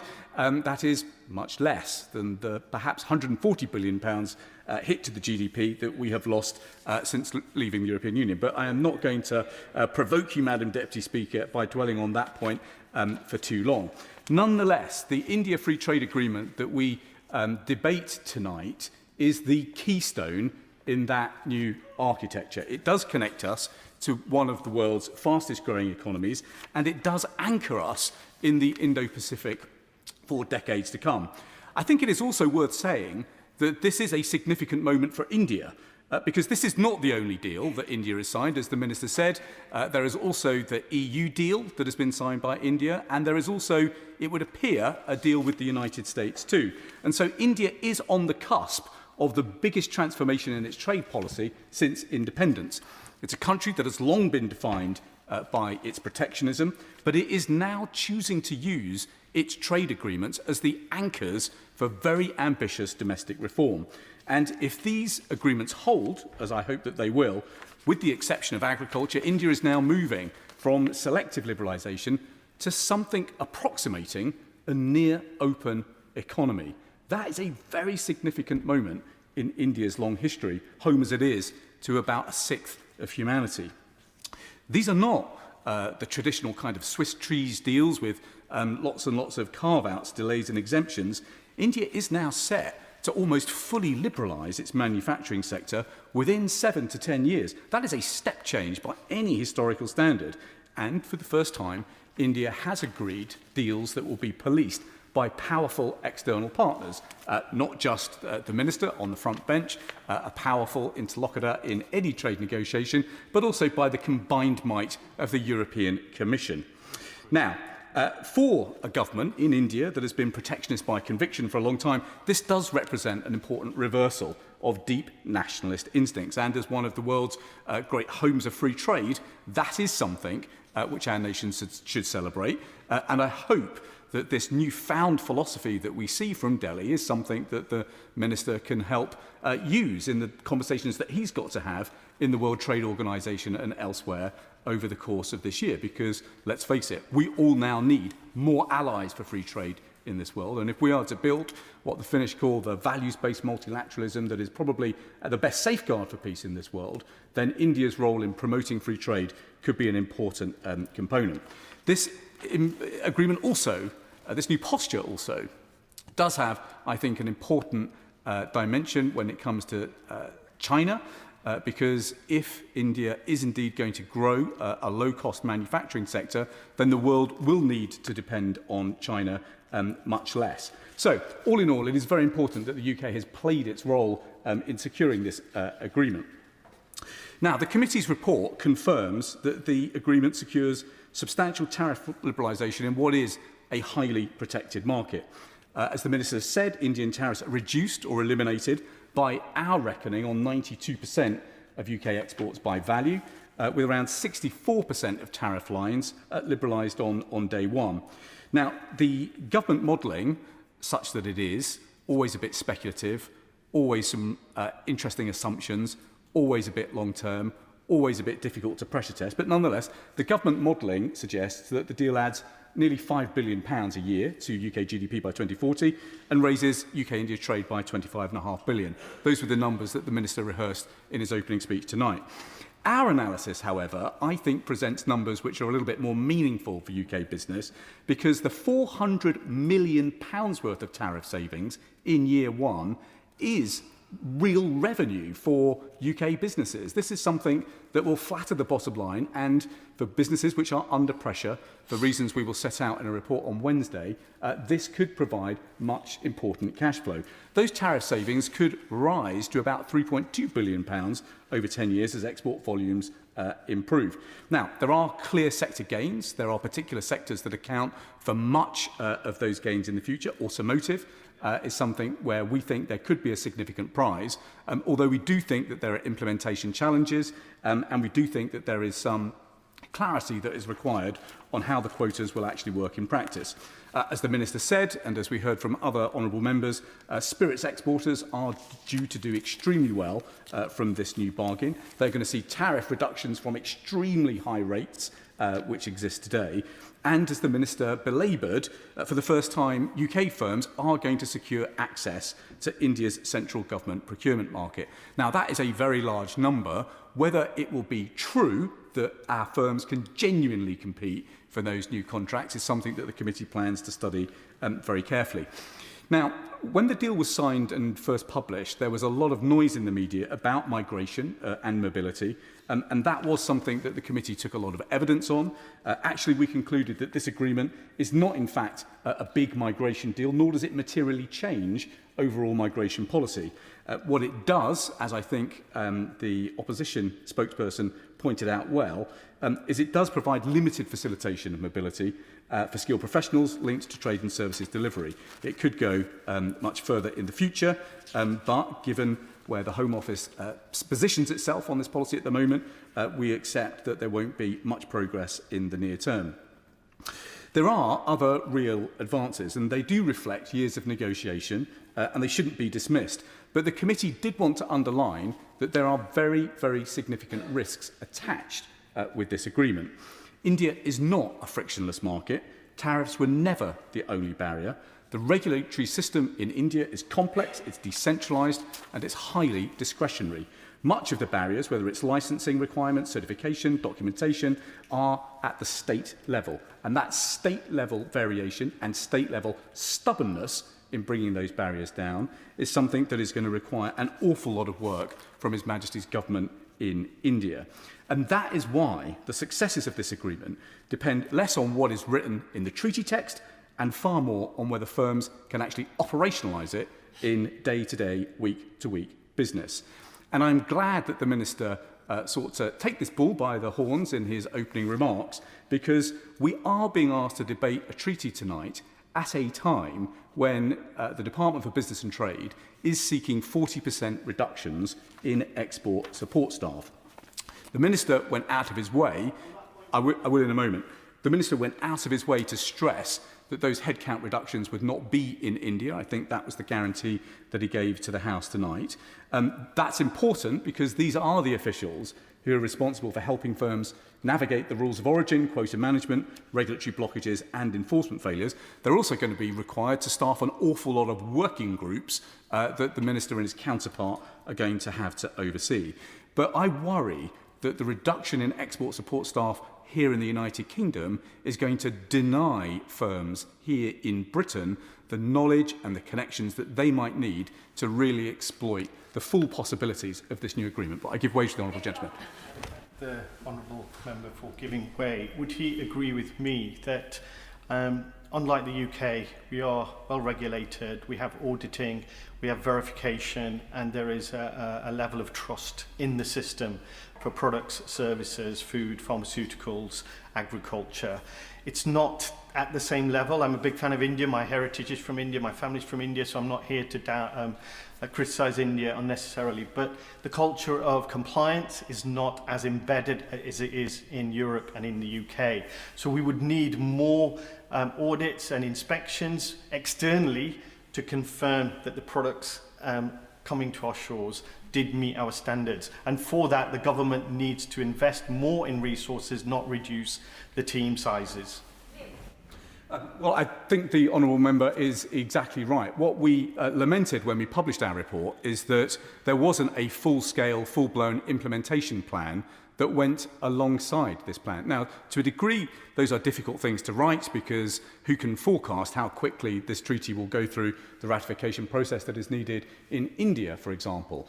But we heard evidence that some markets, not least in automotives, had been chilled because, of course, if people know that there are huge tariff savings on the way, if people know that there are huge price savings on the way, then why would they not delay their purchase rather than make the purchase today? So we think that there could have been some wisdom in at least attempting an implementation plan, not least a resource plan that goes alongside this treaty, even perhaps something that could have been tabled for tonight's debate to show and to reassure the House that the government is going to be watching the implementation of this deal like a hawk. And it is for that reason that the Select Committee has decided to go to India a bit later on in March to really understand how this deal is going to get implemented in real life. Because the risk is that if our export support work is hollowed out, the consequences will be predictable. Smaller exporters in particular will walk away, utilisation rates for the treaty will remain low, and the headline gains will fail to reach the wider economy and benefit the constituents who sent us to this House to debate this treaty tonight. So I do hope that as quickly as he can, the Minister will rustle up an implementation plan to tell us how this agreement is actually going to be implemented in practice, and I very much hope that he will be able to align the ambitions for this treaty with the level of resource that he and his department are investing in it. The House will want to know that the committee also tested this treaty against the deals that have now been secured by our allies in the European Union and in the United States. Compared with the EU-India deal, it does seem that the UK has moved faster and secured earlier liberalisation on some tariff lines. We've liberalised 92% of the value of our exports. The EU has secured 96.6% of its exports, but both were for roughly the same level of market access to India, offers covering over 99% of India's exports by value to both the UK and the EU's markets. Now, the EU deal obviously covers a much wider volume of trade than we deliver with India. They are therefore going to enjoy much bigger total tariff savings and a much bigger quota access, in particular for sectors like automotive. But the opposition spokesman, the member for Arundel and South Downs, was right to flag that there was limited progress on services. That was something that we flagged too. It is the lifeblood of the British economy. It's the lifeblood of our exports. We are a services superpower. The EU's negotiating position does appear at first blush to be broader and deeper, although the final outcomes, I would say, at this stage do remain unclear until the final text is published. Compared with the United States, the contrast is different again. It would appear that the White House has prioritised strategic leverage and tariff pressure over comprehensive liberalisation, extracting concessions through market power, not traditional FTA approaches. The UK has chosen a different path. It's rules-based, it's negotiated commitments, and it's long-term engagement. I think that this is a choice that can work for us as long as we are ruthless about ensuring good implementation. We are sceptical about the level of services mobility that has been delivered. We are sceptical about the absence of a bilateral investment treaty. We do think that that is a significant gap in our long-term framework, and we recognise that policy volatility and regulatory risk do still matter. In particular, India's record on investor protection does remain uneven, and its tax administration is still too often used in a way that is frankly weaponised. So making sure that we have good ways to monitor this and to escalate this will be important if this deal is to be a success. As the Honourable Member for Stoke Central flagged, there are some UK sectors like textiles and ceramics where there will be increased competitive pressure. And while the agreement does contain binding human rights provisions, the responsibilities of UK firms don't end at the border. And so being strong on human rights protection, upgrading the dysfunctional Trade Remedy Authority and pressurising the Competition and Market Authority to actually publish a foreign subsidy control regime would all be extremely welcome. The final point, Madam Deputy Speaker, that I wanted to flag, though, is something that came up during the Minister's appearance in front of the committee, where I haven't yet heard enough tonight or since he came to the committee about progress. The reality is India remains one of the biggest customers of Russian oil. That is money that is fueling Putin's war machine, and certainly as recently ago as January, His Majesty's government had not introduced controls that were in place in the European Union to ensure that oil derivatives made from Russian oil were banned from this country. Indeed, when Politico reported on this earlier in the year, they noted that something like 1 in 6 units of Britain's aviation fuel imports were derived from Russian oil. That is not something that I know the Minister will want to tolerate for very long.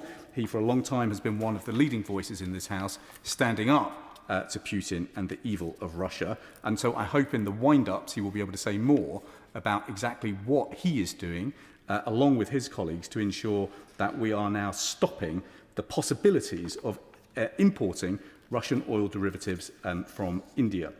So, in conclusion, Madam Deputy Speaker, our overall take on this was that this was a good deal in the UK national interest. There is just one final note of dissent that I wanted to supply. When the CRAG legislation was introduced to the House in 2010, it was always the intention of Parliament that when free trade deals came for debate, they would be debated on a votable motion. That would allow Parliament to actually exercise the licence that it was promised to delay ratification if it was discontent with the terms of an agreement that had been tabled before us. I am grateful both to the Leader of the House and to the Minister for ensuring that there is a general debate available for us tonight, but it is not a debate on a votable motion. If this Parliament is to be a strong watchdog and a strong guardian of the executive, then it is important that what were once prerogative powers are powers that are transferred to us here in this House. And so I hope that this is the last debate on a free trade agreement that we have on a general motion, because in a democracy, we decide things by voting. Stephen Gethins. Madam Deputy Chair, can I first of all thank the officials who have been working with the Minister on this particular trade deal. I'm sure the Minister won't mind me doing so. These trade deals are difficult and they take a while to come to fruition. And also I'd like to acknowledge the reduction on whisky, but as a member from Murray East quite rightly highlighted, that has to be matched in terms of domestic policy towards the whisky industry as well. But that being said, I know that distilleries such as Ardbicke in my own constituency who trade globally will be absolutely delighted with this. I will put on the record, though, it would be quite helpful, we've heard some of that from the opposition front bench about food and drink and some of the safeguards that have been put in place. And I know the Minister has mentioned that, and I would hope he'll mention a little bit more of that later on. In fact, this is exactly the kind of deal that we were told that only Brexit Britain could deliver. That if only the UK left the European Union, we'd be able to deliver all of these kinds of deals. Except the EU's gone and done exactly the same. Imagine my surprise when I discovered that all that stuff about Brexit Britain was absolutely nonsense, that the EU has been able to do exactly the same. And you know, it would be remiss of me not to give way to the honourable gentleman. What the honourable member hasn't mentioned to the House is that it took the EU 20 years to get a deal with India. It took the United Kingdom 3. Well, the honourable member speaks and he says that I've not mentioned it. I had just spoken and I had started and I did want to keep him in. The member who of course represents a part of the United Kingdom which we've all been told gets the best of both worlds, being in the single market and the customs union. Imagine the best of both worlds, as has been told by Conservative and Labour members as well. But on that point, will he tell us why the EU has been able to remove more tariffs on its EU goods? There's also, and I wonder if the Minister will talk about this, a stronger commitment on climate sustainability as well as trading within that, and there are elements on it in terms of dealing with climate change inside of that. And of course on bilateral income, the percentage, because we know that the EU is a bigger market, it would be bigger, the percentage is higher in terms of the EU savings within that. Now I know that the Minister used to be a European enthusiast. I know that since he's gone into government it has dissipated somewhat, but I hope that I'll give way one last time to the member. I thank my honourable friend for giving way. Would he agree with me that being inside the EU would have given us much more bargaining power? And the reason why the EU's got a better deal with India is that they are collective bargaining with so many countries, and now we are a lone wolf, little island, and countries agreeing trade deals with us know that they've got us over a barrel. Well, he's right. The UK as a second-tier power has left itself poorer, as the Minister has acknowledged to his credit, and the Liberal Democrat Speaker acknowledged that as well. It's just a pity that the Liberal Democrats don't agree with me and the honourable member that we should rejoin. It would seem now. No, look, I did say it was going to be my last, but since it's the Minister, I really ought to. Collective bargaining. Surely he's in favour of Scotland doing its collective bargaining within the United Kingdom. But if only we were listened to. You know, we feel about as listened to as the leader of the Scottish Labour Party at the moment, and that's not terribly well listened to. You know, I'm a great believer in a 21st century model of union based on the treaties, the one that listens to its different member states, makes its members richer, gives them more rights, rather than a pretty out-of-date and outmoded 18th century version of the Union. So I'm glad that the Minister has given me that opportunity. Now, earlier on, the member for Birmingham Hodge Hill quite rightly talked about services and some of these others. Now, the EU has negotiated higher levels of freedom of movement now on services. And it would be remiss of me again not to talk about the higher education sector. And I wonder if the Minister can talk about this in his summing up. He will be aware of the huge impact that trade with India has in our higher education sector. In Dundee, for example, and I'm going to talk about student recruitment, there was a huge amount of recruitment from India, more than in the entire European Union, certainly post-Brexit, when that, of course, fell off and we were left more isolated. There were 810 Indian students in 22-23, 365 in 24-25, which led to that university's significant financial crisis. And it's not alone in the higher education sector for that. The former Principal Shane O'Neill talked about the negative impact of UK policy, and the University of Scotland have talked about the loss of dependence and the toxic rhetoric around migration in the UK having a detrimental impact on the higher education sector.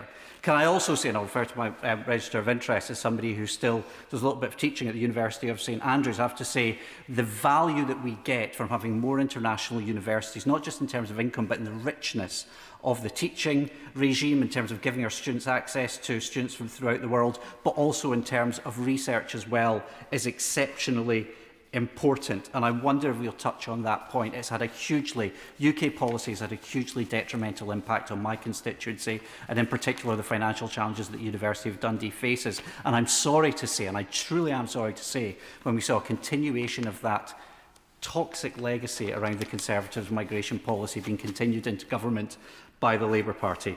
Now, finally, just on some of these issues, the member for Birmingham Hodge Hill talked about some of the scrutiny. Now, if we were members of the European Parliament, we get full access to these trade agreements. Will he look at the way the European Parliament deals with this, not just in terms of voting rights, but also in terms of the scrutiny and things being published as a way of good practice that the UK Parliament could pursue? I also, and I'm glad that the member for Western Bartonshire hasn't taken up the offer of being across the road at number 10, but is here. Can I say to him, I'm so pleased that he brought up the case of Jagtar Singh Johal. He's made a great case for his constituent, and if he doesn't mind me saying, continuing from the good work as well that Martin Docherty Hughes, of course, continued. I think we'll all want to wish Mr Johal a happy birthday, but we all sincerely hope that it's a happier birthday at this time next year. And I thank him for the work and for raising that, and I'll add my voice to that for the Minister to respond to. And finally, a number of members have raised this, but the question of Russian oil in terms of this, what's happening in terms of Russian oil and what conversations were had with Indian officials, and are there any refineries that could be targeted as part of a broader sanctions process? Thank you, Madam Deputy Speaker. Khan. Thank you, Madam Deputy Speaker. Can I start by saying that we all, of course, want a trade deal, a symbiotic relationship where not just our country succeeds, but any other country that we trade with also succeeds. But that must not, cannot be a compromise where we undermine the core values, the core British values of upholding law, ethical and moral values. And yet when it comes to this agreement, that's exactly what we've done.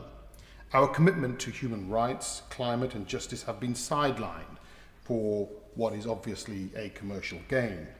And it is this kind of moral weakness that has become a defining feature of pretty much everything this government has done on the world stage, discarding human rights at the first sign of pushback and branding cowardice for pragmatism.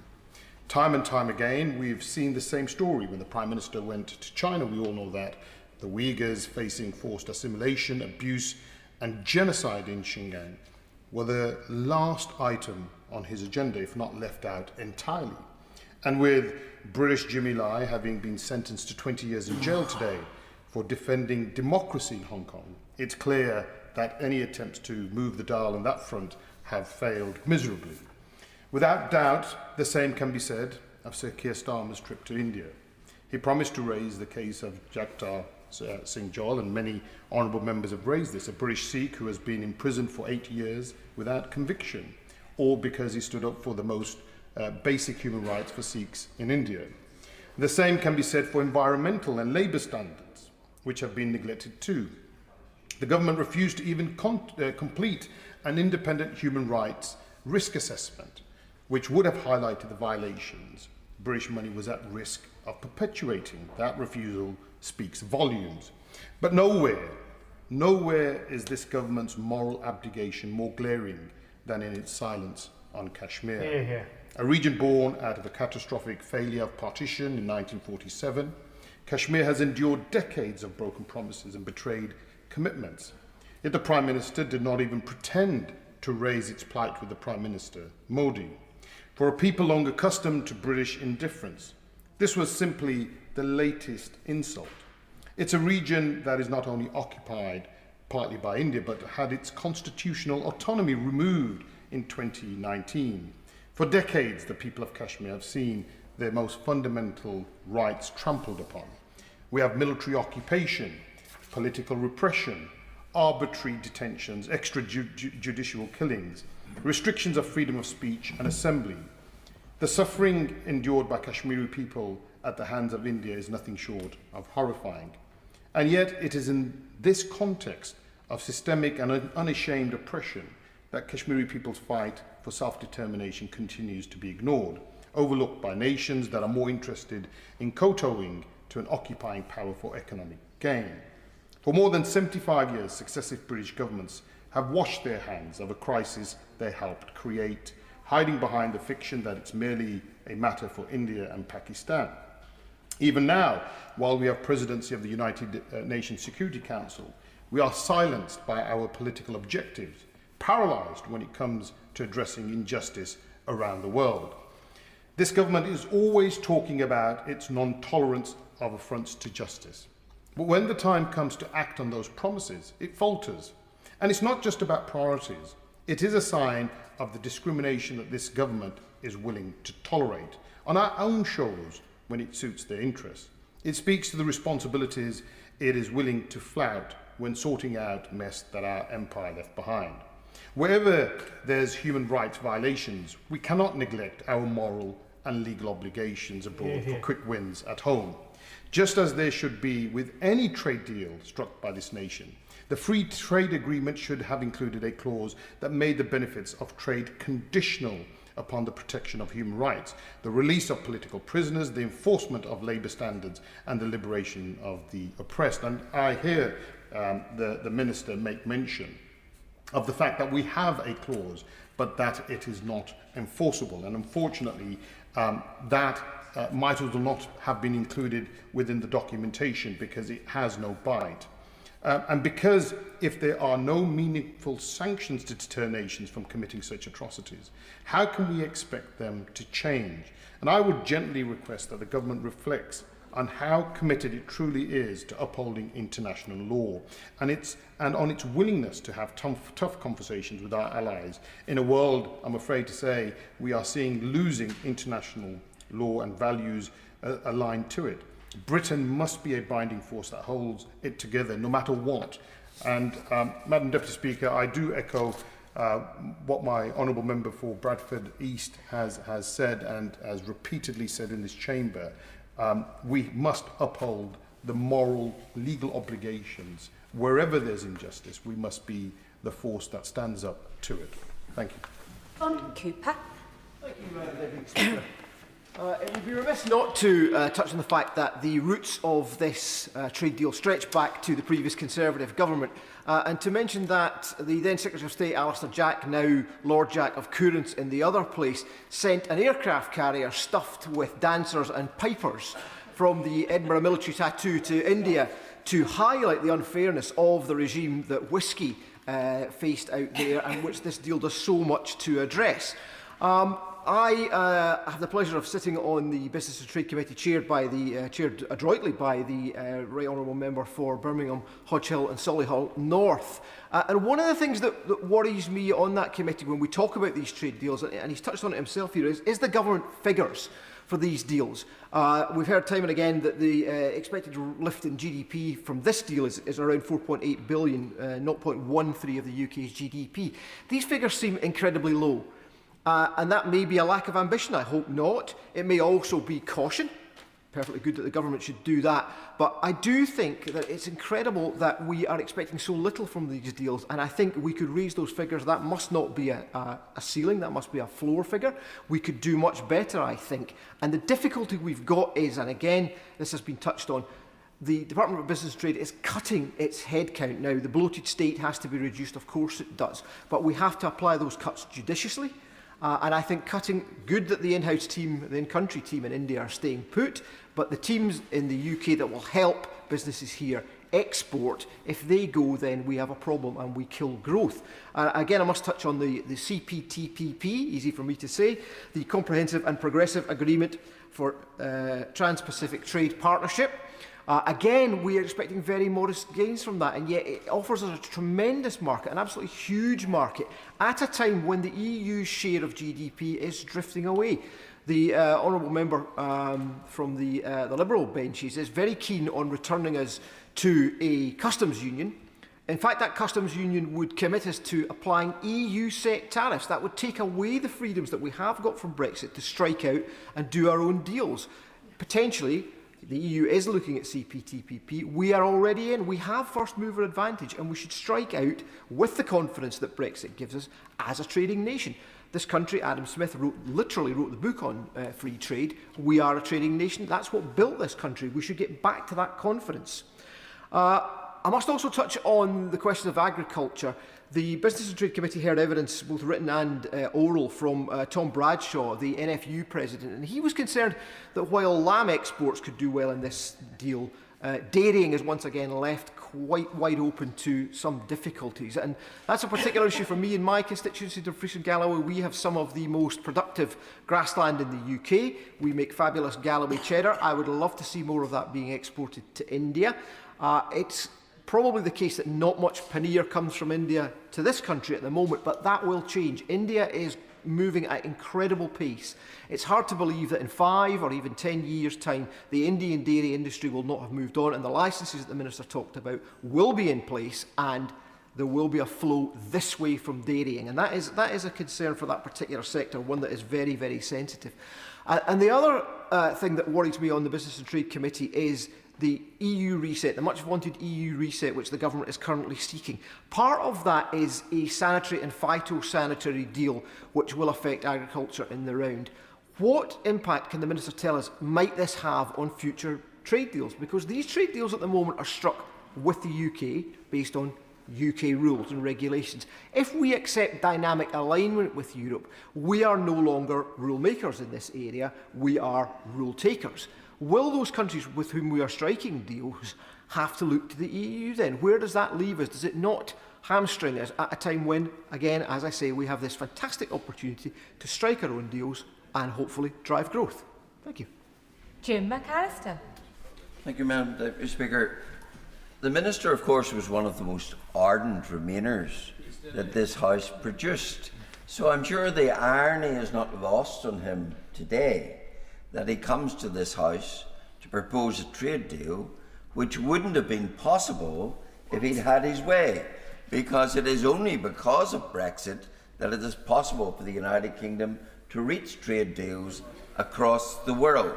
And of course, EU just signed one. Sorry, yes, I will deal with the fact that the EU just signed one, but as I indicated in an earlier intervention, I well remember when I was a member of the European Parliament, at the time when Peter Mandelson was the Trade Minister, trumpeting the fact that they were now going to negotiate a trade deal with India. That was in 2007. It took them to 2026 to manage to cobble together a trade deal. Such is the pace of how the EU proceeds. The United Kingdom, on its post-Brexit era, has been able to reach this deal from 2022. So I think the parallel does not stack up for those who are EU fantasists. Yes? Remember, tell me, if Brexit's been so great, why on earth nobody else has followed the UK out of the door? Well, I well suspect that one of the reasons is because the EU made it a punishment beating of the United Kingdom in respect of Northern Ireland, so that any other country daring to assert their sovereignty would be frightened out of it. And I will return to the impact of this deal on Northern Ireland in a minute. But it is good to see the tariffs fall. It's good to see that UK products across the board will generally fall from 15% on tariffs to 3% going into India. That is good. I have a question for the Minister on that, though. It seems from what I read in this deal that there will be, once the deal is confirmed, that there will be an immediate uninhibited flow of Indian goods that come onto the deal into the United Kingdom. But the reciprocal movement of goods seems to be on a progressive basis rather than an immediate basis. And perhaps the Minister would explain to the House why that is, why the Indians get immediate access and we get truncated and delayed access. I think we would all be interested to hear that. I note that part of the deal, of course, does reduce the horrendous tariffs on whisky, but still to a very high level, still to 75%. And as a constituent member with Bushmills in my constituency, of course, that reflects on the good jobs that are provided there and provokes my interest in that. Ultimately, we are told over a 10-year period, the tariff might ultimately reduce to 40%. It's still a whopping tariff. Yes, it's much better than 150%, but it still is a huge tariff. Another point I want some clarification from the Minister on relates to vehicles. There is a portion of this deal which deals with access, though it's capped, for United Kingdom vehicles into the Indian market. Can I ask explicitly, does that include buses, or is it just motor vehicles? Is it just cars? It's very important it includes buses, because in my constituency, of course, we have Wrightbus producing quality buses, and in Falkirk and elsewhere, we have buses produced in Scotland. So it's important that the access is across the vehicular market and includes buses, and that it is not unreasonably capped. And perhaps the Minister could explain the wherewithal and the why of that particular cap in answering that point. Now I come to the absurdity of the implementation of this deal. And I come now to the Windsor Framework and the protocol which afflicts Northern Ireland. Because under that Windsor Framework, we are left in Northern Ireland under the EU's customs union. Lucky you. And that means that any imports from India come to Northern Ireland subject not to the tariffs set forth in this deal, but subject to EU tariffs. Yes, our exports, such as Bushmills whisky, go out under this deal, but imports are blocked under this deal in terms of meeting whatever the tariff might be for the rest of the United Kingdom. We are subject to the EU tariffs. And of course, that is a common feature across all the deals that have been done and will be done. And it is rooted in... Yes? Maybe he can enlighten me. For my information, the reason that something had to be introduced like that was to keep the free flow, friction-free border between Northern Ireland and Ireland. And wouldn't the conditions to remove the Windsor Framework impose a hard border between the two nations? No, it most certainly would not. In modern times, there is an abundance of opportunity to develop a scheme with the assistance of modern technology to have mutual enforcement on the fundamental of international trade. If a company in my constituency wants, I'll stick with buses, wants to sell buses to Germany, they must make them to the standards of the German customer. If a German company wants to sell buses into the United Kingdom, they must make them to the standards of the United Kingdom.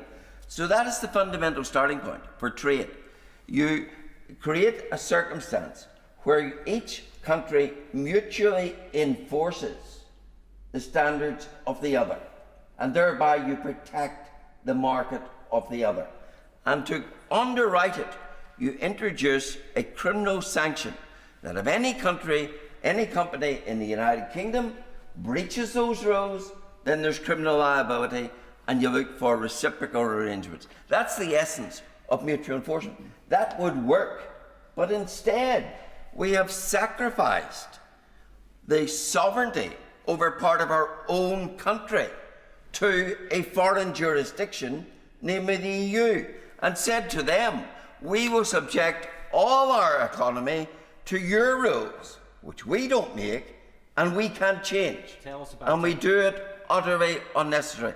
And the real bite of unfairness in that is that multiple companies in Northern Ireland which do not trade outside the United Kingdom, many don't even trade outside Northern Ireland, but they are caught by the same rules as if they did.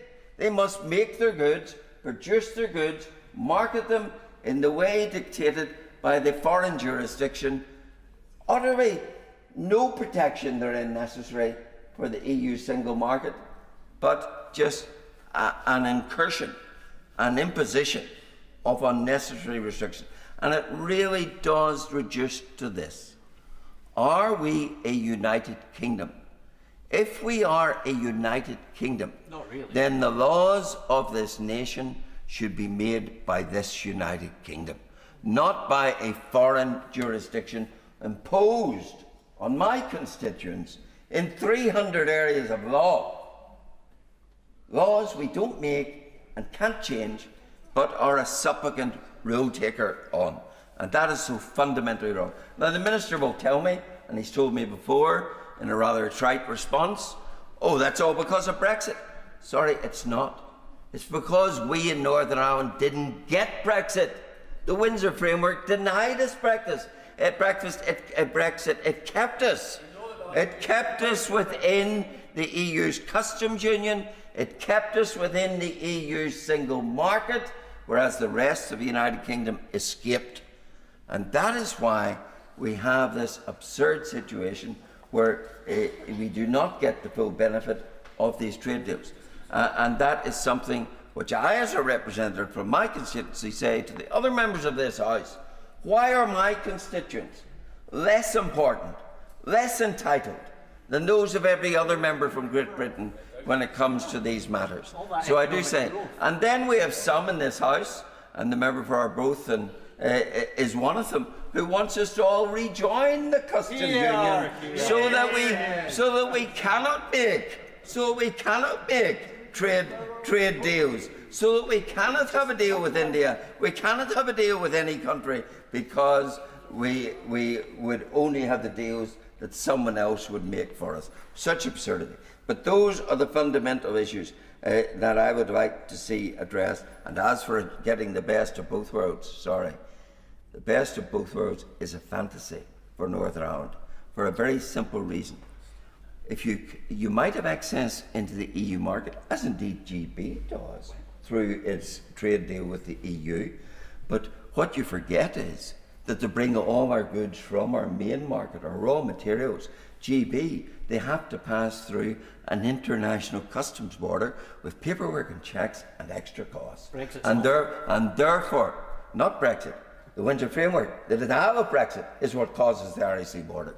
And therefore, the fantasy that, oh, Northern Ireland is some special position, we are in the worst of all worlds. And that is proven by the fact that though we were told that under the Windsor Framework we would become the Singapore of the West, the fact that there hasn't been one extra job created by foreign direct investment proves what a fantasy that is. And the reason it's a fantasy is no company is going to set up on the basis that they can sell into the EU, as they could from GB, and forget about the fact that the raw materials will be subject to an international trade border and the extra cost of that. So that it more than cancels it out. I think, Madam Deputy Speaker, I've probably tested your patience, so I'll leave it there. Final backbench contribution, Iqbal Mohammed. Thank you, Madam Deputy Speaker. I, of course, like everybody across this House, as a proud British citizen, support the government's efforts and its intentions, the growth strategy and its efforts to agree mutually beneficial trade agreements between countries after the debacle of Brexit and the loss of the collective bargaining and the benefits that we enjoyed under membership of the EU. I joined my honourable friend, the member for Bradford East, and my honourable friend, the member for Birmingham Perry Barr, and associate myself with their remarks around the absolute mandatory obligation on Britain to ensure that whatever trade deals we negotiate with whichever country, wherever in the world, that human rights are front and centre in those negotiations. Thousands of my Kashmiri diaspora constituents and their families are suffering. They've been suffering for nearly 80 years, and it's about time that Britain took a lead in helping alleviate the issue of Kashmir, the occupation, the illegal treatment of the citizens there, and the illegal occupation, and allow them the right to self-determination. Building on the issues around human rights, I also, joining them, stand here today to express my profound sadness and disappointment that we are signing a free trade agreement with the leader of a Hindu nationalist governing party that has for decades violently persecuted Muslims, Christians, Dalits and other minorities in India for their religious beliefs or their class status, and the millions of people in occupied Kashmir. Most egregiously, as Chief Minister of Gujarat in 2002, Modi facilitated a pogrom that resulted in over 1,000 individuals, the majority of whom were Muslims, murdered amidst widespread reports of sexual violence, looting and property destruction. The exact death toll of the Gujarat riots is unclear, but it's estimated to exceed 1,000 men, women, children, the vast majority of whom were Muslim. According to Genocide Watch, during the massacres, at least 250 women and girls were gang raped before being burnt to death. A mob of 5,000 people set fire to houses in Muslims in Ahmedabad's Narodia Bhatia neighbourhood, resulting in the death of over 65 people. Before being burned and hacked to death, women and girls were gang raped in public. Their male family members were forced to watch the rapes, and then they were killed. A couple of heartbreaking examples. Hina Kosa from Naroda Bhatia was pregnant when she was raped. Several eyewitnesses testified that she was raped and tortured, and that her womb was slit open with a sword to extract the fetus, which was then hacked to pieces and burnt alive alongside the mother. Bilkis Yaqub Rasool was 5 months pregnant when she was gang raped. 14 members of her family, including her 3-year-old daughter, were murdered in front of her eyes. The Gujarat government has now granted early release to all 11 of her convicted rapists. Madam Deputy Speaker, I was there myself in Ahmedabad on the first day and for the subsequent days of these riots. I climbed to the rooftop of my uncle's home and I watched the city burn around me. Black smoke was bellowing from every direction. I saw firsthand how the leader of a state facilitated and stood by as fanatics murdered, raped and pillaged their way through Muslim communities and neighbourhoods. Modi was complicit in this ethnic cleansing, even if attempts to achieving legal justice have so far proved futile. Since then, he has continued to refuse to accept any responsibility or to apologise for the events that took place, thereby adding insult to injury to the bereaved victims and families. As Prime Minister of India, Modi continues to engage in faith-based oppression of India's Muslim, Christian and other minority populations. Homes, businesses and places of worship are unlawfully and arbitrarily demolished, a phenomenon that Amnesty International has labelled bulldozer injustice. Communal violence against Muslims is rife, with mob violence and lynchings on a daily or weekly basis. So I gently remind the government of how innocent civilians are being treated by this government with whom we are signing this trade deal, and to do everything in its power to get the best deal we can, but without compromising the principles of human rights for all. Muslims, Christians, Dalits and others are relegated to the status of second-class citizens and subject to collective punishment. And instead, the government therefore should pursue an economic diplomacy that recognises the importance of religious tolerance and pushes to promote peaceful coexistence of groups with different beliefs. Signing this trade agreement and with it exchanging a reduction in tariffs for our values sends a dangerous signal to the world that religious bigotry and violations of international human rights law are permissible. Since Brexit, successive UK governments have shifted away from integrating enforceable human rights clauses into trade deals, instead opting for profit over people by adopting a values-free approach that starkly diverges from the human and workers' rights provisions that the EU, albeit imperfectly, championed. Shame on them, I say, and shame on this deal. The government should follow the Human Rights Committee's proposals that standard human rights protections should be included in all agreements and begin to treat human rights as something that applies to all individuals of any religion anywhere in the world. Thank you. I now come to the Shadow Minister, Dame Harriet Baldwin.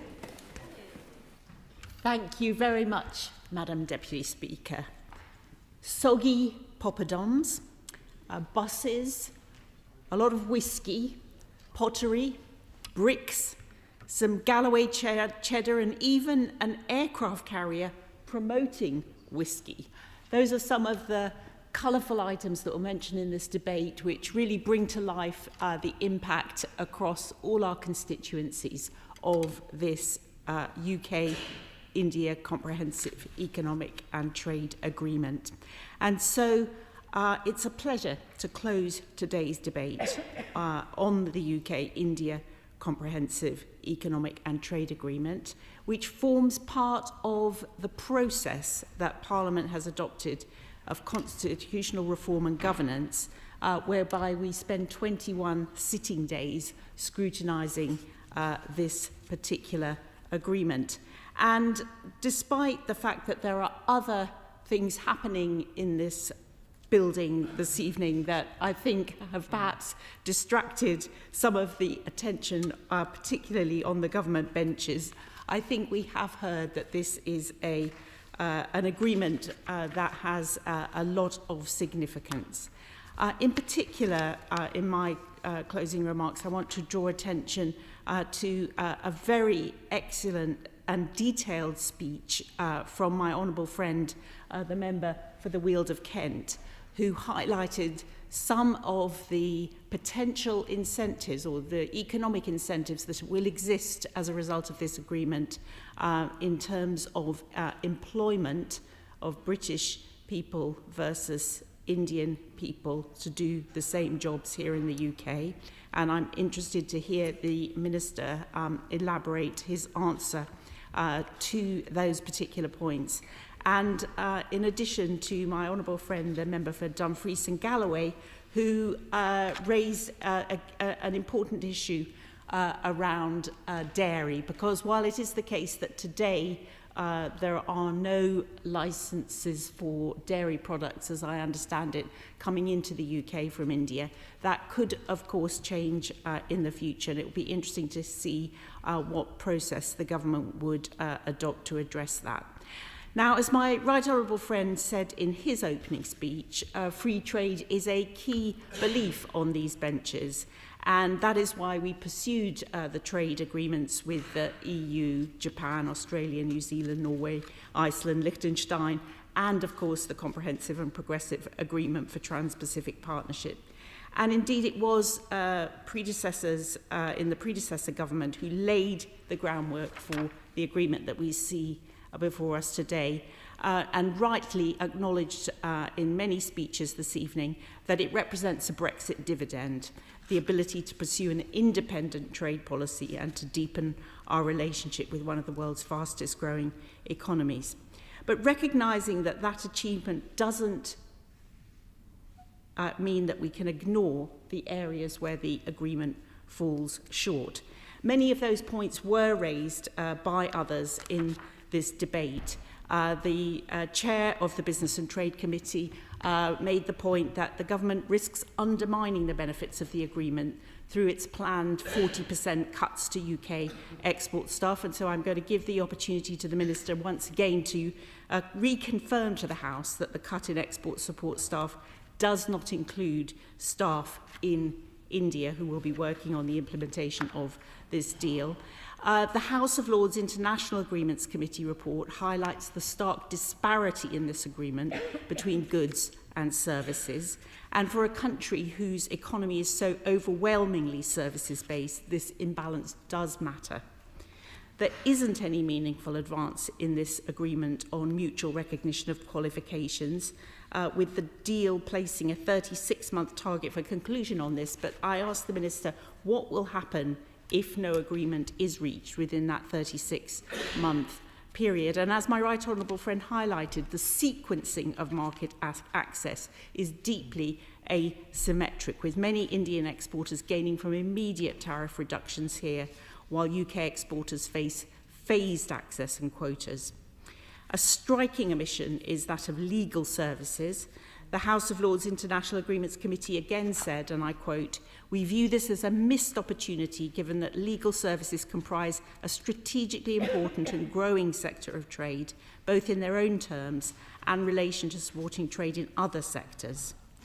As others have noted, another concerning omission is the absence of any investment protection. The bilateral investment treaty that was expected to be agreed at the same time remains undelivered. And I'd like to hear from the Minister if he can confirm for UK firms investing in India what his plans and deadline are for implementing an agreement along those lines. When we compare this agreement with the EU-India Free Trade Agreement, the contrast is quite clear. They managed to achieve a full investment protection agreement, and their investors will have a stronger legal certainty than their UK competitors. On agriculture products, my honourable friend was absolutely right to highlight the concerns that farmers have about dairy being an issue in the future. So again, I give the Minister the opportunity to offer to the farmers up and down this country the assurances they would need in terms of the effect that these provisions might have on them in the future. But finally, I think we must address, again, the double contribution convention. We don't know very much detail about it, but we do know that Indian workers posted to the UK will pay no national insurance, nor will their employers. And at the very same time that British businesses have been asked to shoulder increased national insurance contributions, it's hard to see how ministers can defend a framework that makes it cheaper to hire from abroad than to employ a worker here at home. So can the Minister explain why the government has created a two-tier tax system in which British businesses pay more in national insurance while the employers hiring workers from India pay nothing at all? And what will he do if he sees British workers losing out in large numbers when this measure does come into force? So in conclusion, Madam Deputy Speaker, this deal is a welcome opportunity for British exporters to explore new markets, but one with many missed opportunities in areas where the UK should be leading and not lagging. The task now is to ensure that this agreement becomes a foundation and not a ceiling. So will the government treat it as a living agreement, return to the negotiating table, deliver the services access, investment protections and sectoral safeguards that British businesses and workers deserve? And what are the metrics and the milestones that we here in Parliament can use to continue to hold the government to account to accept its role in the implementation of this agreement? Come to the Minister, Sir Keir Starmer. By leave of the House, Madam Deputy Speaker, and I know you were once in this job, so if I get anything wrong, please feel free to intervene and correct me. First of all, it was a great delight to hear. I'm going to crack through as many of the questions as have been put to me because I know honourable members like to hear answers, so I will try to do that as fast as I possibly can. The honourable member for Arundel and South Downs, a great delight, as always, to see him at the dispatch box. He did a bit of a rant about Brexit and how much he's still in favour of it. He's probably be the last person still in favour of Brexit, just as he's still the last person still in favour of the trust budget because he helped write it. Just on services, he asked specifically about services, and it's a legitimate point that he made about services, which is, first of all, of course, we would like to go further on services. Two things I would just say to him. First of all, we have secured significant advantages in relation to telecoms and in relation to construction services. I've already referred to the better deal that we've had on procurement than the European Union. And of course, what is also part of this is that we've been guaranteed MFN status, most favoured nation status, on 40 different sectors, including accounting and auditing services, architectural services, engineering services, higher education, building cleaning services, photographic services, packaging services, convention services, interior design services, and so on. And I think that goes to the point that the Honourable Lady just made about is this going to be a living process? We don't need to return to the negotiating table. We actually have a structure built into this FTA which enables us to be able to take things forward. And in fact, the first review of the deal will happen on the entry into force date, which I hope will, as I said earlier, will be before the summer. And I'm very keen not to give way to anybody else because there's not much time and I've got to answer all the questions that have already been asked me. About legal services, of course, we would have much preferred to have been able to secure legal services as part of this. We have a very strong legal services sector in the UK. They are excellent. I was with the head of the Law Society in Riyadh last week, celebrating some of the changes that are happening and the opportunities that are happening in Saudi Arabia, for instance. The difficulty is that, as the Indians made it very, very clear in the whole of the negotiating process, law is a noble profession, very specifically understood as such within the Indian constitution. It would have required significant changes to primary legislation in India, and it wasn't something that we were able to achieve. Similarly, of course, we would have preferred to have been able to secure a bilateral investment treaty. We stand ready to start that process whenever India would like to be able to do so. I'm really glad that we have a digital trade chapter because so many parts of the trade that we now do internationally are digital and lots of other arrangements don't end up that way. I should just say in reversion to services that it's because of the way we've transacted this that this deal is supported by the Federation of Small Businesses, by HSBC, by Standard Chartered, by EY, by the City UK, by Revolut, and I don't think that they think of it as soggy pogbadoms at all. I think they think of it as a fine tandoori. The honourable friend for Bradford East and several other members referred to the issues in relation to Kashmir, and the honourable member just now gave us some shocking stories about the situation in Kashmir. I was once the curate in High Wycombe, and I know that there's a large Kashmiri population there who have felt many of the issues in relation to Kashmir ever since the 1940s. And of course, we want to make sure, it's been a historic British position, that India and Pakistan need to come to a settlement of their agreement. I should just say that for the purposes of the CETA, the core text chapters define India's territory as set out in India's constitution, but emphasise that this is without prejudice to territorial sovereignty or compatibility with international law. And also, just a really important point which nobody's referred to, but Pakistan enjoys preferential tariff rates when trading with the UK under the Developing Country Trading Scheme, the DCTS, which offers significant preferential access. Approximately 94% of Pakistani goods are eligible for 0% tariffs, and that runs out for India 3 years after entry into force of the FTA. So it is not silent, as it were, in relation to the relationship between the two. I think some honourable members have said that there is nothing in here about human rights. Well, first of all, it's not true. There are provisions. It's also not true to say that none of this is legally binding. The whole of the agreement is legally binding. And there are review processes built into this FTA in a way which I think make it possible for us to be able to monitor human rights. But I would also say, in relation to human rights, that the EU deal doesn't enter into human rights issues either, and traditionally doesn't.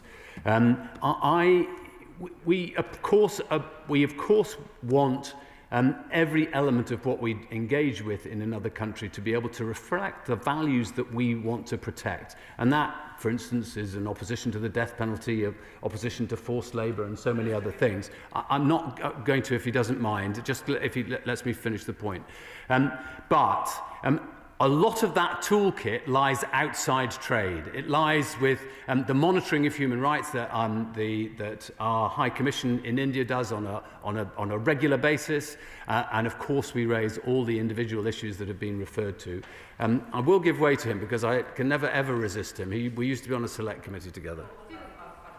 Thank for the Minister, but in terms of the EU deal not being covered by human rights, we are all covered by the European Convention of Human Rights. You have that umbrella that does not exist for countries like India, and that's quite important, especially because his party and my party are committed to remaining within that framework. Minister I'm as committed to remaining within the European Convention on Human Rights as I ever was, and so does the UK government, and I think it would be an absolute derogation of our international standing around the world if we were to depart it, which is one of the many reasons that I oppose not only the Conservative Party, which seems to have gone doolally in recent years, but those members who were elected as Conservatives and have now joined another political party.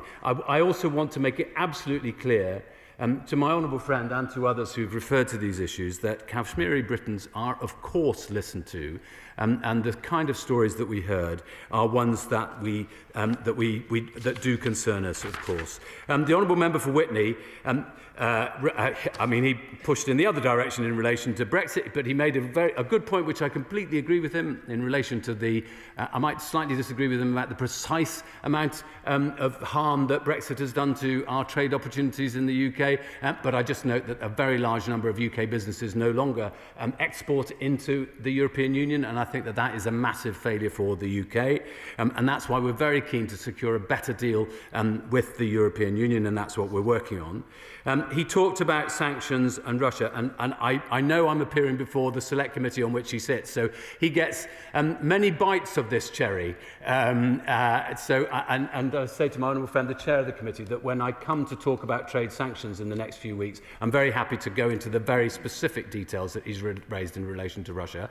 I would just gently say to him that I worry when I hear, well, I get a bit irritated when I hear Lib Dems talking about Russia, because I remember being in this House in 2014 when Russia first invaded Crimea. I know he wasn't in the House, but the Liberal Democrats were members of the government, which, and it's not just this government, but many other governments, essentially allowed Putin to take Crimea with impunity, and that's left us with some of the problems that we have today. So where I completely agree with him is that we need to debilitate the Russian system as much as possible. We have introduced sanctions on entities, including India's Nayara Energy Limited, to make sure that we disrupt Russia's energy revenues. We are undermining the shadow fleet wherever we possibly can. We've taken further sanctions against another 500. I'm very reluctant to, because I've only got another 4 minutes. He's on the Select Committee. He'll be able to ask me as many questions. It won't be 1 second. That's an untruth. And on October the 25th, we said we will extend our ban on imports of oil products refined in third countries using Russian crude oil. My honourable friend for West Dunbartonshire, I will specifically refer to his constituent whose 39th birthday it is today. He knows that I too feel and have met with his constituent's family. It is good that some of the charges against him have already been dealt with and he's been acquitted. We want to see the rest of the charges, I think there's another 8 charges that have been laid against him, dealt with as swiftly as possible. We make this argument to the Indian government as frequently as we possibly can. And we also believe, he didn't refer to this, but I think he would agree with this point, that we want to make sure that there is a full investigation into his allegations of torture, because that is an important part of us maintaining an open relationship with India. The Honourable Lady for the Weald of Kent made a speech primarily about one specific issue. It was brief and to the point, and for which I commend her. If only I could learn the same. She referred to the double contributions convention. I would just point out to her that it's a very large number of countries that the Conservative government previously did almost identical arrangements with, including not just Chile and Japan, South Korea, all of the EU, Iceland, Liechtenstein, Norway, Switzerland, Barbados, Canada, Jamaica, Mauritius, the Philippines, Bosnia and Herzegovina, Northern Macedonia, Serbia, Montenegro, Kosovo, Turkey, and the United States of America. This will not undermine, and this is the finding of the committee, this will not undermine British workers. It won't make it cheaper. This is about highly skilled workers employed by Indian companies on a temporary basis, paying contributions for their own country rather than in the UK. The deal hasn't finally been struck. Negotiations are ongoing, and of course that will be subject to its own process of going through the House, where members will be able to raise it. I've only got another 2 minutes. The honourable member, the chair of the Select Committee, made lots of good points. I think he slightly he referred to Cragg and said that a votable motion was guaranteed by the then minister in 2010. I was the minister. I'm not sure that I then guaranteed a votable motion, but I take the point he makes about greater scrutiny. And as I say, when I come to talk about the Office of Trade Sanctions implementation, I hope we'll be able to deal with some of the other issues that he referred to. The honourable member for Arbroath and Broughty Ferry referred to higher education. I'm delighted to say, obviously, higher education is one of the things that MFN applies to as part of the deal. And I was proud that the Prime Minister was able to open 2 new campuses, higher education campuses in India when he visited in October. He makes a fair point about the European Parliament's good practice on trade deals, and it's something that I will reflect on.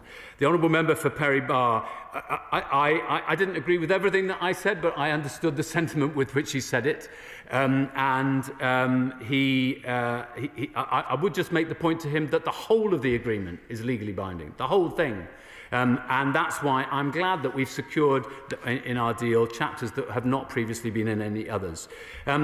The honourable member for Dumfries and Galloway referred to government figures seeming too low. One of the figures is probably too low, and that's because we've tried to err on a conservative side. In particular, some of these figures presume that we will not be doing any additional trade as a result of the FTA, but I think we will. So I think we could say, well, we will do better.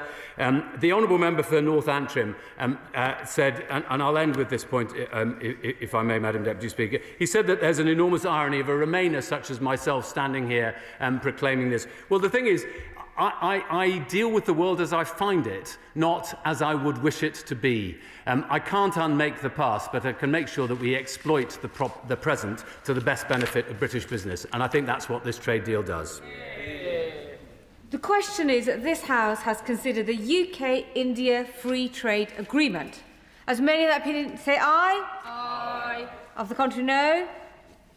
The ayes have it. The ayes have it. That ends the general debate. I'll give the front benches a moment or two to shuffle over.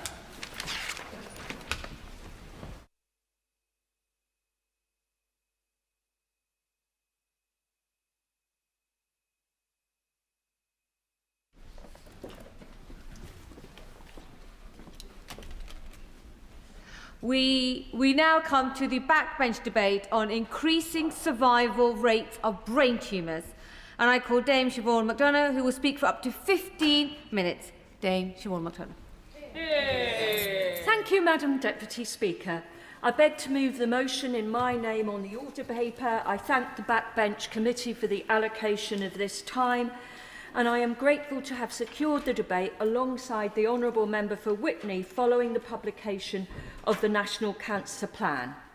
Now is the time for honesty about where the system is failing. For me, this is a deeply personal debate. My remarkable, brave sister Margaret died from a glioblastoma. I cared for her for 19 months, taking her to Germany for many months because there was no treatment in the UK to offer her. I learned far more about brain tumours, the clinical trial system, and the barriers to patients accessing trials than I would have ever wished to know. And it is from the place of experience that I make this speech. But it's about more people than just my sister. It's about Full Willis, the former member of Littleborough and Sadworth between 1997 and 2010, and a friend of many in this house today, who is currently in a hospice and could count his life in days and weeks, who was diagnosed with a glioblastoma. It's about Scott Arthur's father-in-law, who inspired him to do the amazing work that he has been doing on the Rare Cancer Bill, which I understand will come into the other place for a committee stage on Wednesday. It's about the minister's auntie, who I understand brought him up, who also died of a glioblastoma. It's about Sophie Kinsella, author of the best-selling Shopaholic service of novels, whose funeral I attended over at St Margaret's over a few weeks ago, and for all those who saw her wonderful husband Henry and their 5 children follow her coffin. It's about Terry Long, who I met at his family's fundraiser because he has set up Liberty Flowers in Romford, raising thousands for glioblastoma research. He died just before Christmas. And only this afternoon, I would also like to dedicate this debate to Christine, who died of a glioblastoma on January the 20th, the mother of a civil servant who is watching this debate, and thanks all of us for discussing this matter tonight in the House in the belief that some progress may be made. But it's about the thousands of people diagnosed each year for whom time is brutally short and options are limited. When somebody is diagnosed with a glioblastoma in the UK, they are told to expect the gold standard of treatment. In reality, that gold standard has barely changed for decades. It means surgery, radiotherapy, and chemotherapy. It offers management for a short time, but no cure. And when it runs its course, patients are expected to accept the inevitable, to go home and prepared to die. The reality is reflected in the outcomes. The UK now ranks 22nd out of 29 comparable countries for survival from brain cancer. This did not happen by accident. Outcomes like this are produced by systems, by priorities, structures and choices made over many years. So the question before us is not about whether we care. We all care. It's whether the system, as it currently is designed, is capable of delivering something different. The same institutions have been in place for years, the same structures, the same priorities, and we need to be honest about where responsibility sits. Is the current leadership of the National Institute for Health and Care Research going to make a difference for rare cancers, for brain tumours, if it hasn't already? Is the MHRA going to? Is Cancer Research UK These bodies have been in place for years, and yet for glioblastoma, nothing meaningful has changed. The 5-year survival rate has barely shifted. There are no routine nationally available drug trials for patients at diagnosis.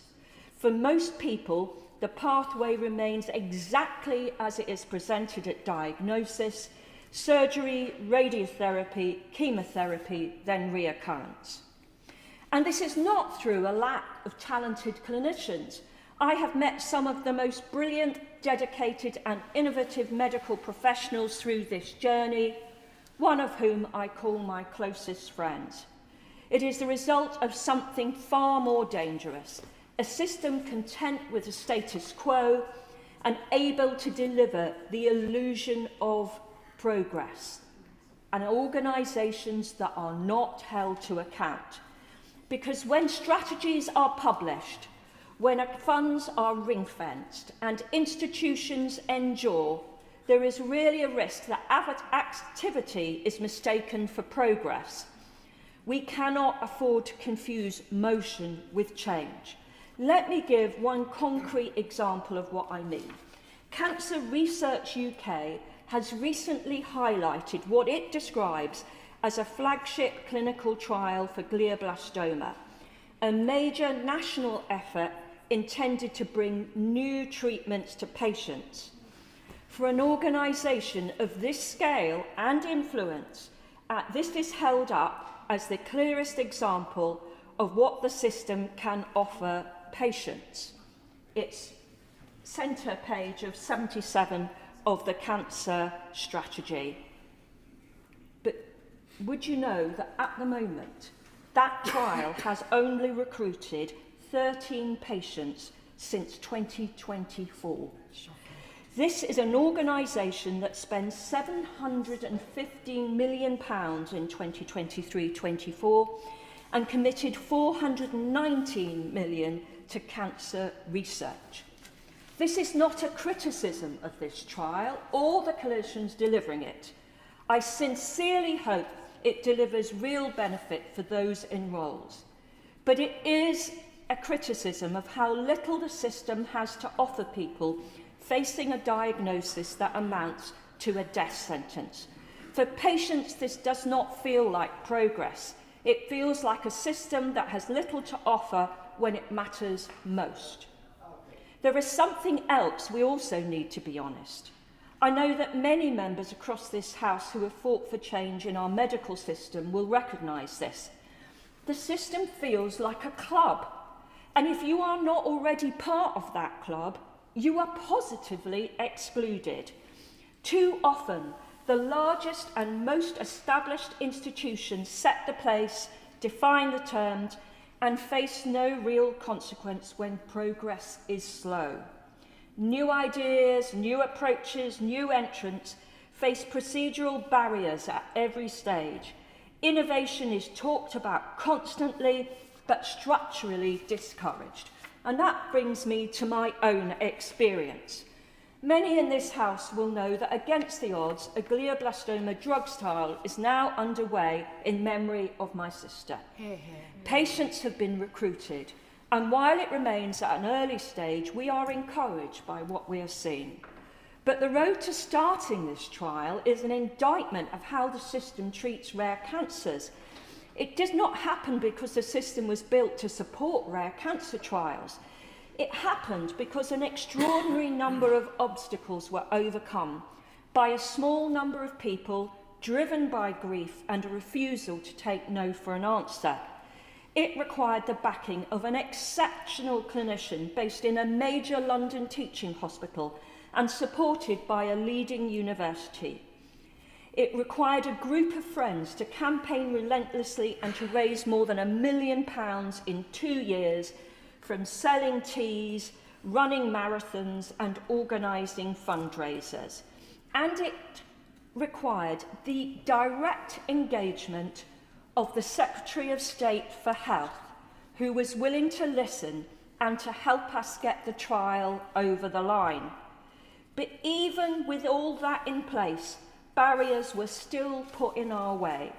So we must ask ourselves an uncomfortable question. If it takes that level of access, funding and political intervention simply to begin a single trial, who else can realistically hope to do the same? And what does that say about the system that talks about innovation but is not structured to support it? That experience raises a simple question. What does this system actually count as progress? If something truly matters, we measure it. Yet when it comes to rare cancers, there are no clear targets for clinical trials, no meaningful benchmarks for progress, and no real accountability when nothing happens. And the absence of targets tell us something important about priorities. If we are serious about improving outcomes for rare cancers, the standard is clear. We should be able to say how many clinical trials we expect to see, how many patients will be recruited, and who is responsible for delivering. Those targets are what create urgency. Without them, rare cancers will continue to be left behind, and without clear, measurable standards for both the number of trials and the number of brain tumour patients entering them, we have no way of knowing whether access is actually improving. I note the government's recent announcement on greater access to breakthrough trials for rare cancers patients, including improved routes into trials through the NHS app. Any step that generally expands opportunity for patients is welcome, but access only matters if there is something to access. For many people with rare cancers, and particularly those with glioblastoma, the problem is not finding the right route into a trial. It is that there are so few trials to enter at all. An app cannot direct patients to options that do not exist. Until we address the shortage of clinical trial themselves, improvements in navigation risk becoming improvements in presentation and not reality.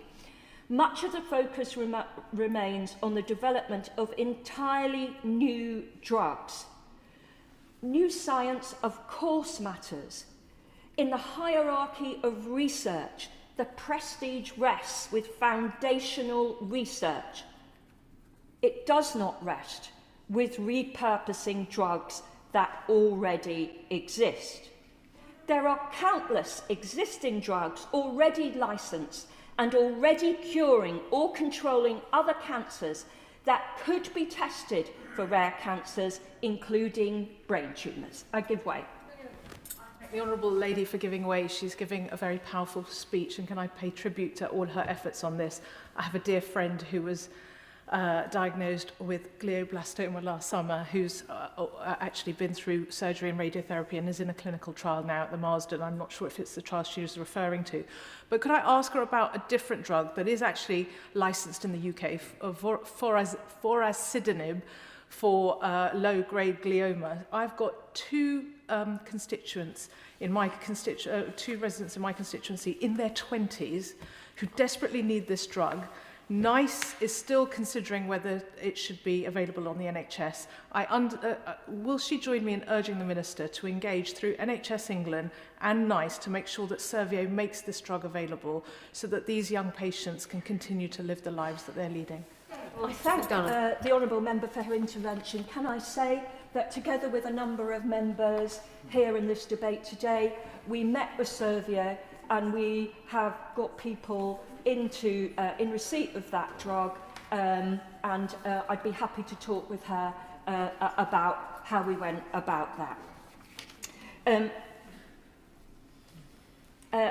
New science, foundational research, is not on its own enough for the people who are going to be diagnosed this year, next year, the next decade from glioblastoma. But there are existing drugs that we can be using. But the system provides little incentive or prestige to repurpose them for small patient populations. That is because this is, at heart, a market failure. There are only two routes to more trials. One is the public and charitable route, which requires real change in priorities and funding, and a pivot towards trying repurposed drugs. The other is the private sector, which will not deliver for rare cancers without intervention. If we want commercial trials in rare cancers, we must be honest about the tools available to us. Either we require pharmaceutical companies to test major cancer drugs on rare cancers, or we incentivise them to do so. And can I say, there is no third way. And that is painful for a Blairite like myself to say. I hope the National Cancer Plan will signal real change. And I know that without our Secretary of State for Health and the Cancer Minister, there would be no rare cancer chapter in the national plans. But if the current system carries on, we will be having this debate forever without progress. Our loved ones will continue to die in shocking circumstances. And that is why this debate matters. And that is why a shake-up is not radical, it is long overdue. Yeah. The question is as on the order paper, and I call Charlie Maynard. Thank you, Madam Deputy Speaker, and I'd like to thank my colleague for bringing this really important debate. The member for Mitcham-Morden has been so excellent in driving this and so determined, and she is an example, whether on this issue or any other issue, to go after an issue and to pursue it relentlessly, and that's great. But ultimately, as the member also points out, words are kind of pointless. You know, we've got a real problem here, and our loved ones are being taken down far too effectively. My sister Georgie is alive, and I'm very grateful for that. She was diagnosed with a GBM 2 3/4 years ago. She's had surgery, chemo, radio. You know, the survival rates are not good. And I'm resentful that, you know, in this chamber you always have to churn out your own story, or that's what counts. And yes, I'm going to churn it out, but it's also kind of irritating. But I'm going to say that she has been brave as hell, utterly determined, up there with the member for Mitcham-Morden, takes no prisoners, just like that member, and has gathered people to her cause and not taken no for an answer ever. And that is to the credit of her, obviously, but more importantly, it has made a difference to this debate, and I'm well done, Georgie. I'd also like to give a shout out to the member for Edinburgh South West, who, with his bill, really has made a difference, and to the Labour front bench. And I know I'm on the opposition benches, but I don't really care. This is too important to mess around. I don't know about the Secretary of State, but I think is interested. But I do know about the Minister for Cancer, and she has her own story. And she stood up there in front of a room of angry people. And you know, brain cancer, you know, we do anger quite effectively, and she's withheld it with her own cross to bear. And she has worked extremely hard on this, and I'm extremely grateful for her to do that. I'm not going to rehash all of the points that the member has already made so well, but obviously we've got very bad options, very bad issues, and you know, pinned up in front of me in my office is a chart which has got arrows going across from left to right, and that's basically how survival rates have changed over the last 40 years. And up at the top, you've got things like testicular cancer, thyroid cancer, and down at the bottom left, you have virtually, they're not even arrows, yeah? And that's pancreatic, it's brain, it's esophagus, and a number of others. And that means that people don't believe they're going to be able to change this, therefore they're not spending any money on them because they're really difficult. And there's no point pretending that these aren't really, really difficult. And brain is particularly difficult because you've got the blood-brain barrier and the body does everything it can to stop things getting into that brain.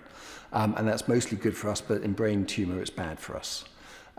So what I am grateful for the National Cancer Plan, but we need more, is to be making steps towards that, and I'll quote from it, which says, some rare cancers, such as brain and pancreatic cancer, have stubbornly low survival rates and few treatment or diagnostic breakthroughs.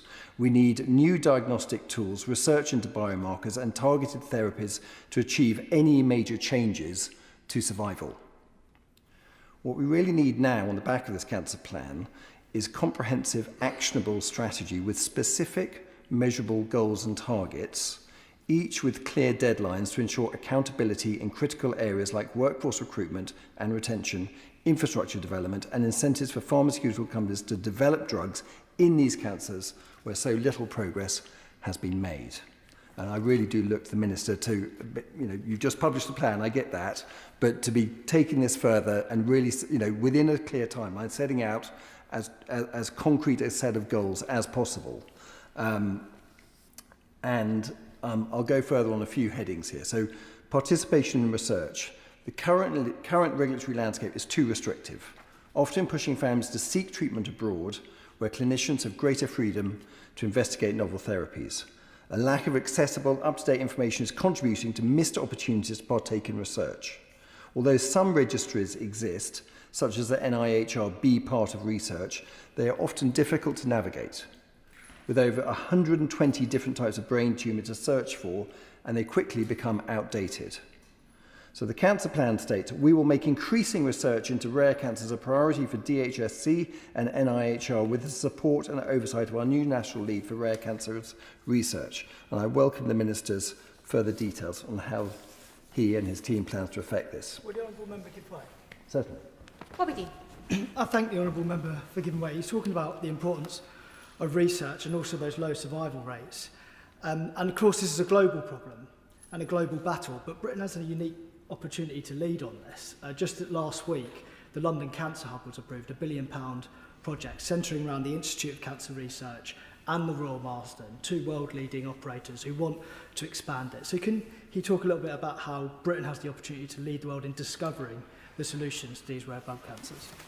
Charlie Maynard. I thank my honourable friend for that excellent intervention.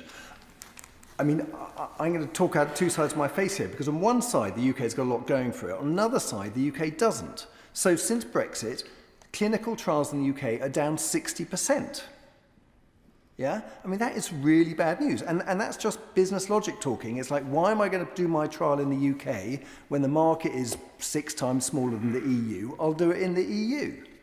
And we are living this, and some of us are dying as a result of this. And we just plough on, never mind, that's a bit of a mistake, here we go. So trying to find a way through that, so we are getting our clinical trials up and doing exactly as my honourable friend says, that would be a delight. I don't have the answer on that one, apart from the obvious, but I really, look for that. So also whole genomic sequencing, and I know this is something the Minister, understands better than me. And I remember having a coffee with him just as I joined this House and him mentioning it. And I really like what the team's doing. So well done. So, currently brain cancer patients, however, lack the legal right to request whole genomic sequencing of their tumours. Instead, healthcare decisions regarding genomic testing are made solely by clinicians. As a result, many patients are systematically excluded from genomic testing, which significantly limits opportunities for tailored treatment options and potentially affects their prognosis. And the government really needs to rectify this injustice, so whole genomic sequencing for everybody who has brain cancer. That's what we're after. Vaccine programme. So programmes do exist, and it's now time, and I don't do this often, I'm going to be like the Conservative government. The Conservative government launched an ambitious initiative aimed at improving outcomes for all cancer patients through the NHS Cancer Vaccine Launch Platform. The CVLP is a great achievement. And as the Minister has said, it will speed up access to clinical trials from cancer vaccines and immunotherapies. However, brain cancer is not currently included in that platform, despite ongoing efforts to expand its scope to cover this disease.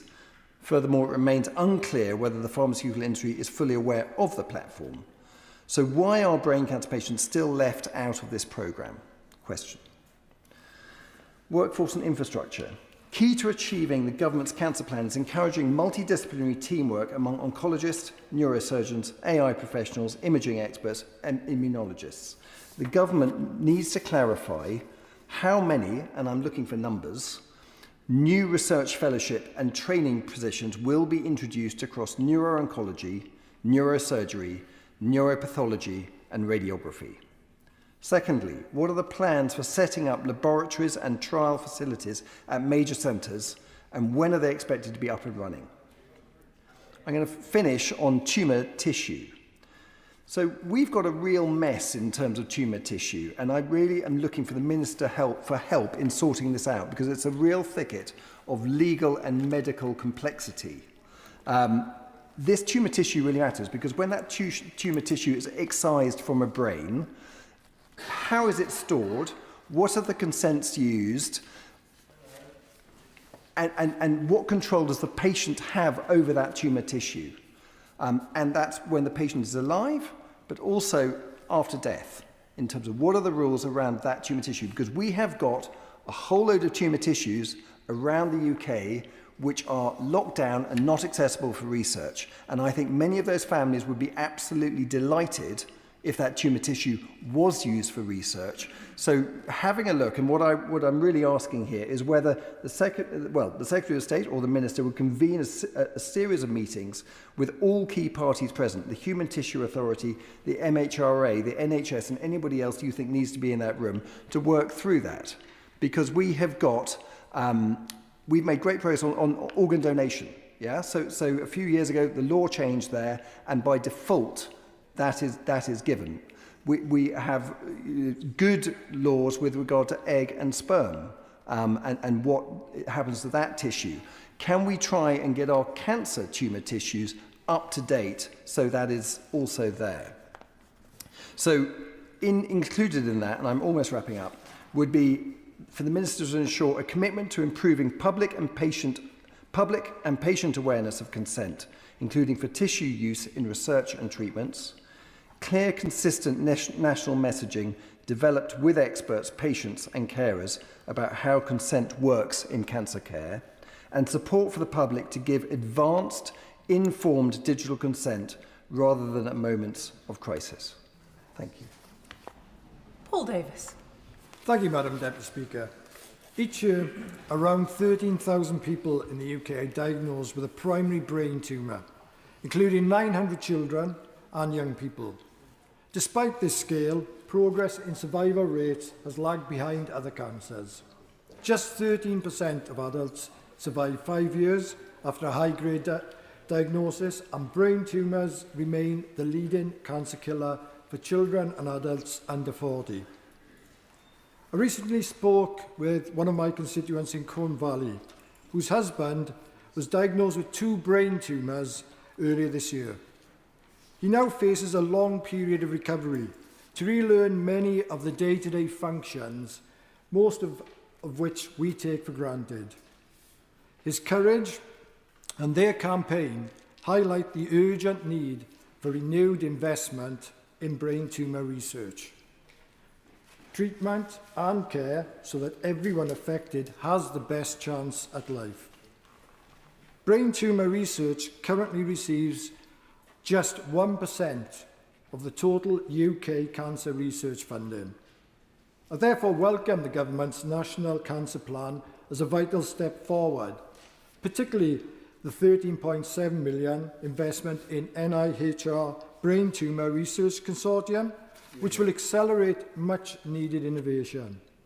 I'm also encouraged by the commitment to implement the provisions of the Rare Cancers Bill, which will expand access to clinical trials. Brain tumour patients must fully benefit from these measures. They face the lowest clinical trial recruitment rates of any cancer type, with the Brain Tumour Charity reporting that just 12% of patients have taken part. Too often, it's the distance from specialist cancer centres that stands in the way. Investment in research must therefore stand hand in hand with improved access, because postcode should never determine the support patients receive. Palliative care too, must be integral to our strategy. I've seen firsthand, through the remarkable work of the hospices serving my constituents, the difference it can make. By helping patients manage physical and emotional side effects, supporting physical activity where possible, and caring for families and loved ones who are also affected, palliative care can offer life-extending support for those with brain tumours. I echo the calls for a renewed effort to tackle brain tumours' devastatingly low survival rates. Through greater investment in research, better access to innovative treatments, and stronger support for those living with the disease, we can give every person facing a brain tumour the best possible chance. The same chance as I had when I was diagnosed with colon cancer, which was curable through the appropriate treatment I received by some amazing clinicians. Susan Murray. Thank you very much, Madam Deputy Speaker. And thank you to the Honourable Member for Mitcham and Morden and my Honourable friend for Whitney for bringing this important to debate. I'm here speaking tonight on behalf of my friend George, who is now in his 80s and still fundraising for research into brain tumours in the name of his son David, who he lost far too soon. Brain tumours remain one of the clearest examples of a condition where outcomes have not improved quickly enough. They're the biggest cancer killer of people under 40 in the UK. Each year, more than 1,200 people are diagnosed with a brain tumour, and only around a quarter of adults with a primary brain cancer survive the 5 years after diagnosis. The reality is compounded by late diagnosis.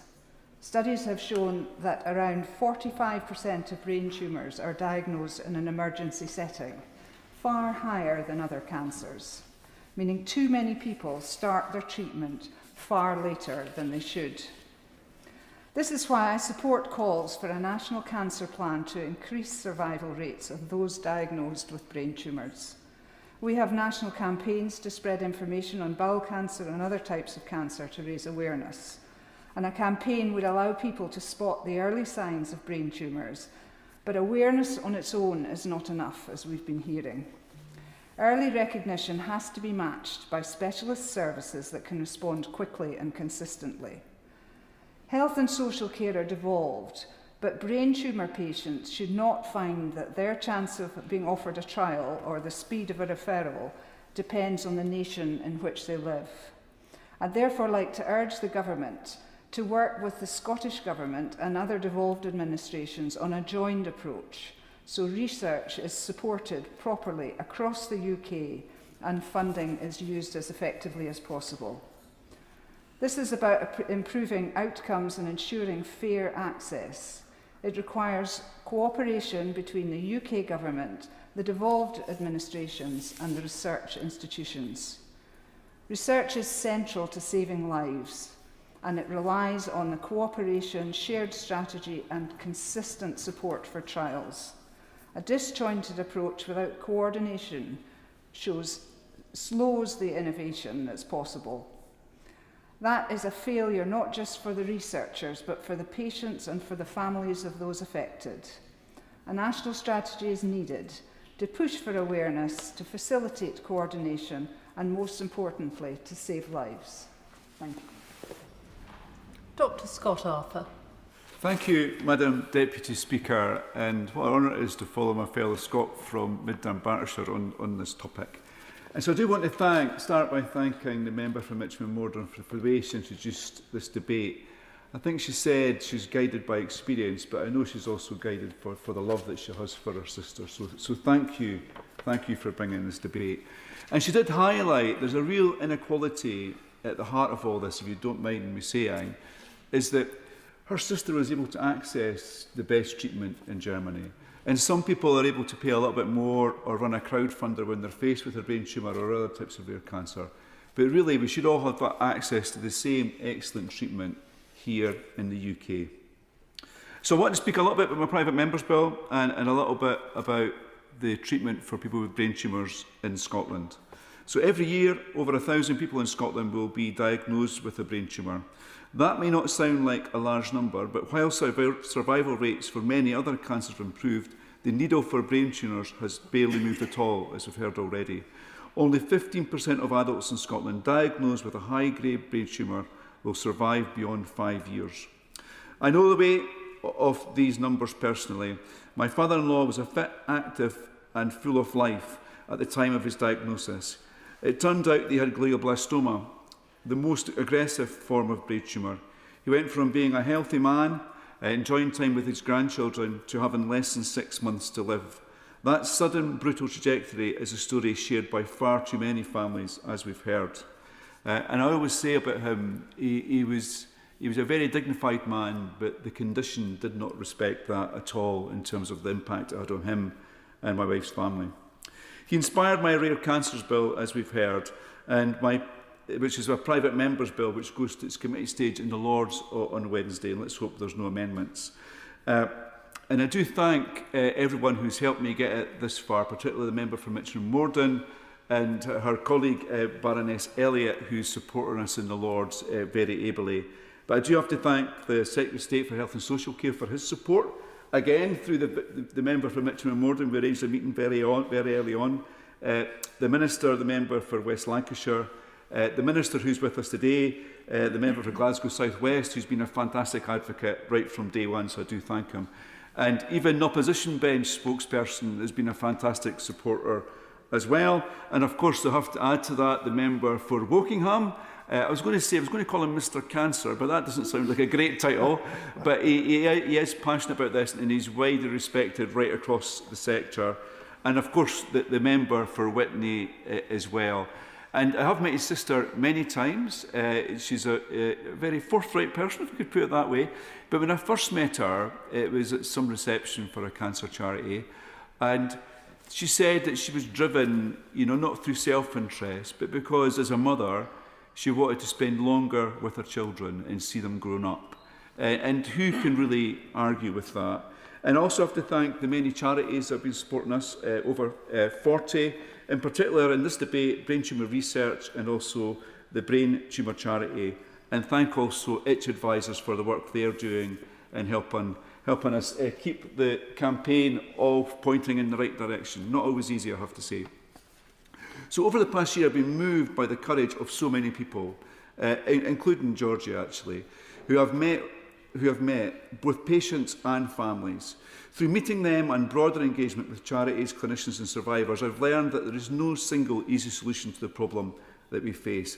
And I've been guilty of saying that nothing's been happening in that sector. The reality is a lot is happening, as we've heard already this evening. It just needs a push in the right direction. Some would say perhaps a kick up the backside. I don't know if that's acceptable, Madam Deputy Speaker. But there is promising breakthroughs in development, particularly in genome testing and targeted therapies. And crucially, there is now a national momentum behind this. The newly announced National Cancer Plan, as we've heard, allocates £13.7 million to NHR Brain Tumour Research Consortium. Through this and other significant partnerships, we will accelerate the volume of high-quality, innovative brain tumour research taking place right across the UK.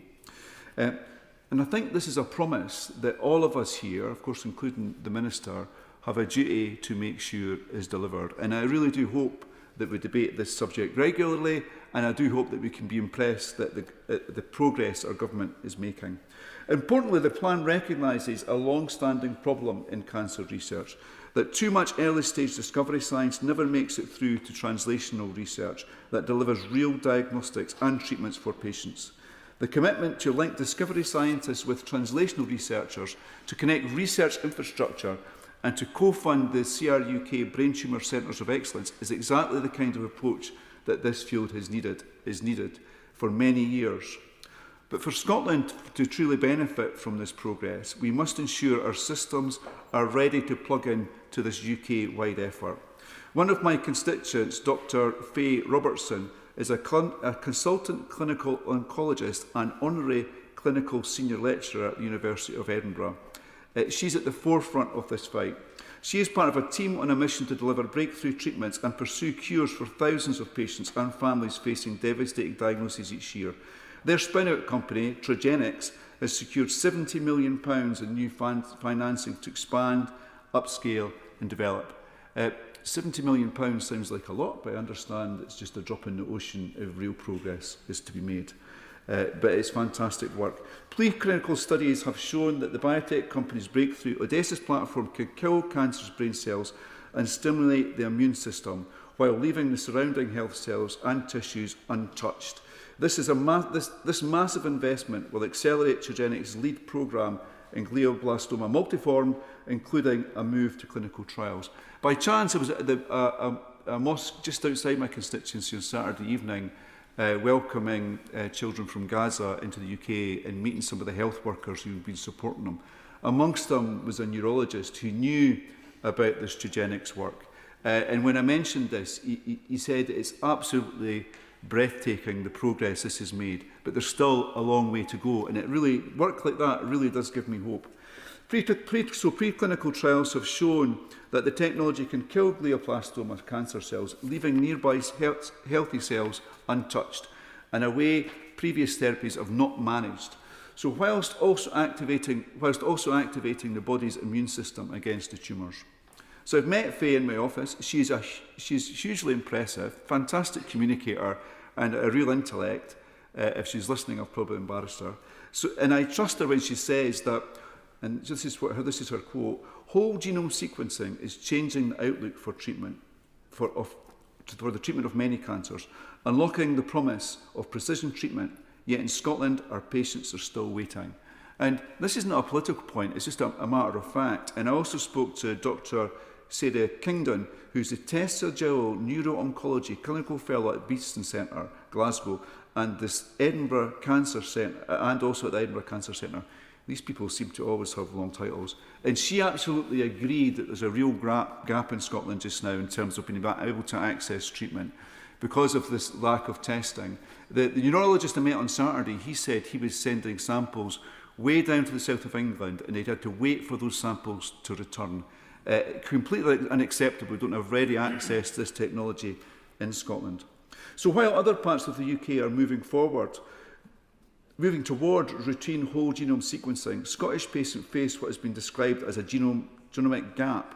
We have the scientific expertise, that's beyond doubt, and we have world-class infrastructure in Edinburgh. What we lack is a consistent policy commitment to make genomic testing a standard part of care. Without genomic testing, clinicians are fighting in the dark.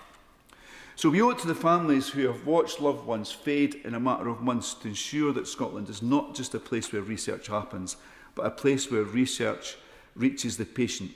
The National Cancer Plan shows the momentum is building right across the UK, and breakthroughs in brain tumour research hopefully will be with us soon. But let us make sure Scotland is ready to be part of that future. So I want to end, Madam Deputy Speaker, by thanking the member for Mitcham and Mordam again for opening this debate and the leadership she is showing. And very briefly, I want to highlight 3 fantastic campaigns, and then I do have one ask for the Minister. The first campaign I want to talk about, of course, is Brain Cancer Justice, which Georgie is a part of. They advocate for increased funding, research and support for brain tumour cancer patients and families impacted by this deadly disease. And I'm sure all of us here this evening give them our full support. Otherwise, I think you might be in the wrong debating chamber. The second is Owen's Law, and their aim is standardising the process for storing and using brain tumour tissues, as we've heard from the member from Whitney. So Ellie, who runs this campaign, she's a fantastic communicator, and it's absolutely impossible to disagree with her because she's so passionate. But at a reception last week, she had with her someone called Samantha, who I can't quite remember where she's from, the north of England. And like Ellie, she'd lost her husband to a brain tumour. And she's devastated because she still loves her husband, and she's bringing up their children. And she was explaining her predicament to us, and all the while clutching pictures of her husband. Absolutely awful that women are coming into this place so desperate while still hanging on to the love they have for the loved ones. So I think we have to listen to these people and demand action. And the last campaign I want to mention is Hugh's Law. This is a campaign for paid leave and financial support for parents of critically ill children. Brain tumours is one of the biggest cancer type for children, so it really does apply to this debate. And I do want to pay tribute to Brentford Football Club, because they've already accepted the actions of this campaign. They've not waited for the government to encourage companies. They've not waited for the government to make it mandatory. They've just got on and done it because it's the right thing to do. And I hope others follow. And then for the Minister, I'm on to my ask now. I met Cancer Research UK on Monday last week. Fantastic charity, despite the challenges we've heard about earlier in this debate that they face. But one of the challenges they explained to me is each year they spend £870,000 on visa costs, bringing the best researchers into the UK to help with this fight against this awful condition and other conditions. It does seem to me, if life science is a key part of our economy, if we want to tackle these cancers, perhaps our colleagues elsewhere in government might be encouraged to waive those visa costs for these fantastic researchers, and hopefully more will then follow them. Thank you, Madam Deputy Speaker. Clive Jones. Thank you very much, Madam Deputy Speaker, and thank you to the Honourable Member for Mitcham Morden and the Honourable Member for Witney for securing this really important debate this evening. Brain cancer is a particularly nasty and lethal form of cancer and is one of the least improved cancers in terms of survival rates. Brain tumours are the biggest cancer killer of adults and children under 40 and are largely unpreventable. After years of Conservative neglect of cancer care, the government's recent National Cancer Plan takes steps to address the crisis in cancer care, and this is definitely to be welcomed. But it is clear brain cancer care still needs urgent attention. A big cause of low brain cancer survival rates is slow diagnosis. In England, 45% of patients are diagnosed in an emergency setting, over 2 times the rate of all other cancers. Emergency diagnosis means that patients often face worse chances of survival and fewer treatment options, especially options that avoid harm. The government must act to ensure brain cancer is caught earlier, to give patients a better chance of survival. That is why the government must speed up the diagnostic pathway by improving GP access to diagnostic imaging and improve the patchy access to MRI and CT scans. But even when a patient gets a diagnosis, many experience delays in starting treatment. In 2024, 75% of brain cancer patients at the Royal Berkshire Hospital near my constituency began treatment within 62 days of an urgent referral. That is below the standard expected of 85%. Even more shocking, in 2023, 25% of brain cancer patients at the Royal Berks waited longer than 124 days to begin treatment after an urgent referral. That really is just not good enough. And this is why my colleagues and many in the House are calling on the government to introduce a guarantee for 100% of patients to start treatment for cancer within 62 days of urgent referral. Government really must start to listen to people who are calling for this. A key step towards this aim is improving access to effective treatment. In the Oxfordshire, Buckinghamshire and Berkshire West ICB, which covers Wokingham, just 30% of cancer patients receive radiotherapy treatment within the 62-day treatment standard. This means that many brain cancer patients in Wokingham are missing out on effective and timely treatment, which would drastically improve survival outcomes. To help address this, the government needs to replace ageing radiotherapy machines as soon as possible and invest in new ones, so no one is denied access to treatment or must travel far from home. There is also a serious issue with equal access to new advanced treatments for brain cancer. Personalised immunotherapy vaccines have proven to be an effective treatment for brain cancer. This treatment, as well as advanced diagnostics and research, requires brain tissue from a patient to be flash frozen to preserve DNA and RNA, which is then used to develop rounds of an immunotherapy vaccine. But due to lack of nationwide regulations and practices on brain tissue freezing, there is a shameful inequality in brain cancer care. Sadly, the Royal Berkshire Hospital and Frimley Hospital, both used by my constituents, do not have the capability to flash freeze or store brain tissue.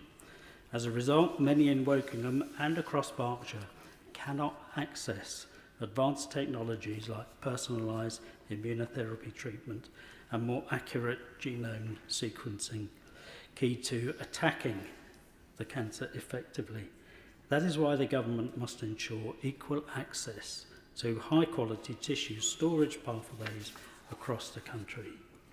It is not right that where you live affects the treatment you get, and thus your chances of survival. These steps to speed up diagnosis and improve treatment, along with investment in staff and research, will start to improve survival rates for the 12,700 people diagnosed with a brain tumour every year in the UK. And lastly, Madam Deputy Speaker, much has been mentioned about clinical trials in this debate. They are needed so desperately, and it is my hope that ministers will make this a personal priority of theirs in the next few months in their discussions with drug companies, and we will see some real progress with many more clinical trials starting in the next few years. Thank you. John McDonnell. I thank my honourable friend from Mitcham and Morden yet again to lead in these debates. Just so that people know, her sister was a friend of mine. She was a Labour Party organiser and then rose in the ranks, and over the years supported me in my various general election campaigns. Was very supportive, but at the same time quite terrifying as well for any politically stepping out of line. She was an absolutely wonderful woman. The reason I intervene in these debates is because I'm inspired by the woman for Mitcham and Morden, because I do have a friend. But also in my constituency, like many others, I have a Mr and Mrs Akbal who lost their daughter tragically, and who every year undertake with the Milan Asian Ladies Group, and Councillor Kuldeep Lakman, who organised it. They have a sort of mini Mela to raise funds. So I pay tribute to them, and I want to thank them sincerely for not putting on social media both my Hindi singing or Bhangra dancing. There's two small points I want to make. One follows on from the Honourable Member for Wokingham. The issue about access to scanning is absolutely critical. One of the issues that we've found is not just the sort of postcode lottery, but also the lack of awareness amongst some GPs about the national guidance as well. There needs to be a level of... I know GPs are incredibly busy, but we need to do something with regard to raising the awareness on that. And the second, I had a meeting this afternoon. I chair a group of unpaid carers. And so the second issue for me is the acknowledgement in government now that if you become a carer, in many instances, that means actually, if it's over a long period of time, and that's usually with children survivors, you're almost certain to come across living in poverty. And we need to look at how we support carers overall, both the additional burden that they have, and my honourable friend in a previous debate explained the transport needs that she had, the way in which she was having to pay for accommodation for her sister when she was being treated, etc. That's the same for so many other people. They cannot bear the costs. I think the figure in the briefing from the Brain Tumour Society was something like the burden in 1 year is about 78 million of those people who are seeking to care. But the ongoing costs are incredibly significant. And what many of the carers in the group that I chair, and it's about a whole range of conditions that they're caring for, is that one, the government has assisted them greatly, of course, in terms of raising the level of income that the income they can raise through employment themselves. But there is issues around flexible employment. Honourable friend has raised that there's no acknowledgement yet, I don't think adequately, of the need for flexible employment to enable people to earn a level of income that will help them survive. But the issue is that actually those who literally can't take on employment because of the hours that they have to care, the level of carers allowance is abysmal. And there needs to be now, there's a recent report by the IPPR, there's further reports coming out from, I think it's the University of Sheffield now that are doing a lot of work on this. Somehow we have to come to terms with the fact that we're going to have to raise the level of carers allowance. It needs to be related at least to the minimum wage. And then on that basis, we may be able to help some of these carers cope with the work that they're undertaking for their loved one, but also to ensure that they're not living in poverty, because so many of them are at the moment. They're just the 2 points I want. We all have supported the cancer strategy, and there's, I think, overwhelming support in the House now to really get on with the job. But it is looking at some of these fine details that could transform people's lives about how they're dealing with the situation at the moment. Part of it is around advocacy as well, because a lot of what came out of my meeting today, and it sounds a bit harsh this, but in their dealings with the various agencies, including the DWP, what was reported today, almost unanimously, was the lack of empathy in the way people are dealt with on this. And I just think if we can transform the care strategy, the cancer strategy, to ensure that we embed that understanding and empathy to understand what people are going through, and that they shouldn't have to risk living in poverty and the whole family being impacted upon it because of the financial consequences of the care that they're having to undertake. I think we could transform the whole atmosphere about carers and the role that they provide. We produce figures of the 180 billion that they save the country overall because of what they do, the unpaid care that they undertake. We produce those figures, but we never really acknowledge that then in the actions that we take. So in this coming period, it's the 50th anniversary of the introduction of the first carers allowance. It wasn't called then, it was called invalid allowance. It's the 50th year of the anniversary of that. This is the opportunity, I think, to address that issue, because for many of those people who are caring for people with these conditions, particularly children, it desperately needs addressing. Alex Burrow. Thank you, Madam Deputy Speaker. And I'd like to thank the members for Mitcham and Morden and Whitney for bringing this really important debate to the House today. I want to talk just very briefly about two things. The first was to put on record and acknowledge the bravery of my lifetime very close friend, Karen Buschenfeld. She, like 45% of those diagnosed with a brain tumour, received that diagnosis in A&E in a very haphazard manner last month. This is double the rate of other cancers. And she and her family are now adjusting to a very difficult new reality. The other reason for my speaking today is to celebrate the amazing work of the Brain Tumour Charity. Founded and still based in my constituency of North East Hampshire, it was originally called the Samantha Dixon Research Trust, founded by Angela and Neil Dixon in memory of their daughter who died just aged 16 in 1996. The Brain Tumour Charity now supports thousands of people all across the country, including my friend. It also funds research, and the founders raised with me the unspent funding that languishes while survival rates remain stubbornly low. So my call to the Minister today is to ensure that the government works with researchers so that the best quality research can help change outcomes for future generations. To Peter Prinsley. Thank you, Madam Deputy Speaker, and it's an honour to speak in this debate, and I thank the member for Mitcham and Morden for bringing this debate, and also the member for Whitney, and for the many fine speeches that I've heard this evening, some so very heartfelt, particularly the personal stories and the stories that people say of their families. Now, we have a new cancer strategy which was announced last week. Sadly, political events in the last few days have somewhat submerged the importance of that, but it is the cancer strategy which I believe we should be talking about, and which is much the most important political development as far as I'm concerned. Now, we have seen very little progress in brain tumour care. That is the truth of the matter. These tumours are devastating, robbing victims of years of life and wrecking families. I have seen such patients over the years, and I can say that diagnosis may be very difficult, even with the help of hindsight.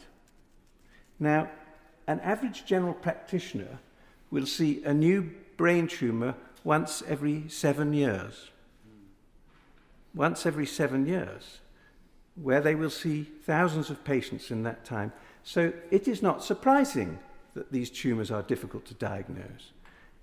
I hear that a patient with a brain tumour will have, on many occasions, visited their general practitioner 5 or 6 times before a diagnosis is made. So we must do what we can to raise awareness of this. Now, in ENT, which is, as some may know, my specialty, we see a condition called acoustic neuroma. This is a brain tumour on the nerves that lie between the ear and the brain, actually on the balance nerves. And these tumours are rare. Even in ear, nose and throat clinics, I would only see a handful of them each year. Sometimes they present with a little hearing loss in one ear, or sometimes just a little ringing in one ear. And sometimes they just present incidentally. Some of the other tumours we see in the brain in the ENT world are very rare. We see a brain tumour that sits in the roof of the nose. It's called an olfactory neuroblastoma. It's so rare that I probably saw less than 6 or 7 cases throughout my career. And yet it presents with a loss of sense of smell. Whereas a loss of sense of smell is a very common problem that come to see ear, nose and throat surgeons or even general practitioners. So we mustn't deceive ourselves that we're dealing with an easy condition, for this is a difficult condition. Now, what I believe we must do is we must support research into this mysterious disease. As I have said before in this chamber, we are desperately short of medical researchers and clinical academics in this country. Desperately short. Many of our clinical academics are getting towards the end of their careers, and we are not doing enough to recruit new academic clinicians in the early parts of their careers. And I would like us to think how we might develop policies to encourage that, for that is a political problem. Now, the member for Mitcham and Morden, I think, said that we are content with the status quo since we have seen so little progress. I beg to differ. We are not content with the status quo, and that is why we are all here this evening discussing this.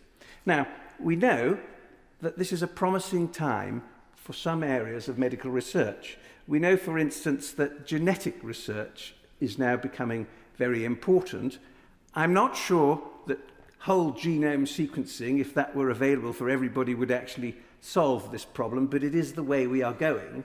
I was myself, before I came here, involved in research into a rare ear disease, a disease called cholesteatoma, and we did genetic research on this, genome sequencing, and we were able to identify some of the genes which probably cause this condition, but that doesn't make it any easier for us to prevent it, for we cannot choose our genetic code.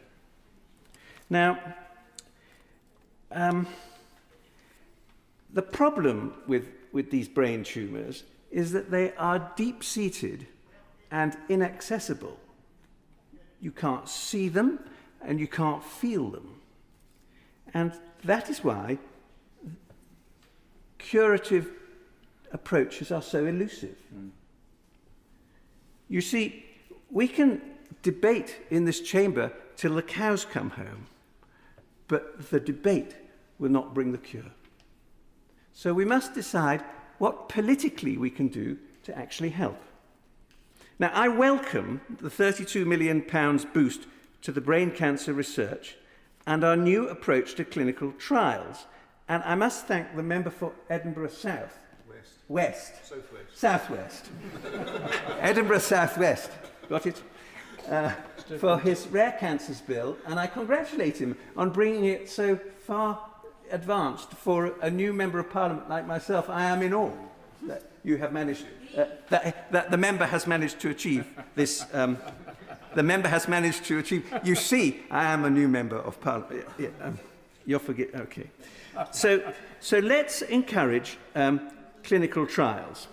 For as Lord Valence has said, it is clinical trials, these are the route by which promising research can be turned into treatment which will save lives.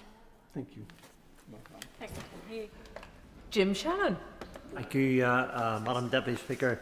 Can I first of all say what a pleasure it is to follow the Honourable Gentleman for Bury St Edmunds and Stowmarket, and thank him for his knowledge of the subject matter, for the way that he portrays it, and a way that many of us can have the empathy and the understanding, and thank him for that. Can also thank the Honourable Lady for Mitcham and Morden, as she always does, sets the scene incredibly well, has that deep personal belief with her sister, a journey that we have often heard in this House, and we sympathise with the Honourable Lady for that journey that she has taken as well. And the Honourable Gentleman for Whitney as well for leading, and we thank him for his contribution and a bit about his sister. I can also thank the Backbench Committee for selecting the matter. It's always a pleasure to see the Minister in his place. I wish him well, and we look forward very much to his answers. The Minister, in the short time that we've known him in the House, has shown an aptitude in response to those of us who ask questions. We appreciate that, and we look forward very much to how he can encourage us all at the end of this. I want to give Madam Deputy Speaker, if I can, a Northern Ireland perspective to this debate. I always try to do that because I think it helps to add to the flavour of the debate, but it also gives an opinion of where we are in Northern Ireland, where health's devolved, by the way, but where the issues haven't changed, where they don't stop at the REC, they don't stop at Adrian's Wall, they don't stop at Cardiff. They're everywhere in this great United Kingdom of Great Britain and Northern Ireland. In Northern Ireland, 2,043 brain tumour cases, malignant and non-invasive, were diagnosed between 2017 and 2021, averaging some 409 cases per year. At the end of 21, there were 5,465 people living with a brain tumour, with diagnosis occurring between 1997 and 21. That gives us an idea of the perspective and the magnitude of brain cancer. During this period, some 53.2% of brain tumour cases were amongst women, and that's has been illustrated by the examples that have been given by those who have a personal knowledge. Cancer, as we know, is no respecter of colour, no respecter of creed, no respecter of class, and the increase in incidences mean that there are so many more families who are grieving or are worried, and so much more must be done, not only to support families going through cancer, but also to carry out research and find the cures. I was encouraged last week, Madam Deputy Speaker, when I went to one of the cancer events in the House, which we tried to attend, we all tried to attend, and the lady who I was speaking to was telling us that 60% of people now survive cancer. That's a wonderful figure to take in hold, but when it comes to brain cancer, unfortunately, those numbers are not just as good. Brain tumours are the biggest cancer killer of children, adults under 40. In the UK, some 16,000 people are diagnosed each year with a brain tumour, and the incident rates of brain tumours are significantly higher in Northern Ireland. Again, when I give a Northern Ireland perspective, sometimes the figures that we have in Northern Ireland are incredibly worrying, and Wales as well, compared to the other, to England and Scotland. Brain tumour cases are projected to increase in Northern Ireland by some 36% by 2035, with glioblastoma being the most common and the most malignant adult brain tumours, accounting for some 70% of all new diagnoses. My question to the Minister would be, if I can ask him, please, because we're going to, in Northern Ireland, we're going to experience some increase of 35% by 2035, not too far away, by the way. What discussions has the Minister had or will have with the relevant Minister, Mike Nesbitt, in Northern Ireland, just to ensure that, that we can combat this terrible disease together, because that's really what I'm probably seeking to have in this debate. GMB also has a worse outcome for patients as they are resistant to therapy. And despite treatments such as surgery, radiotherapy, chemotherapy, GBM tumours regrow, unfortunately, leading to patient relapse and death after 15 months, and that's incredibly worrying as well. However, whilst the picture is dark, and with sadness there's always hope, brain tumour survival rates in Northern Ireland show for malignant cases now a 1-year survival of 49.9% from 2017 to 2021, which is a significant increase from 37.4% in 97 to 2001. Again, the issue, Madam Speaker, I mentioned earlier about the rates of survival from cancer. That's almost an increase of some 33%. Really, really good news. And I want to come to the most honourable members have referred to research, and I want to refer to Queen's University, but I'll do that at the end if I can. Non-invasive tumour survival is high, with 88.3% surviving for 5 years. There's much work being done in Northern Ireland to combat the darkness and bring light such as rapid diagnosis. This is a major project launched in late 25, which uses rapid nanopore sequencing to reduce brain tumour diagnosis times from weeks to just hours. The technology reads tumour DNA almost immediately, helping clinicians to choose treatments faster. Again, some of the advances, incredible advances that we have in cancer diagnosis and how they respond in a positive and better fashion than we have in the past. Well, it's not a cure in itself, it never is. This research is giving people more time and a choice.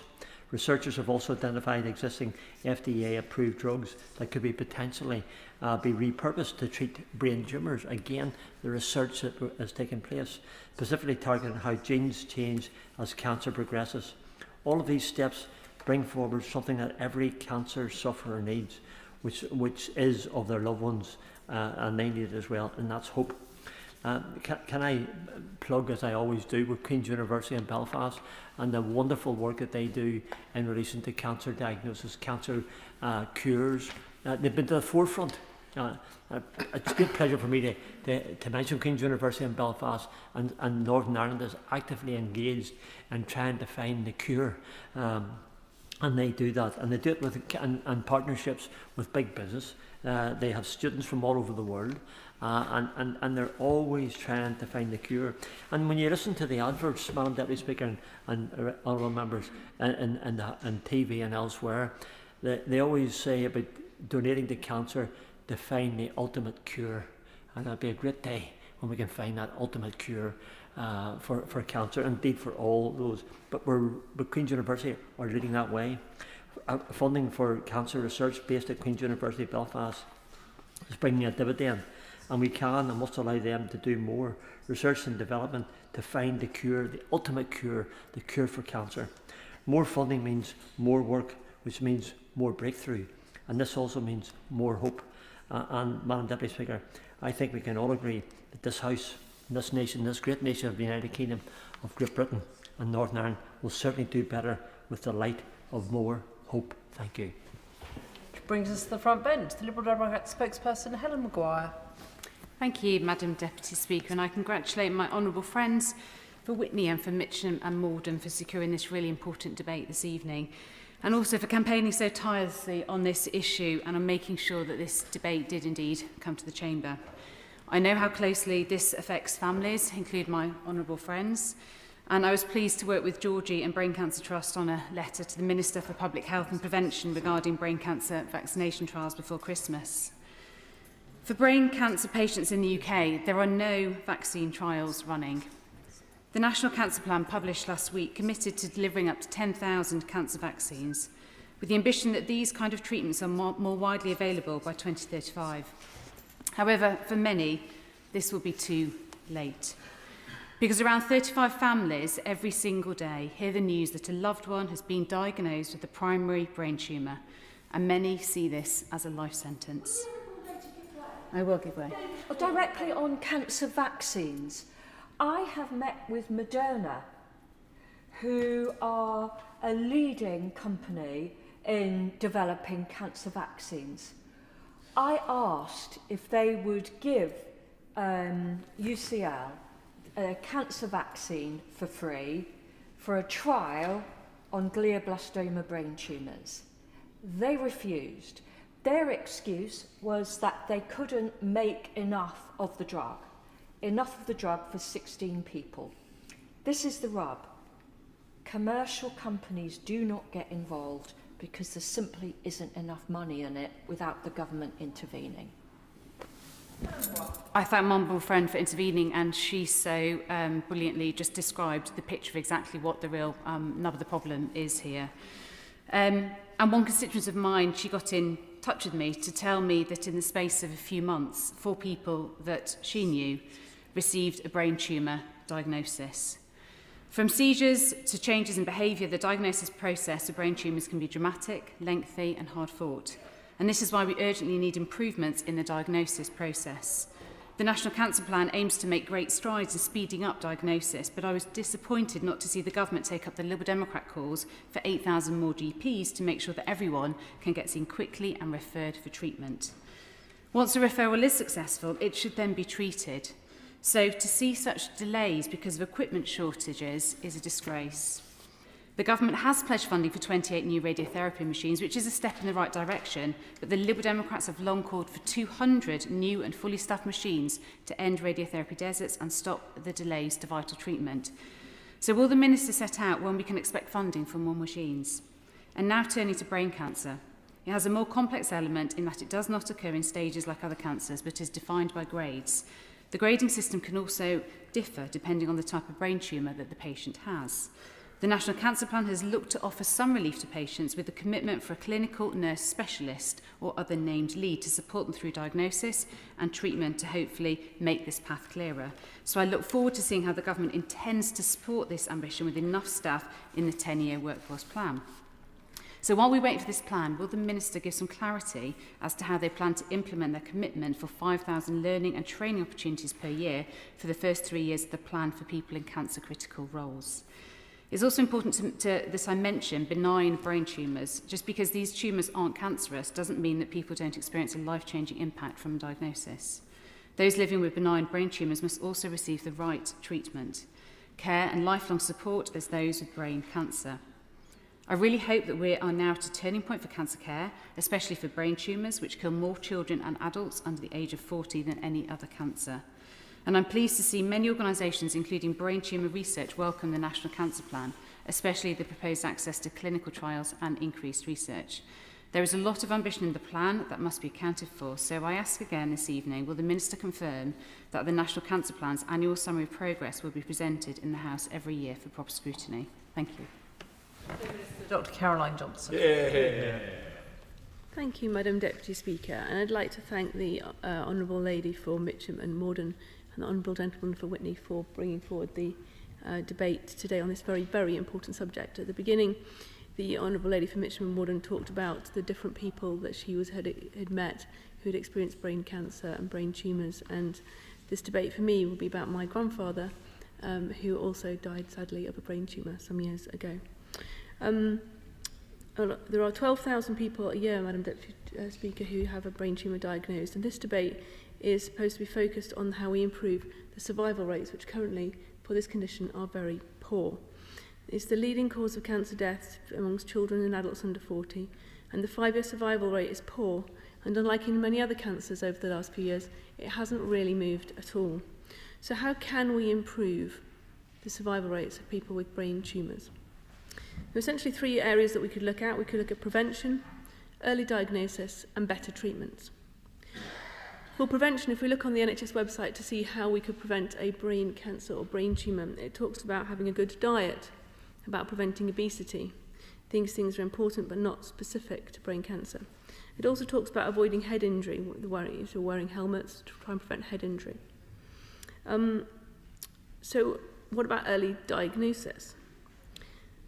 There are some conditions, some people have genetic conditions like neurofibromatosis, Leigh-Fermani syndrome, tuberous sclerosis and von Hippel-Lindau, who are genetically predisposed to having tumours in the central nervous system. Those individuals can receive regular screening, which can help those tumours be identified at a much earlier stage. But what about people who do not have those conditions? I will give what, yeah. And I intervene, apologising for the fact I wasn't here at the beginning of the debate, Madam Deputy Speaker. She will know that I'm chairman of the all-party Acquired Brain Injury Group and president of the Lincolnshire Brain Tumour Association. She's right about the connection between the two. So would it be advisable in her view for those who've had a brain injury previously to be screened routinely, given the relationship, the correlation between earlier brain injury and the later advent of cancer? My right honourable friend invites me to speak outside of my area of expertise. I'm afraid I don't know the answer to that, but I hope the Minister will. I will take intervention. Particularly. I'm grateful to the member for taking an intervention. I cannot understand how there can be a relationship between head injury and brain tumour. We have a situation where repeated head injury causes some neurological conditions, particularly footballers who we see getting early dementia.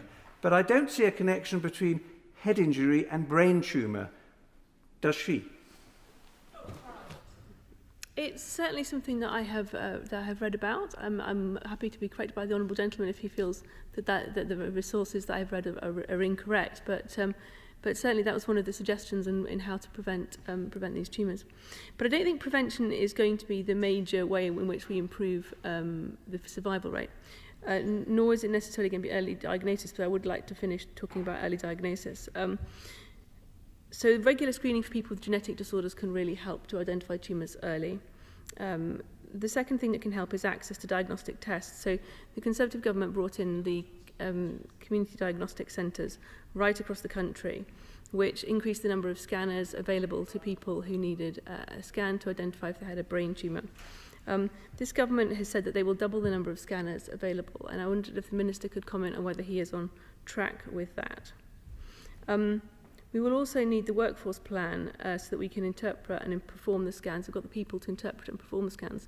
I don't know if the Minister has any tips on whether he thinks the workforce plan is imminently and whether he can give us a date when it's likely to be published. It's been delayed, but it is an important feature. We've got the cancer plan, but so much of it is dependent on the workforce plan too. My third point is opticians. The opticians have a role to play, and since South Tees pioneered it in 2015, opticians have been able to identify during their regular eye tests people who have signs of brain tumours and refer them where necessary. And so encouraging people to get regular eye tests may be contributing to help with early diagnosis. The fourth thing that can help with early diagnosis is symptom awareness. That's symptom awareness in the general public and symptom awareness amongst healthcare professionals. And I want to talk about Head Smart, Madam Deputy Speaker, which was a programme in 2011, started in 2011, which talked about the types of symptoms that could help identify a brain tumour. And it had quite significant cut-through, both with healthcare professionals and with the public. And it halved the time to scan or diagnosis for children with brain tumours. It also improved the cognition of survivors, but it didn't significantly improve the survival. So while early diagnosis helps a bit, early diagnosis is very difficult, particularly in children who are quite neuroplastic at that stage, so symptoms appear quite late. The location of the tumour and the type of tumour is more important in the treatment and prognosis. And there are many different types, which makes this area of medicine extremely complicated. So I think the answer, Madam Deputy Speaker, is that we need better treatments. Treatments currently include steroids, chemotherapy, radiotherapy and surgery, but there are many other treatments with promise. There's convection-enhanced delivery of chemotherapy, which enables the chemotherapy to be delivered into the across the blood-brain barrier more effectively. Many honourable members have talked about freezing, and last month there was a debate on the topic of freezing of brain tumour samples, and I wonder if the Minister has an update from the previous debate. His colleague said she would go away and look at this detail and report back, so I'm hoping that he will have an update for us this evening. Gene therapy has also shown a lot of promise, and there's been talk about this evening about the trial where an adeno-associated virus is used as a vector to to seek out the glioblastoma cells and use the patient's immune system to kill the tumour cells. And that has promise, and if this trial works, that could offer real promise and real improvements in treatment. Research will be key. The BioNTech 2023 partnership promised there'll be 10,000 patients in cancer vaccine trials by 2030. But there are barriers to new innovators, and this is a global fight, so there's work going on right across the globe, and we need to ensure that we make it an environment in the UK that stimulates research and supports research so that we can have the earliest possible access for British people to the newest possible treatments. And the wider economic picture for research is not great at the moment, and we have seen some researchers pull out of investments in the UK. The picture of taxation, national insurance, employment rules, and the speed of adoption by the NHS are all factors which I hope the Minister is going to try and improve. The members for Edinburgh South West and the members for Strangford talked about the devolved administration, and I wonder if the Minister could comment on how he is working and how his team is working with the devolved administrations to encourage research that happens right across the United Kingdom. I also want to talk about rural areas, because it's all very well encouraging trials in the UK to take place within the UK or within England, but so many of them occur right in the centre of London or the big cities, and they're much more difficult to be accessed by people living in rural areas, such as my constituents in Sleaford and North Hykeham. So if the Minister could update the House, please, on how he's encouraging and making it easier for research to occur in rural spots. And then just to sum up, Madam Deputy Speaker, the Honourable Member for Whitney talked about this, the key being ambition is important, but it's actions, not words, that are the key. And I think he sums it up absolutely perfectly. We need specific, measurable targets, not just warm words. This government has been very good at warm words on health, but much poorer on delivery. And I hope, for the sake of the 1 in 2 people that will get the cancer and all of their friends and loved ones, that on this occasion there's more action and less just words. Minister, Dr. Zubair Ahmed. Thank you, Madam Deputy Speaker. Can I start off by thanking my honourable friend, the member for Mitcham and Morden, but also honourable members for Whitney and Kings Winford and South Staffordshire for supporting this important debate. And I'd just like to start and take a few moments, if I can, just to acknowledge the contributions of all honourable members across this House. I know from personal experience how hard it is to talk about these issues when there have been people close to one's family lost through brain tumours, including my aunt, who passed away in 1997 and was really instrumental in me pursuing a career in medicine following a diagnosis of glioblastoma, where she only lived for 4 months. The member from Whitney asked about consent around tumour tissue research, a really important and pertinent topic. I'm very happy to go away and consult with the Human Tissue Authority regarding the facility we have at the moment, which I know is quite sizable in terms of securing consent for research of both tissue from living persons and also deceased persons. As a transplant surgeon myself, I am relatively au fait with some of the consent issues that can transpire using tissue from deceased persons, and I'm always very happy to encourage that wherever possible. In terms of the digital consent, the Honourable Member rightly challenges us to improve our digital architecture, and we continue to do so through our unlocked digital platform upon which the 10-year health plan is based, not only for care but also for research. Can I also thank the members for Colne Valley and Mid Dumbartonshire for their really thought-provoking contributions in this debate, and of course my honourable friend, the member for Edinburgh South West, who talked so passionately about these issues, and I thank him once again for bringing forward his private member's bill, which I think will do so much to move the dial for research, for not only for brain tumours, but for rare cancers more generally. He talked about specifically and asked regarding visa costs for talents coming from elsewhere in the world, and I can assure him we are looking into these issues quite seriously. And only today I was chairing a session of the Life Sciences Council, which talked about the Global Talent Fund, which was very pertinent to the discussions that the Honourable Member is also having, and I'm very happy to put them in touch with the Honourable Member to further those discussions regarding how we attract the brightest and the best to our country to advance the cause of life sciences generally, but also to advance the cause of research and rare cancers more specifically. The member for Wokingham talked about referral targets. I can reassure the member we are totally committed as a government to hitting those national standards of 62-day waits. He challenged us to go to 100% there. I would caution him that, of course, although 85% is possible, 100% is not possible, usually for clinical reasons, where there are genuine clinical reasons why patients cannot access treatment within 62 days in terms of planning and specialist access. My honourable friend, the member for Hayes and Harlington, talked about diagnostics, an issue also close to my heart, and I can reassure him that with the opening and continued opening of community diagnostic centres up and down the country and £2 billion of funding, I am determined to make sure that diagnostics is improved and also is available closer to home wherever possible. The honourable member for North East Hampshire talked about her friend being diagnosed with a brain tumour in A&E, and I must say, as a young casualty officer many, many years ago, that resonates with me very, very strongly. It is the last place where any tumour should be diagnosed, but I remember it being far too frequent as a young casualty officer being diagnosed in the A&E department. And one of the litmus tests of the success of our cancer plan will be that there will be very much fewer of those diagnoses being undertaken in an unplanned fashion up and down A&Es in our country. My honourable friend for Bury St Edmunds and Stowmarket, I'm always grateful for his learned remarks. I always feel like I learned so much, and in fact I learned so much tonight. I might add his contribution to my portfolio of continuing professional development when I submit myself back to the GMC to extend my licence. The honourable member for Strangford also always raises thought-provoking issues in terms of four-nation working, and I can assure the honourable member that I continually and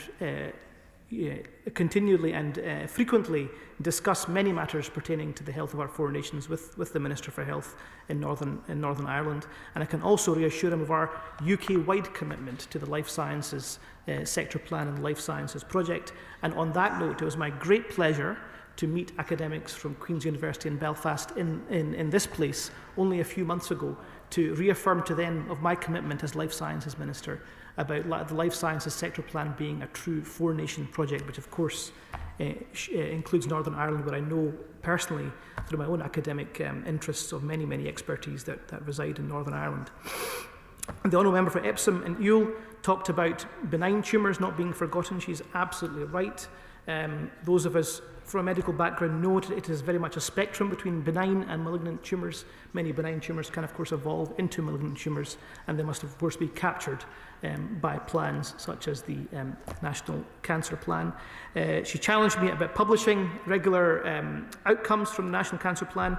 I can certainly commit to that, and these can of course be scrutinised in the normal way by the Select Committee for the Department of Health and Social Care.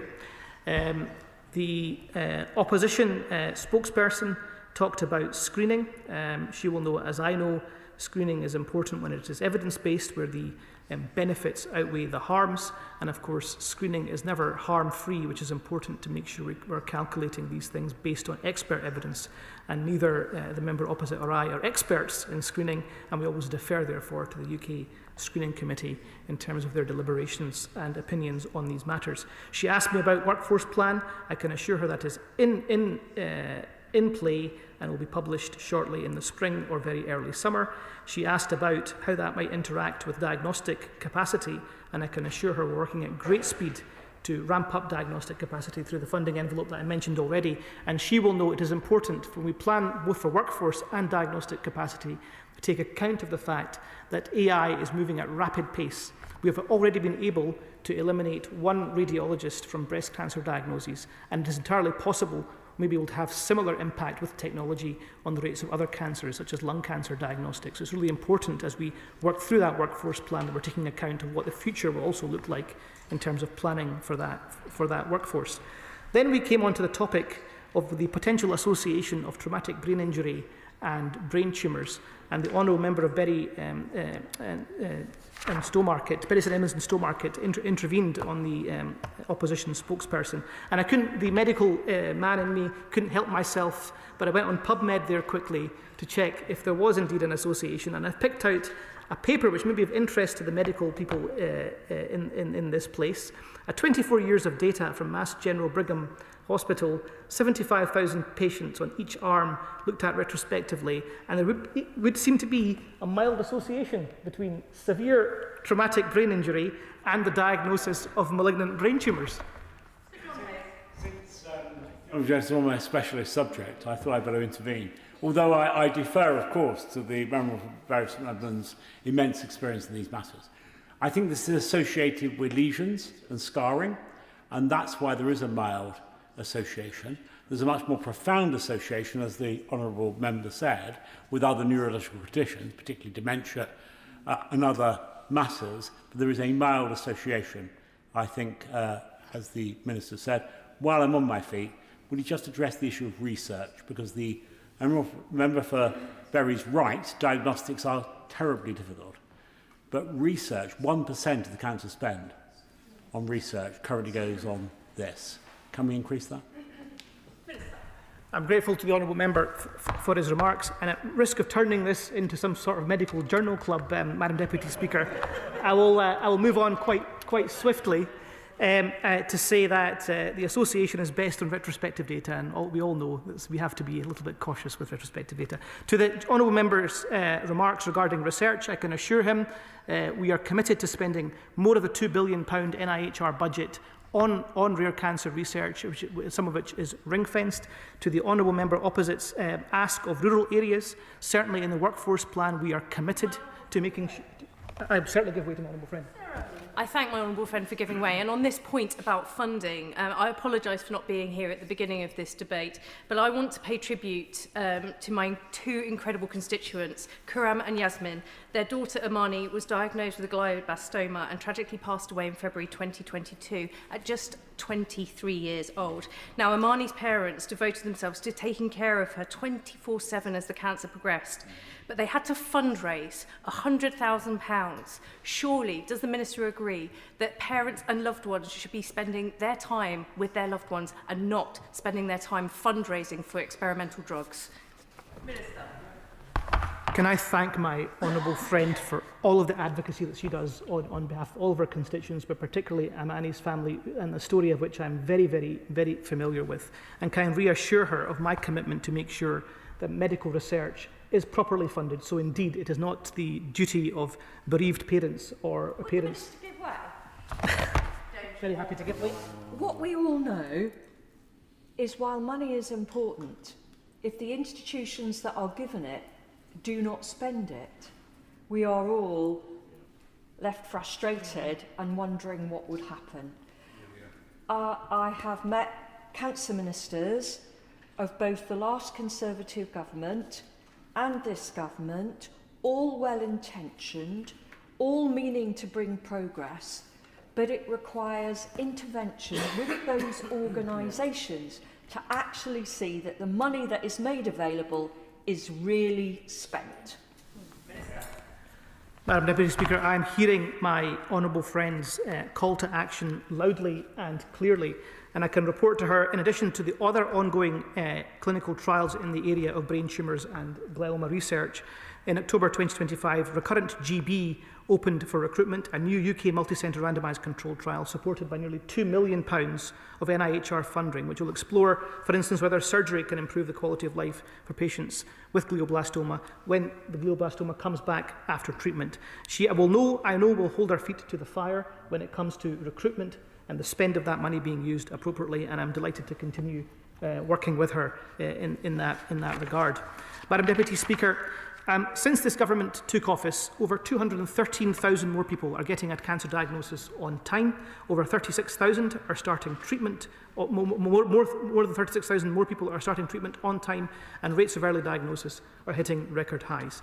Despite these vital signs of recovery, we know our NHS is still failing far too many cancer patients and their families, as members across this House have highlighted this evening, and we know that brain tumours remain one of the hardest cancers to treat and it remains a challenging and underserved area of research. Last week, this government published our National Cancer Plan, Madam Deputy Speaker. We now have that blueprint to shift the dial on rare and challenging cancers, underpinned by 3 key targets.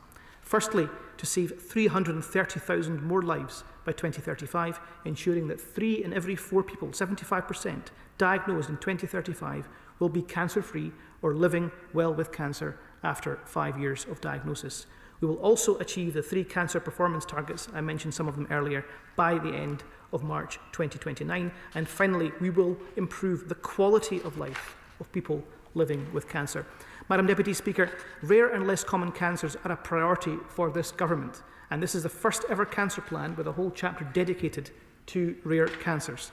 We aim to be in the top quartile of European countries for 14 rare cancers, including brain tumours, where we currently rank 22nd out of 24. We will pull every lever available to drive these improvements for these cancer types. And we also know that one of the most effective ways to improve survival from cancers, including brain cancer, is, of course, to catch it and treat it early. And therefore, we have committed to reducing the number of rare cancers diagnosed in emergency settings, including brain tumours, which cannot be staged like other cancers and have therefore not been captured previously in early diagnostic measures. We happily give way. I do thank you for giving way, and thank you, Madam Deputy Speaker. This is a real point of equality. There's a fantastic charity called the EVAPO, which is focused on gynecological cancers, and they make the point that a disproportionate amount of people with these cancers end up being diagnosed in A&E when it's too late. And I know through a meeting I had with Blood Cancer UK that, again, if you're an ethnic minority person, you're much more likely to face a diagnosis in A&E rather than inside a doctor's surgery. So this is something we should do, not just because it's the right thing to do, but also it's a matter of equality. I could not agree more, Madam Deputy Speaker, with my honourable friend, and that is why there's NIHR funding specifically allocated. And one of the tests of a grant before we fund it is how diverse the population it serves will be. Madam Deputy Speaker, we recognise the challenges that presents us in terms of brain tumours, and by publishing regular performance data at a more granular level and adding diagnosis in emergency settings to our basket of early diagnosis, we are committed to changing the dial on these issues. For all patients diagnosed with rare cancers, we will prioritise access to specialist treatment and to multidisciplinary teams to ensure they will benefit from the best of evidence-based care. We will work with charities to support rare cancer patients and ensure they have access to the right information and to manage their cancer care. And we wish to be held accountable across these commitments and to drive forward progress for rare cancer patients, and we will therefore appoint a national clinical lead for rare cancers who will provide that independent arbitration. The actions I have listed, Madam Deputy Speaker, make just a small part of our plan, which will turn cancer from one of the country's biggest killers into a treatable chronic condition. We have developed these plans with patients, charities, families, clinicians, and have heard from many members, of course, here today. We are grateful for the continued campaigning on rare cancers and brain tumours. In the chapter on rare cancers, it says that an individual will be named in the NIHR responsible for progress in rare cancers. If there is no progress, will they get the sack? It's far below my pay grade, Madam Deputy Speaker, to sacking people in the NIHR. I will revert to the Secretary of State's opinion on that, but she can certainly be reassured we'll be holding them accountable, as my honourable friend will be holding me accountable, and she might give me the sack at this rate, so I better be careful. Madam Deputy Speaker, we are grateful for the continued campaigning on rare cancers. We look forward to working with partners further to deliver on these improvements and outcomes for brain cancer patients, and we know that improvements promised through this plan, of course, relies on good research. So turning to research, this has already begun with over 25 million invested in the NIHR Brain Tumour Research Consortium. The consortium aims to transform outcomes for adults and children and their families who are living with brain tumours, ultimately reducing lives, loss to cancer. Furthermore, we are partnering with Cancer Research UK to provide £3 million to co-fund the CR UK Brain Tumour Centre of Excellence. This will make sure we accelerate the move from foundational research to delivering innovative treatments for patients. These investments have the potential to shift the dial and the position that the UK has as a leading location for brain tumour treatment research. As reaffirmed in the National Cancer Plan, this government is proud to support the Rare Cancers Bill, introduced by my honourable friend, the member for Edinburgh South West, which passed its second reading in the other place last month. I would like to thank the honourable member for Mitcham and Morden and other honourable members for their support and moving contributions to the debates within this bill so far. This important legislation will make it easier for researchers to connect with patients living with rare cancers, including brain tumours, streamline recruitment into clinical trials, and ensure that our regulatory system delivers for patients. As set out in our 10-year health plan, we will make sure the UK is a global leader in clinical research. This bill will accelerate the clinical trials needed to deliver the most effective cutting-edge treatments and the highest quality care for patients facing a rare cancer diagnosis. I am looking forward to seeing this bill progress towards royal assent. Once again, Madam Deputy Speaker, I would like to thank colleagues for giving me the chance to set out our plans on rare cancer. I hope I've reassured colleagues that we are determined to improve survival rates for patients, ensuring that everyone has access to the highest quality care and access to the highest quality research. The National Cancer Plan embodies these ambitions and sets out how we will achieve them. Through our significant research investments, our support of the Private Member's Bill on Rare Cancers 2026, we will begin to shift the dial on outcomes for brain tumour patients. Thank you. Dame Siobhan McDonagh to wind up. I think, Madam Deputy Speaker, I have wound up enough people this evening. But to say thank you to all the people, to all the members from all parties who contributed to tonight's debate. It is my view that the contributions of the members of this House has brought a real and material change to what is currently going on at the NIHR, at Cancer Research UK and other organisations, because we are watching and speaking out.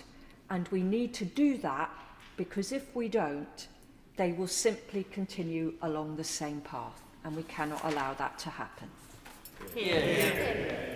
The question is as on the order paper. As many as of that opinion say aye. Aye. Of the contrary, no. I think the ayes have it. The ayes have it. We now come to motion number 4 relating to the Select Committee on the Armed Forces Bill. Jessica Morden to move. As on the order paper, as many as of that opinion say aye. Aye. Of the contrary, no.